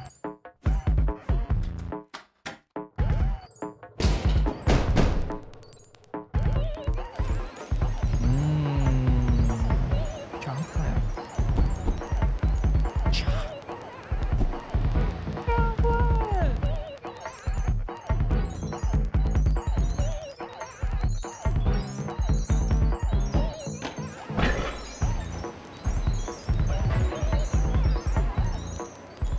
I'm gonna land right here on this one.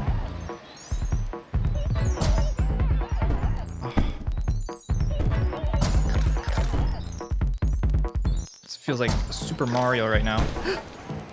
No!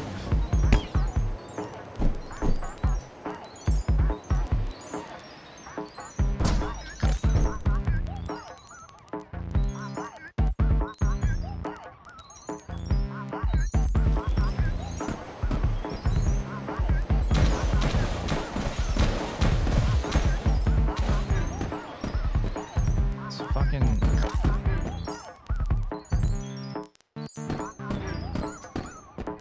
I'm not tall enough.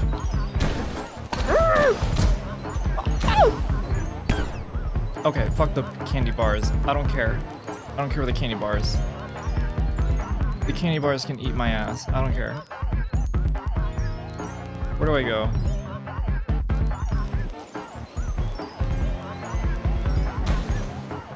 To go through the window?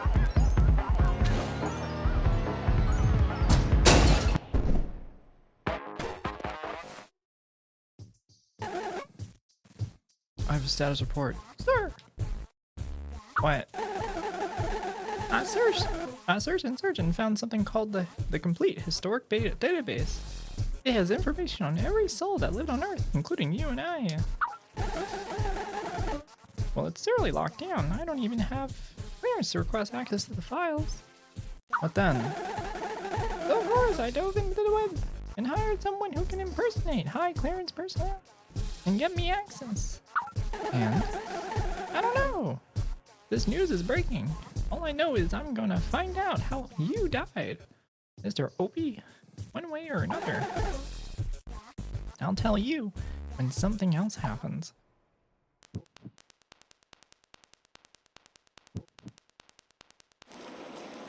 Ugh, still the water. Still the water. Do I got the thing. Can I just go back? Yeah, I can. Just close the door.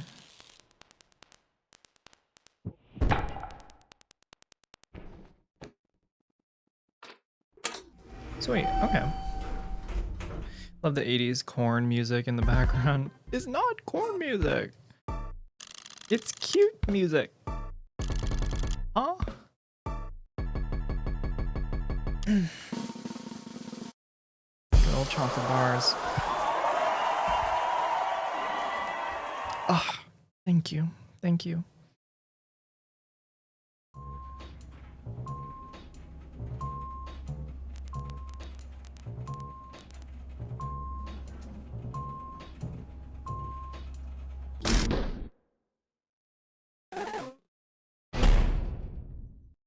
Opening the snores.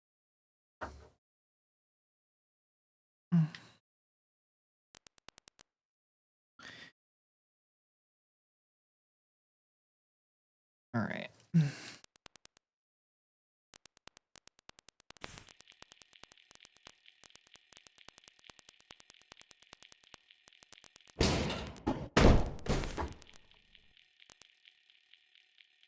Mop.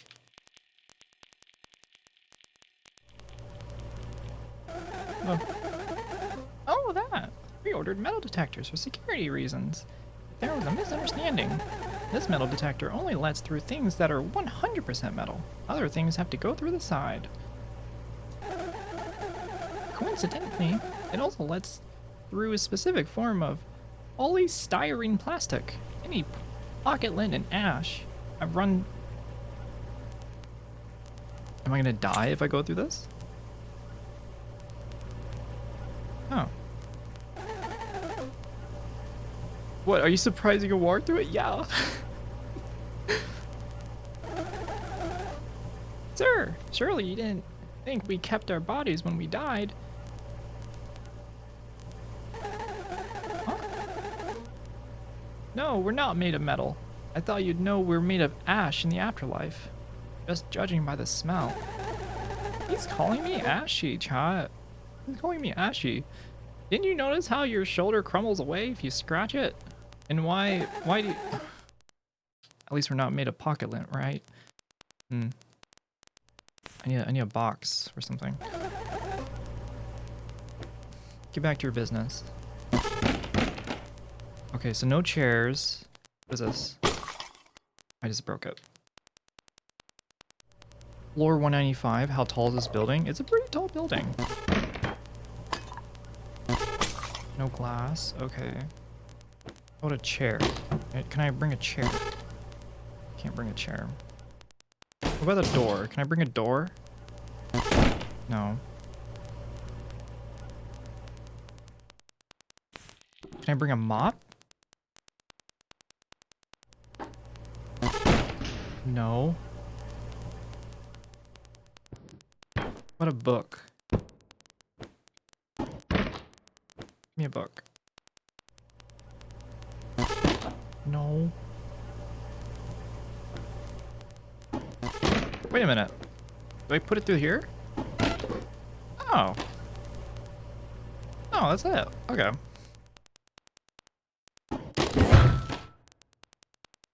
Duh.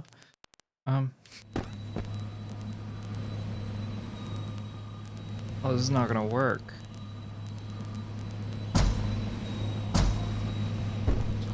Ooh. Never mind, dead. Ooh, this hallway is giving Silent Hill.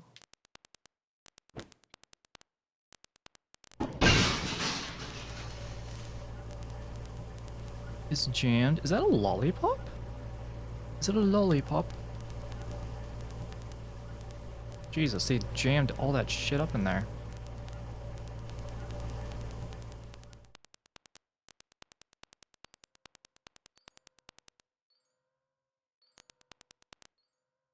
Hmm.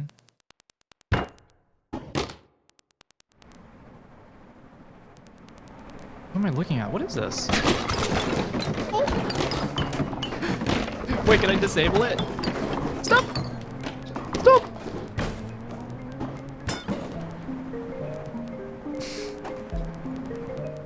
I guess that's why they have two of them.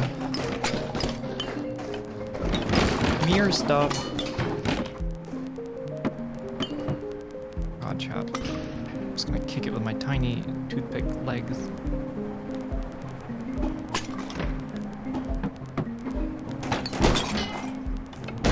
Yes, I got it. I got it. I got it. I got it. Okay. Everything is alright. Nothing is wrong. Nothing is wrong here.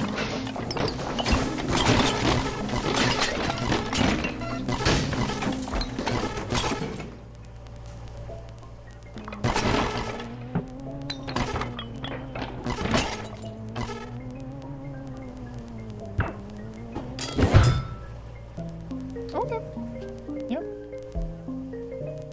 I didn't know magnets only worked when you grabbed them. You didn't know that.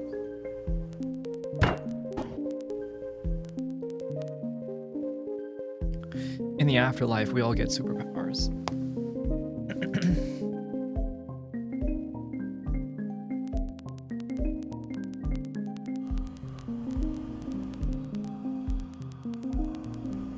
I can jump across or put something through it. Let's go to a chair.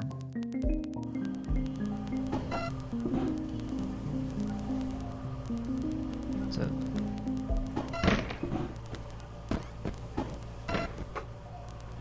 It is not allowed.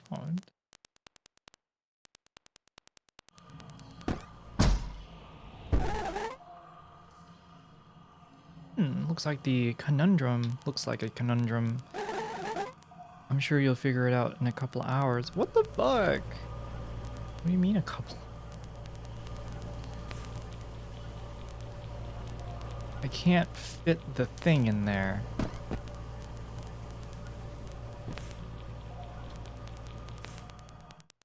I guess I will use the magnet, I guess. I don't know. I can't fit it in there for some reason. It's not going in.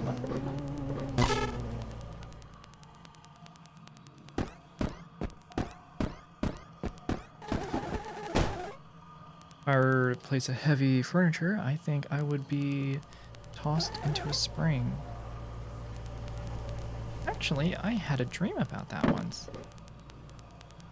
If I just carry this. Oh, I'm so strong. So swole chop. Easy. Easy, easy.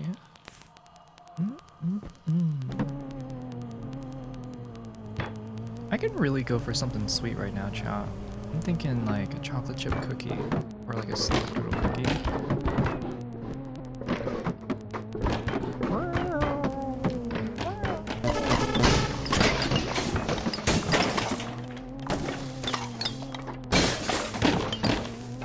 Let's go this way.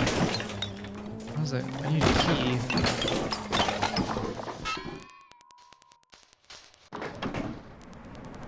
Is there a key in here?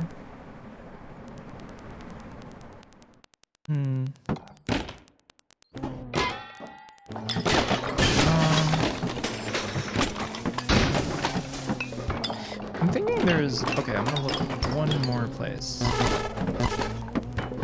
think there's an extension to this level.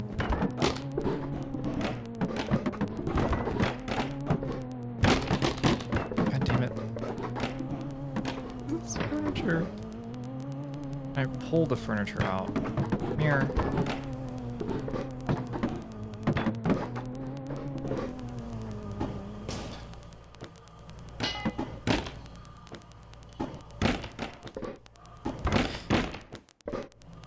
This is how it feels to shop at IKEA sometimes. Can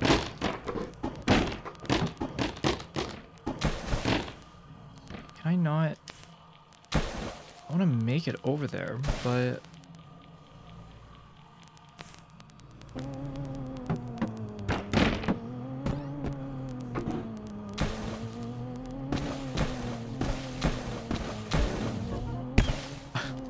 I died. Okay.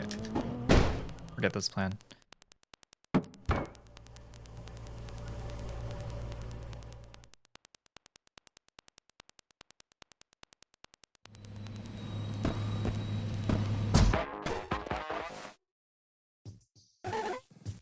There's Hazard report.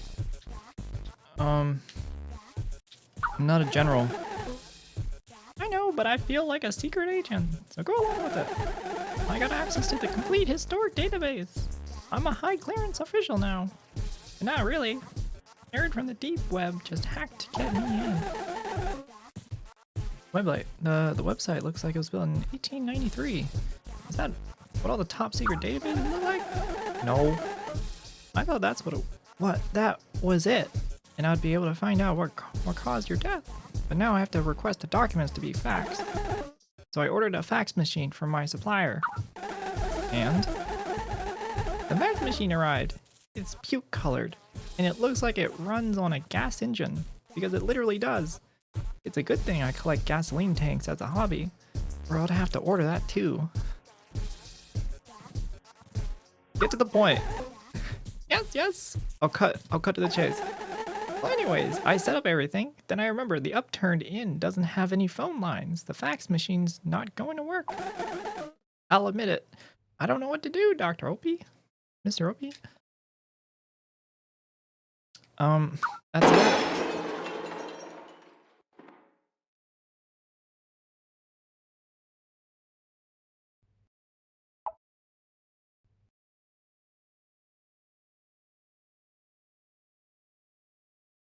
What's happening? Something from outside smashed through the window of the lobby. Through my beautiful windows! A rock?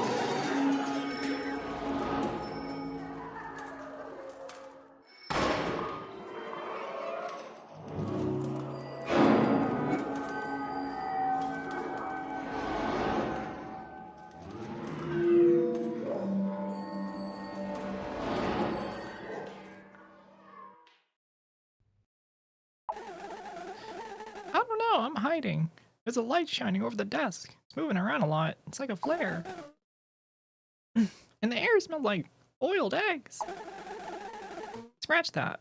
Now it smells like root beer. Flavored candy. I hate root beer flavored candy. Are you having a stroke?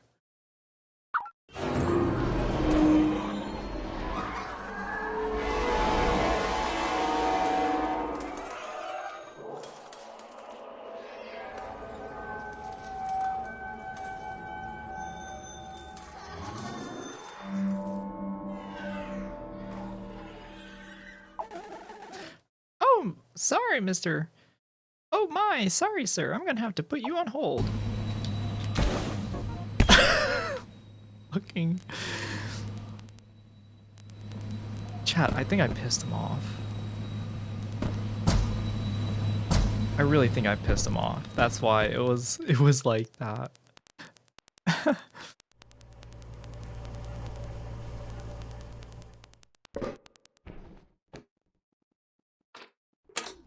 This sound, especially in association with dialogue, is really familiar, isn't it, with other games too? Snowy, this game is from the same dev as Lethal Company.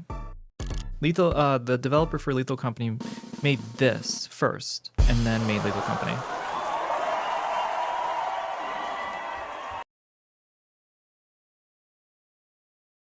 Weird. It's kind of like this is like a... There's comedy to this game, all sorts of types. We're almost to the top, chat. We're almost there. We just keep getting stuck. All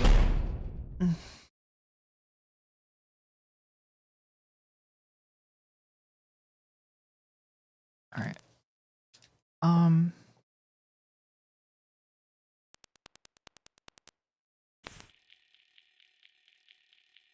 Oh, it's dark in here. Is this?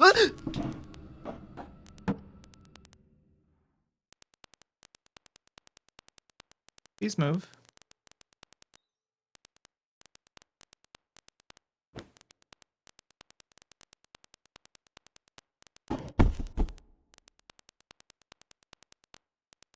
Gonna be like Weeping Angels kind of shit. Oh my goodness. So this is like discovering a musician's first album and going, ew. No, what? What do you mean, ew? This game was made with passion. As I see it, pretty cool. In my opinion. I don't like the Weeping Angel shit though. That shit's scary.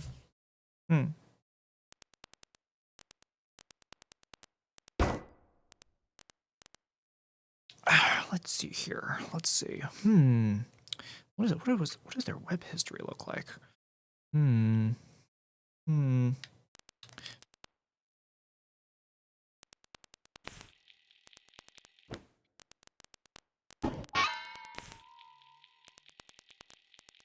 Giant hole. All right. I'm gonna need your desk, please, or not. Yep, there you go. Just rips the door from hinges. Yeah. How I roll. That's how I rip.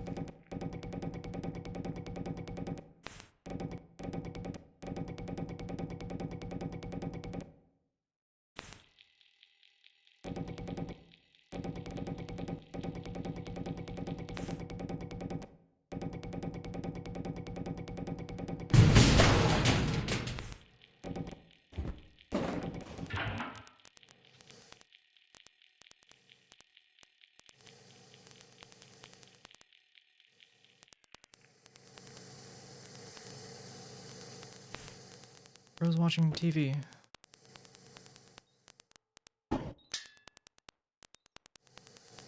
Okay.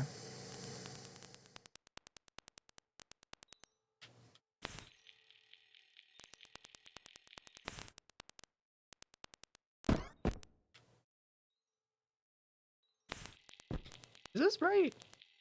Are doors supposed to do that? I don't think so. Ow. Oh, fuck. Oh. Bang. my knee on my desk.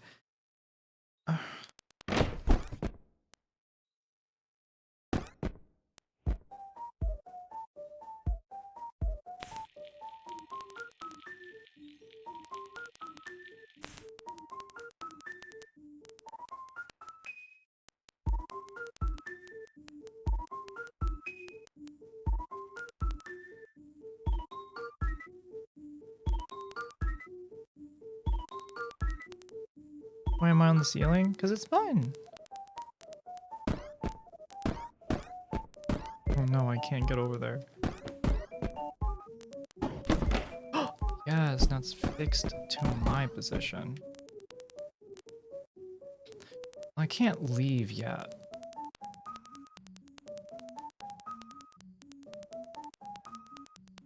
Hmm.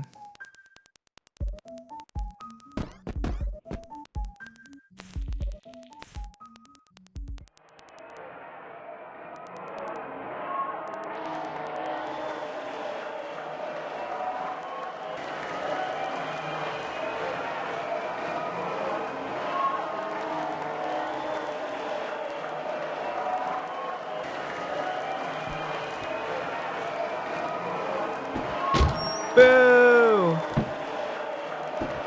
Boo! Boo! Boo! Boo! Your concert was trash.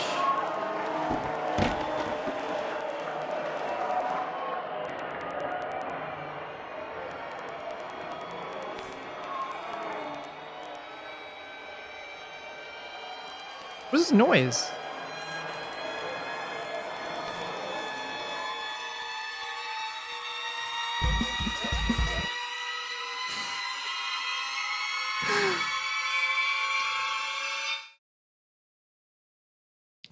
Actually, what? Good job, Nets. What are these? Are these jackets?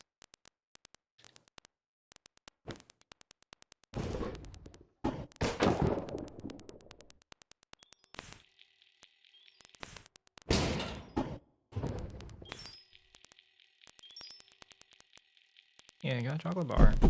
I forgot that there's discovery in this. It fit so well. It fit too well. I actually was not sure. I legitimately was not sure.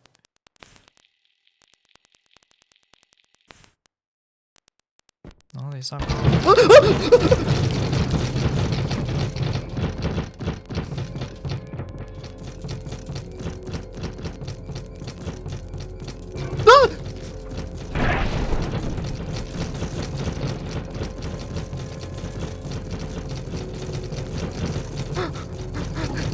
Get away!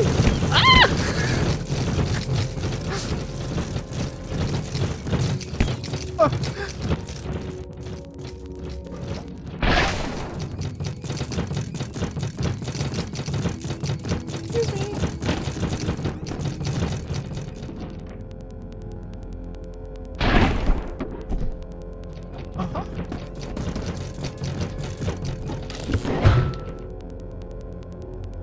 Where's the exit? Where's the exit?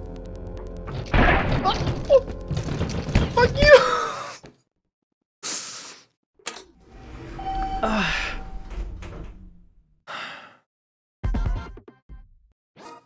Good. Nice.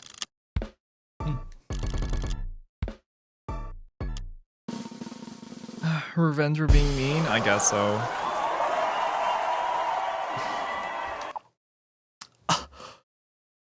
P.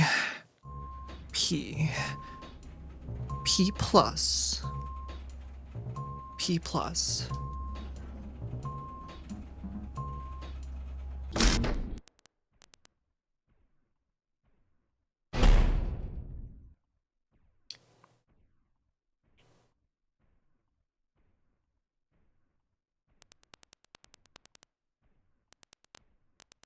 Oh man, it's stuck right there.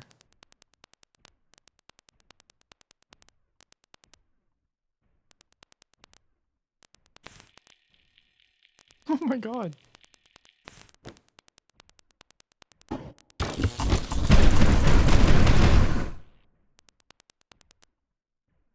see.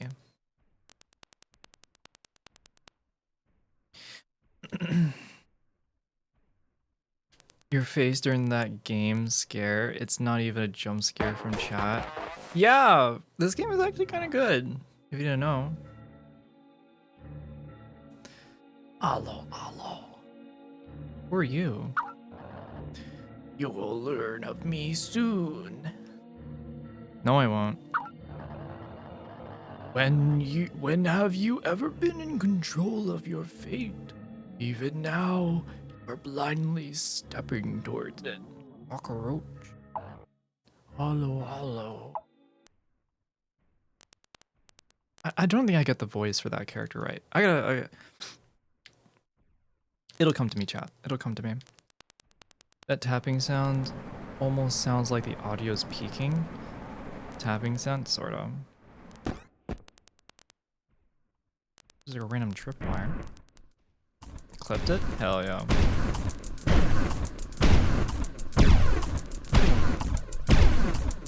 Oh my god.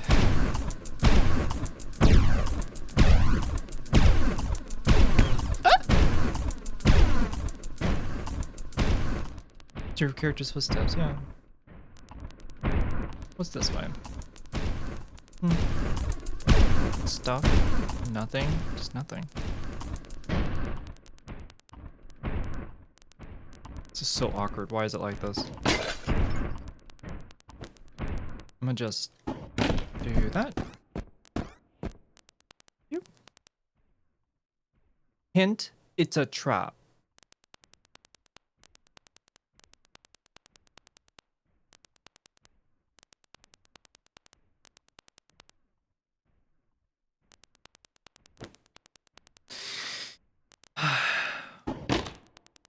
Hello, Pole Queen. Alright, chat. I'm not ready for this.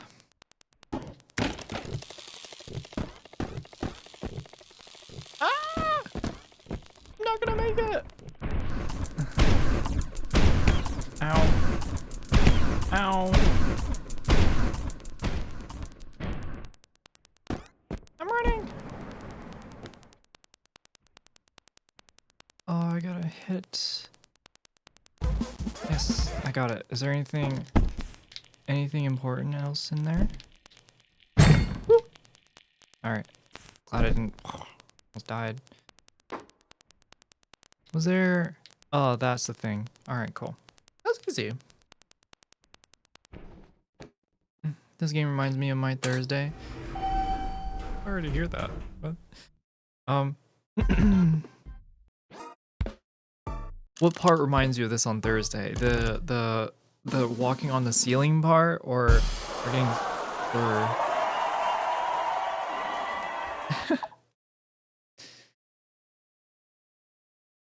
a little cute loading animal on the bottom there.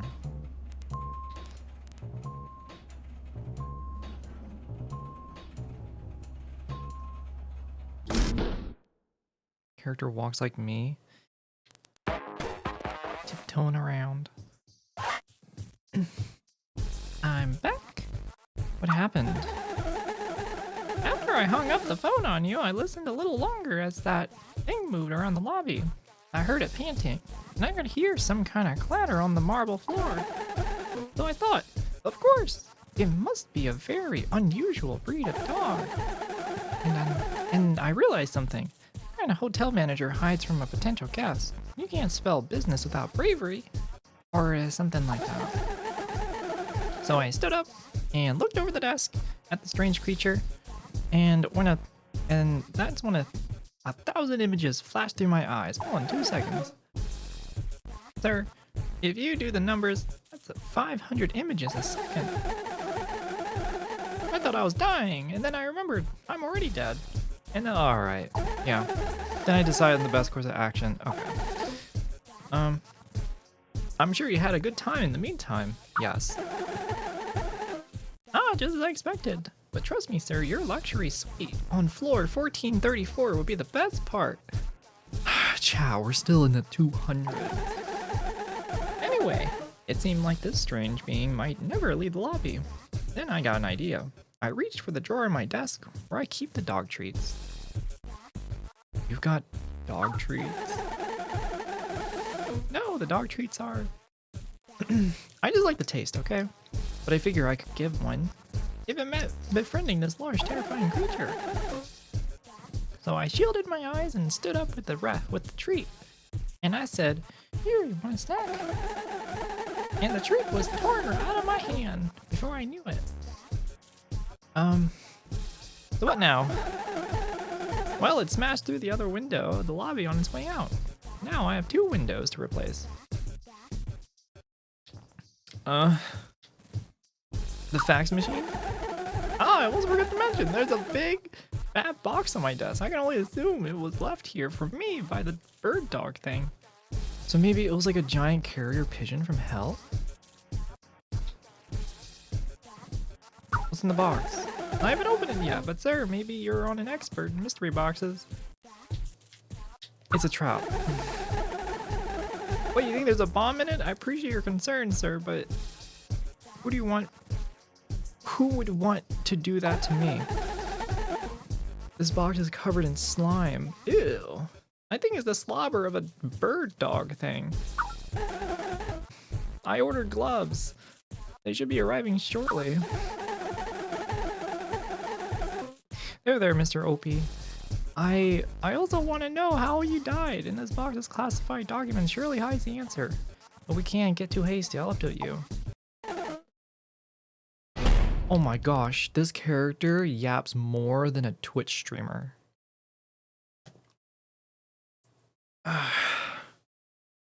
This character yaps more than a goddamn Twitch streamer. Wandering aimlessly around the building, dodging trap wires and traps. Yeah, I say trap wires, trip wires, traps. Yeah. Oh look, yeah, you stopped at the floor 250. That's the art museum. Wait, really? I hope you appreciate the hard work that went into the exquisite pieces. Abstract 0. Chat, is this just like a vibe level? Corner. This is just a vibe level. Violet Tide. Is it in Alien game? Alien game. Storm. Looks like a dude dancing. Looks like a stick dude dancing. It's like it's super zoomed in, you know what I mean? He's doing the dance. This is a picture of like a cheese dancing, doing the wiggle that SpongeBob and Patrick do on that in like the first season with like the jellyfish and stuff. Color.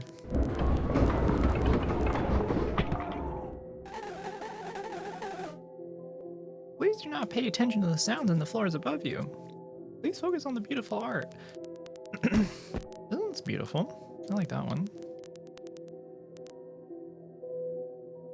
Got a banana. Hello, Mega Gumwolf. What's up? What's up? What's up? Pantane Defying Gravity. Ooh. Abstract 4. Can't see some of these anymore, but they all look the same. The Dark Prince. Oh.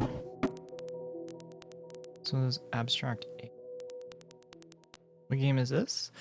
This is The Upturned. So this is from the same dev as Lethal Company. So like it's super pixelated and stuff. It's kind of cartoony, kind of goofy, a little spooky, but yeah. Hello, Kyra. Or Kia. Kyra? Hello, Kia. That's the banana from the museum. It's Defying Gravity. Kyra. Kiara. Kiara.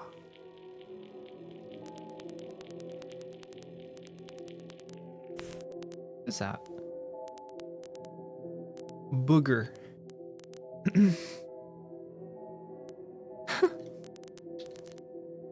I don't think I've ever seen an art piece called Booger. Can you see that, chat? It looks like somebody dropped... This would have been my shirt. After I drink a Baja Blast and accidentally spilling some on me.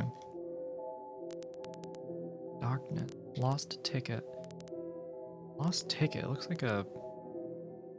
I don't know what I'm looking at.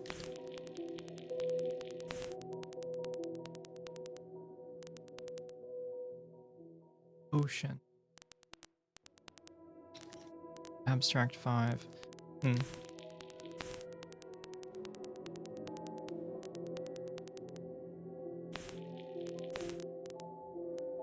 Cold sun. I would not associate purple with cold. I don't know. What do you think, chat?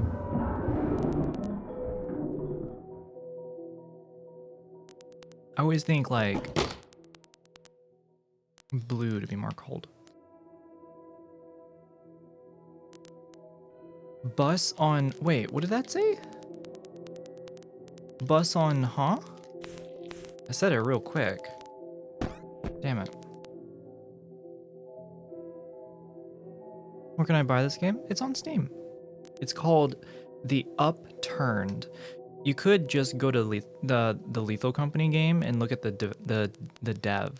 Just go to the dev page and you can see, you know what I mean? Anyone else seeing the flashbacks of the Benadryl hat, man? Spy versus Spy? You mean the click game? Oh my god, I want to play that game. Shapes then. Chat, we're not going to be able to finish this game tonight. I'm just going to tell you right now. This is actually kind of a long game. The dev has put in quite a number of levels. Walls.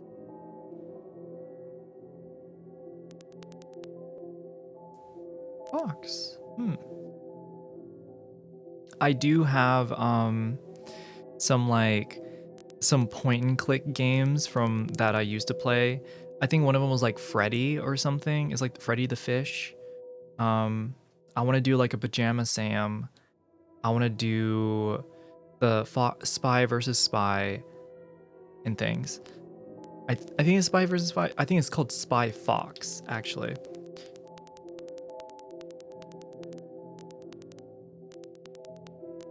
I'm a sucker for old click games like that. We have Teeth. Teeth? Looking like a Harry Potter thing, I guess. Prickly one. That's a cute cactus. Look at the cutie cactus there.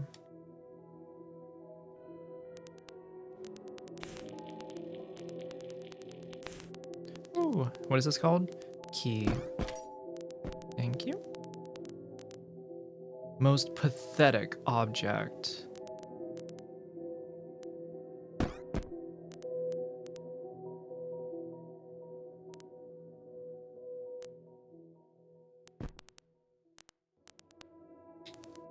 A mop.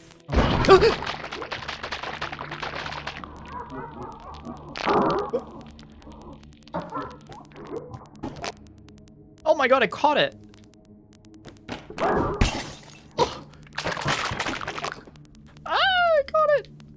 There's bones. I'm running. Wait a minute. I don't have the thing though. Uh-oh.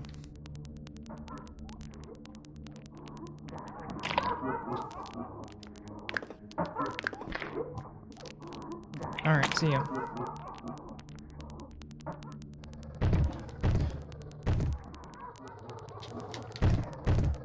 Pick it up.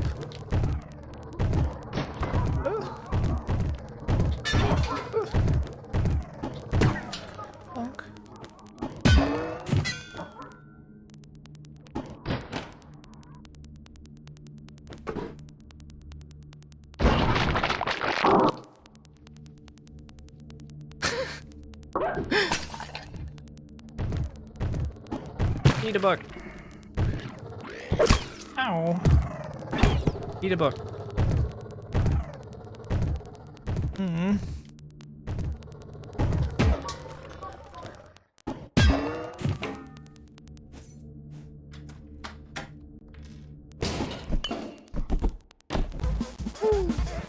easy. I can use the health.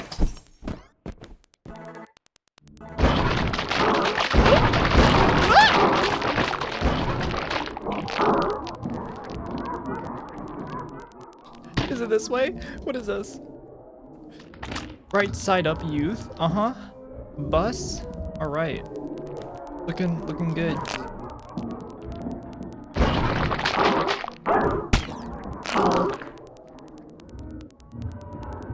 Dude through.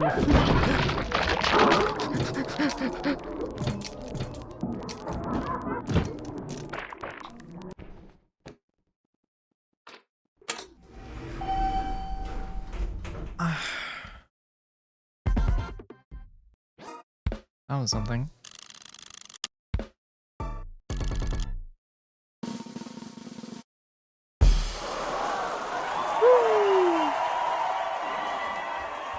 G plus.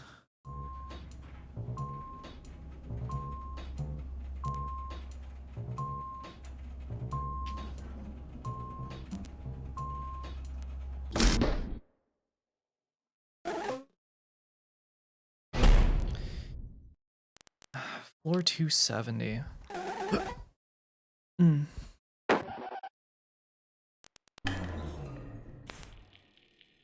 You're kidding me.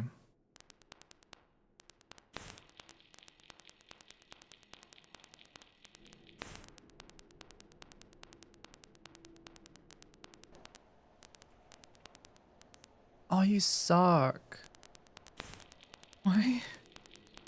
The only lights that exist are ceiling lights. It's gonna be scary.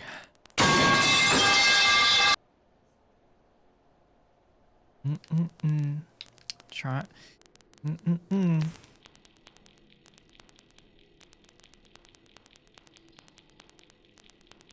There's a fire exit? What a joke. What a joke.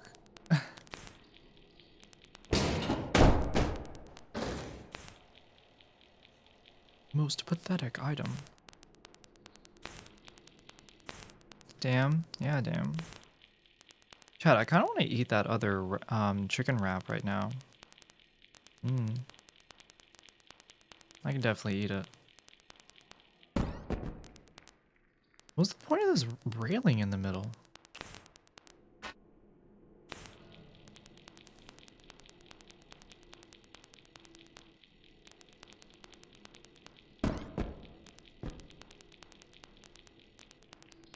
Down the kitchen.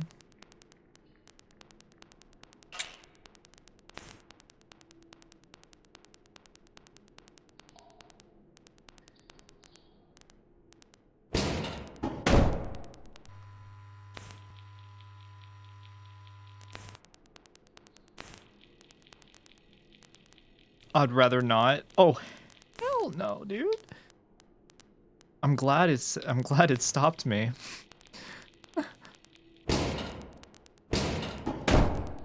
Don't eat my chicken wrap? Hey now. I gotta eat too. Okay, you actually got me. And that actually would have pissed me off. I hate sticky keys. What is the use of sticky keys anyways? Like, what do you use sticky keys for? You like hold it down. What is it, like stay down? You just make shift, like caps lock? I don't even know. For people with disabilities? Oh, lights are on. Okay, sure. But like what is the function? You know what I mean? I'm just trying to understand the function behind it. Like, what does it make it easier to do?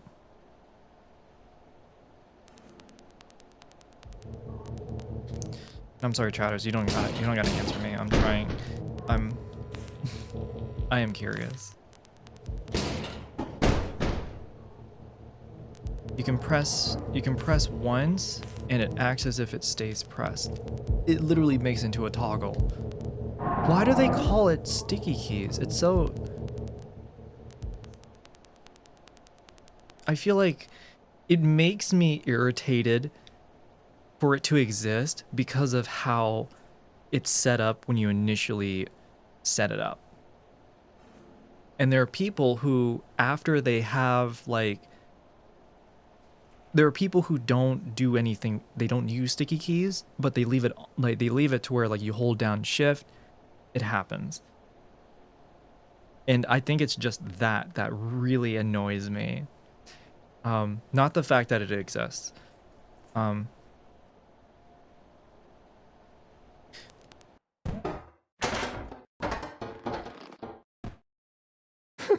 he really tried.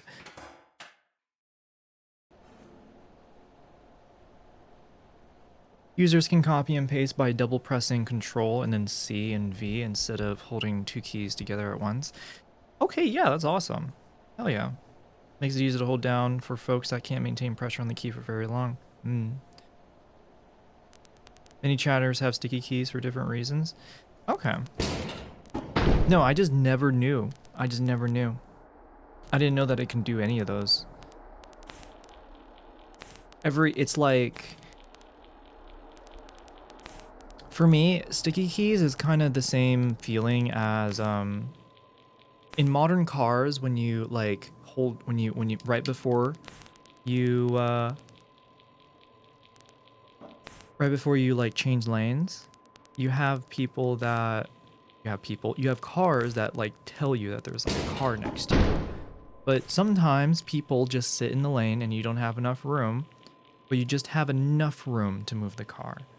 And so then you like turn over and things. Why am I bringing this up? It's like I've just like run into the walls of it. That's really it.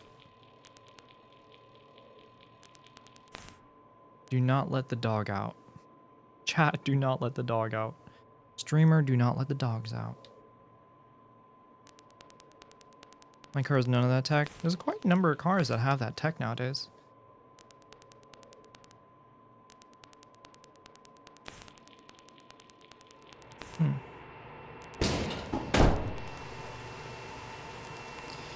We are at the planet Gord. Wow, that was cringe.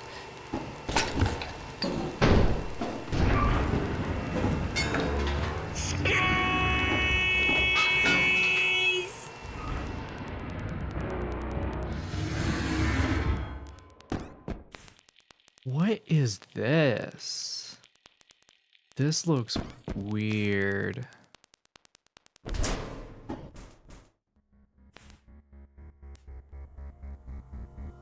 Look up.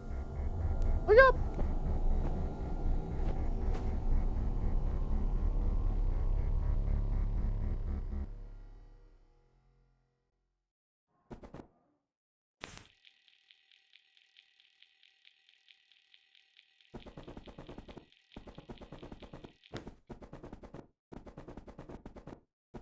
And here we have Dango. Here we got... Here we have dodecahedron minus 7.3 square root.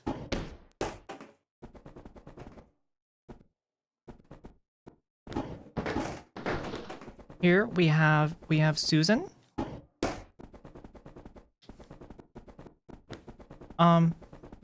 Here we have Ball. And then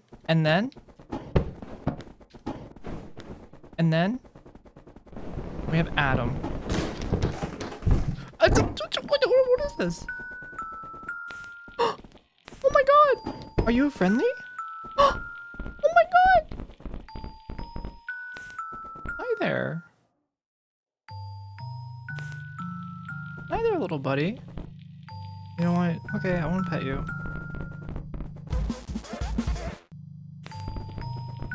Oh, there's bones in there. Who's a good little boy? Who's a good little boy? Who's a good little girl? Are you? I don't know. Who ate the little human? Who ate the little human? Oh, did you eat the little human? Alright, I guess you're coming with me then.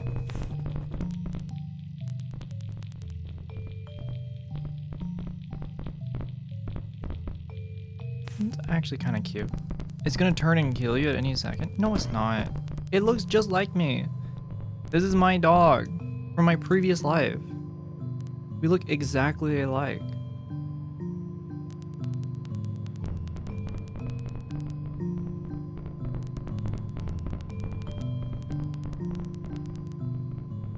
We're saving you, little guy. We're saving you. Can I pet the dog? No, no one can pet the dog. I can't even pet the dog.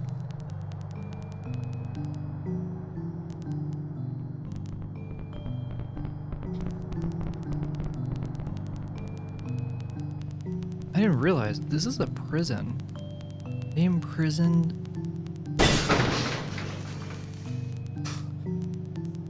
Damn, I got eyes of steel. Holy shit.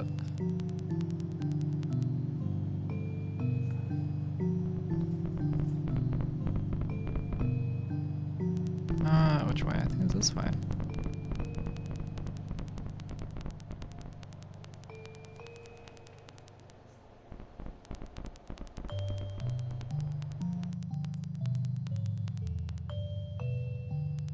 Meow. Come here, little buddy. Come on. No! Wait, no!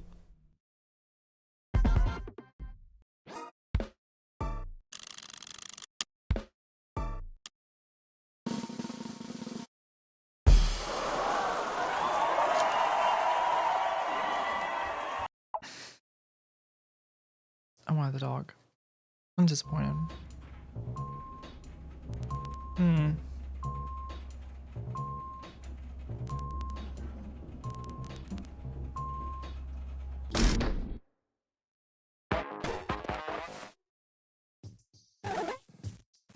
Sir, status report. It's private. We lost communication once again due to the storm. It's really beginning to shake my walls like an angry toddler. Or an old man with a hand full of dice. I'm just glad I have this desk to hide behind. I assume everything has gone according to plan for you. No. Well, as long as you didn't release Shrimp from his containment, everything should be good. Shrimp? Yes. About 40 years ago, I securely locked up Shrimp in the most safe and happy room imaginable. But a red light just lit up at my desk notifying me he had escaped. You didn't happen to see a large four-legged thing, did you? I did. Oh. Anyways, the gloves arrived, and I was able to open the box safely. And, well, there's a lot of documents. I mean, there's so much paper, it had to be creased and folded like origami just to fit in the box. It's like a dense cube of paper. And here's another thing. The paper is glowing. And when I tried to touch it, it burned me. I had to hold my hand under the sink. Oh no. So I ordered prongs. Oh my god. Come on. Come on. Come on. Don't worry, sir. The prongs already arrived. Holy shit. The red hot stack of top secret historic documents is sitting on my desk. But sir, it's hard to flip through a stack of documents with a pair of steel prongs. Obviously, I need to cool it down. I thought I might try plunging the stack of documents in a cold bucket of water. But that might destroy the paper. What do I do?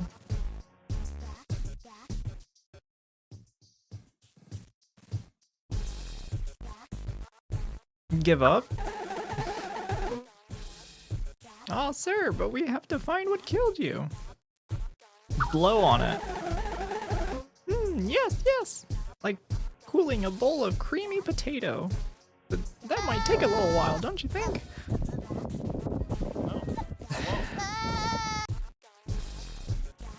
Blow him? You want me to give him the Guac Guac 3000? You want me to pull the grapefruit technique on him? Is that what you're saying?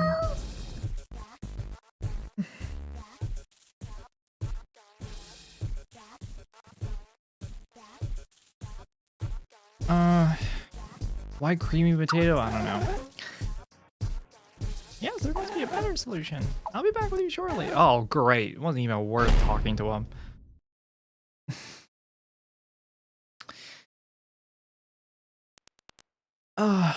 Belly dance. Oh, I don't have any clever. I am not yawning, chat. I am not yawning. Belly dance. Let's get to an area where there's music, and then I'll belly dance. This music reminds me of something.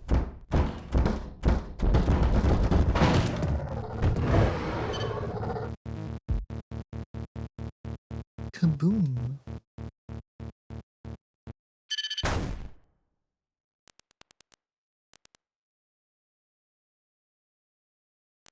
What time did you wake up today? Kind of late. As I said, I was up early. I was up early in the morning, texting my mom for the first time in a while. So I was up fairly late.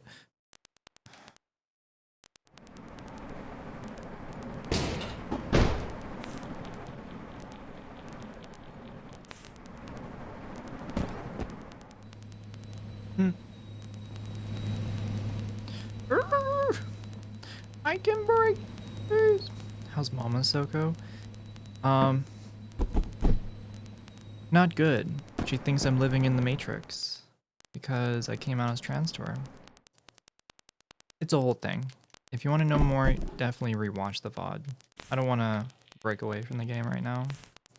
I don't want to talk about it like that.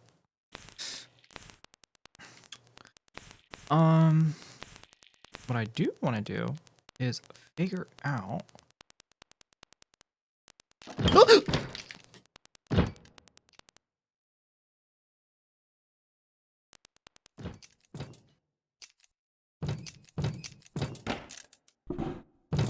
What the fuck?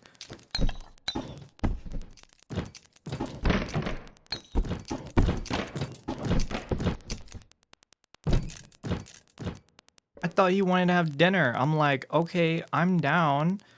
But then just throws his chair at me. Why would you throw a chair at me? So that's so rude.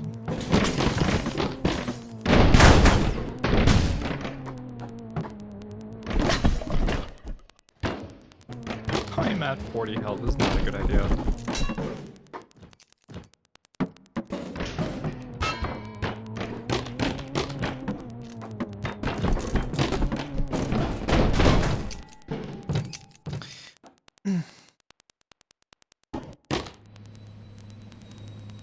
Okay.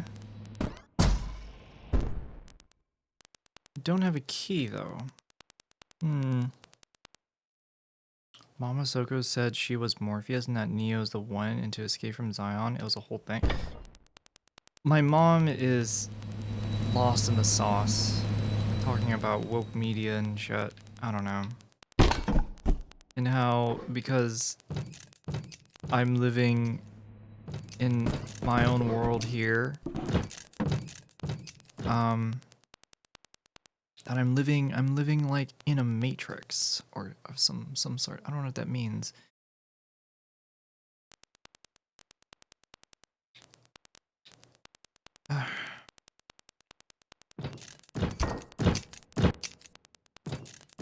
Okay, Mr. Walker. Can't go up. I can't go across. This is kind of annoying me. But that way. Can't really go it that way. Don't spoil the VOD. Yeah. Just rewatch the VOD. It's more coherent that way.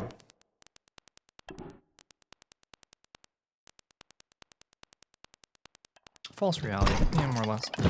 Maybe she was sleep texting you for a bit. No. Not the way she was telling me things.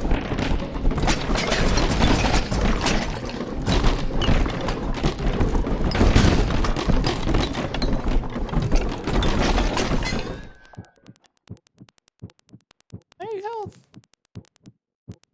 Where's the health?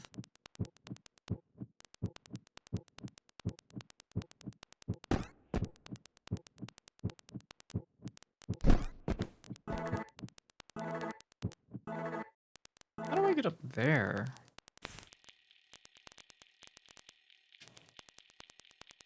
The door this way.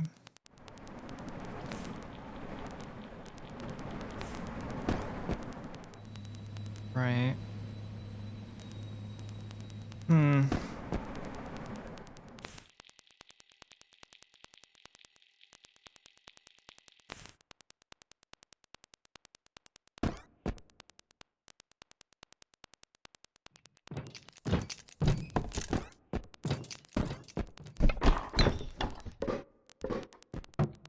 Check this room again.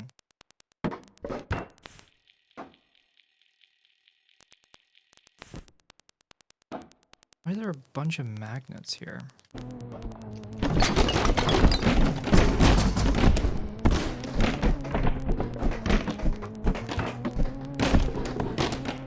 There's someplace over here.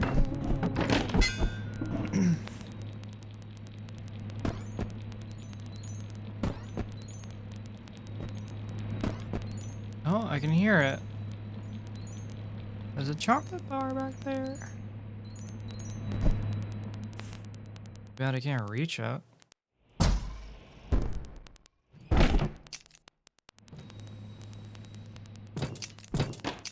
Do you use the magnet pull towards the door to block the dude? It doesn't really, I'm not really worried about the dude. It's mostly trying to progress this way. But I can't do that because this fan is in the way. I don't think this dude has anything to do with it, honestly. Maybe he does? I don't know. Fine.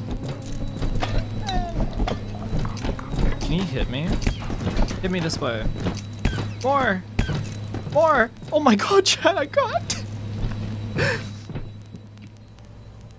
I'm a genius. I'm a genius.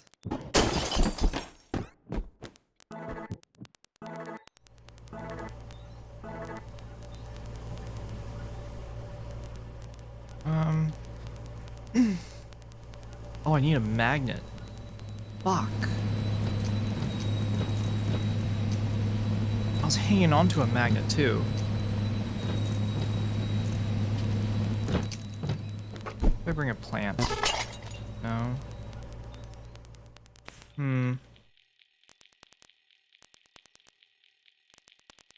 No box either, right? Nothing. Who the fuck puts a flower pot that way? Who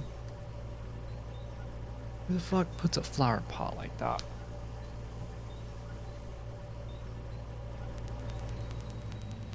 That's again.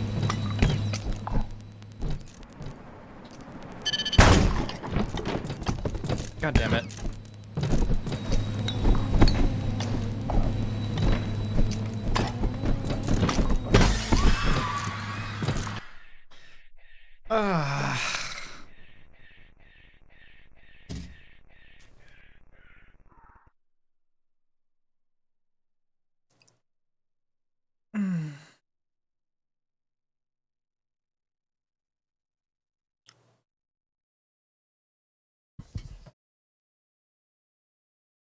F. I know, right?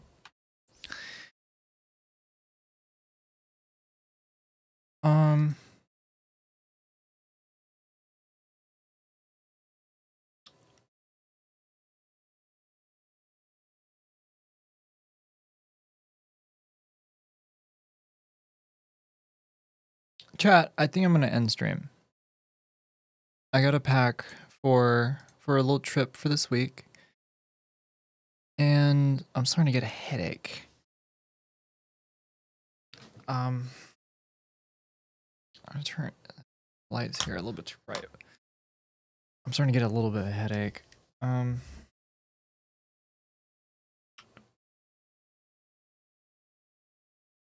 Thank you for the hydration. I do want to take a moment to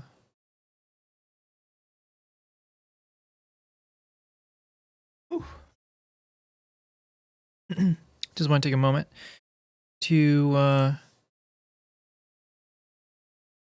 tell y'all. Oh, and a belly dance. I can do that. I can most certainly do that.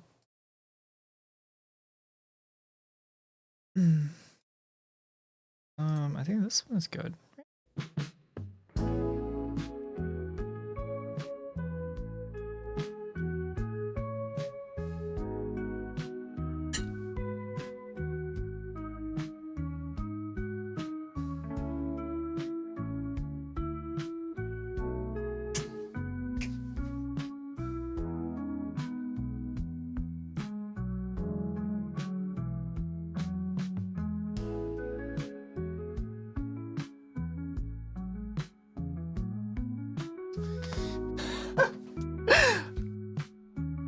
Thanks for streaming. Heck yeah. Not really a belly dance, but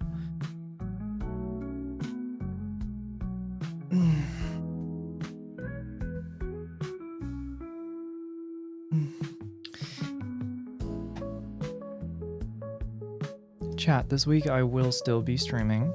Alright. So look forward to that. The days might be a bit mixed.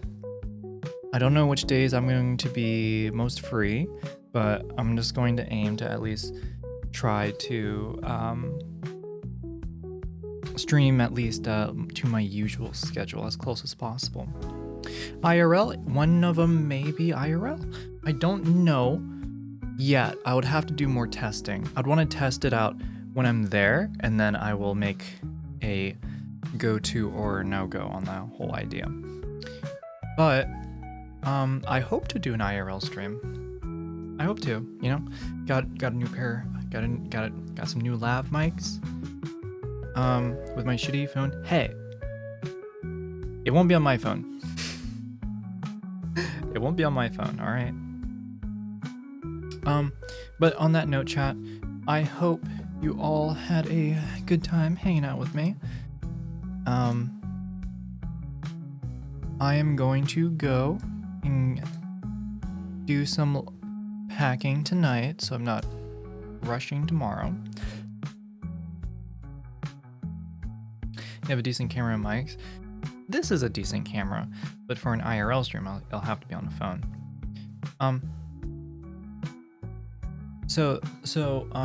Yeah, I'm gonna do some packing chat. I'm gonna eat my wrap, and then honestly call it a night. So we're gonna raid L. We'll raid L. Ellie, sorry, I don't know why I said L.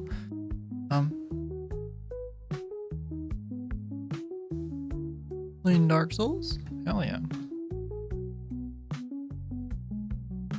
Alrighty, chatters. On that note, I hope you all have a great weekend. Look forward to the next stream. And I hope you all take care of yourselves.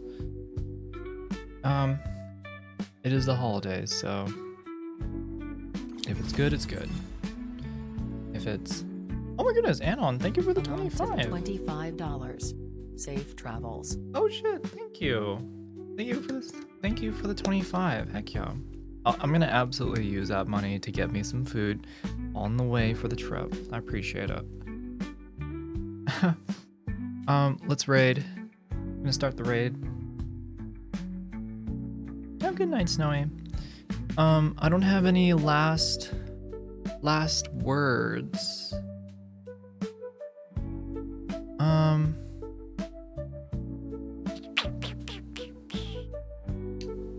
I'm gonna try and see if I can do some sort of filming this this week. I know it's supposed to be a holiday week and, you know, time to chill out and spend time with people that you care about, but I also need the opportunity of being away from home to kind of see what my mind makes up. So stay cozy, everybody. Keep warm.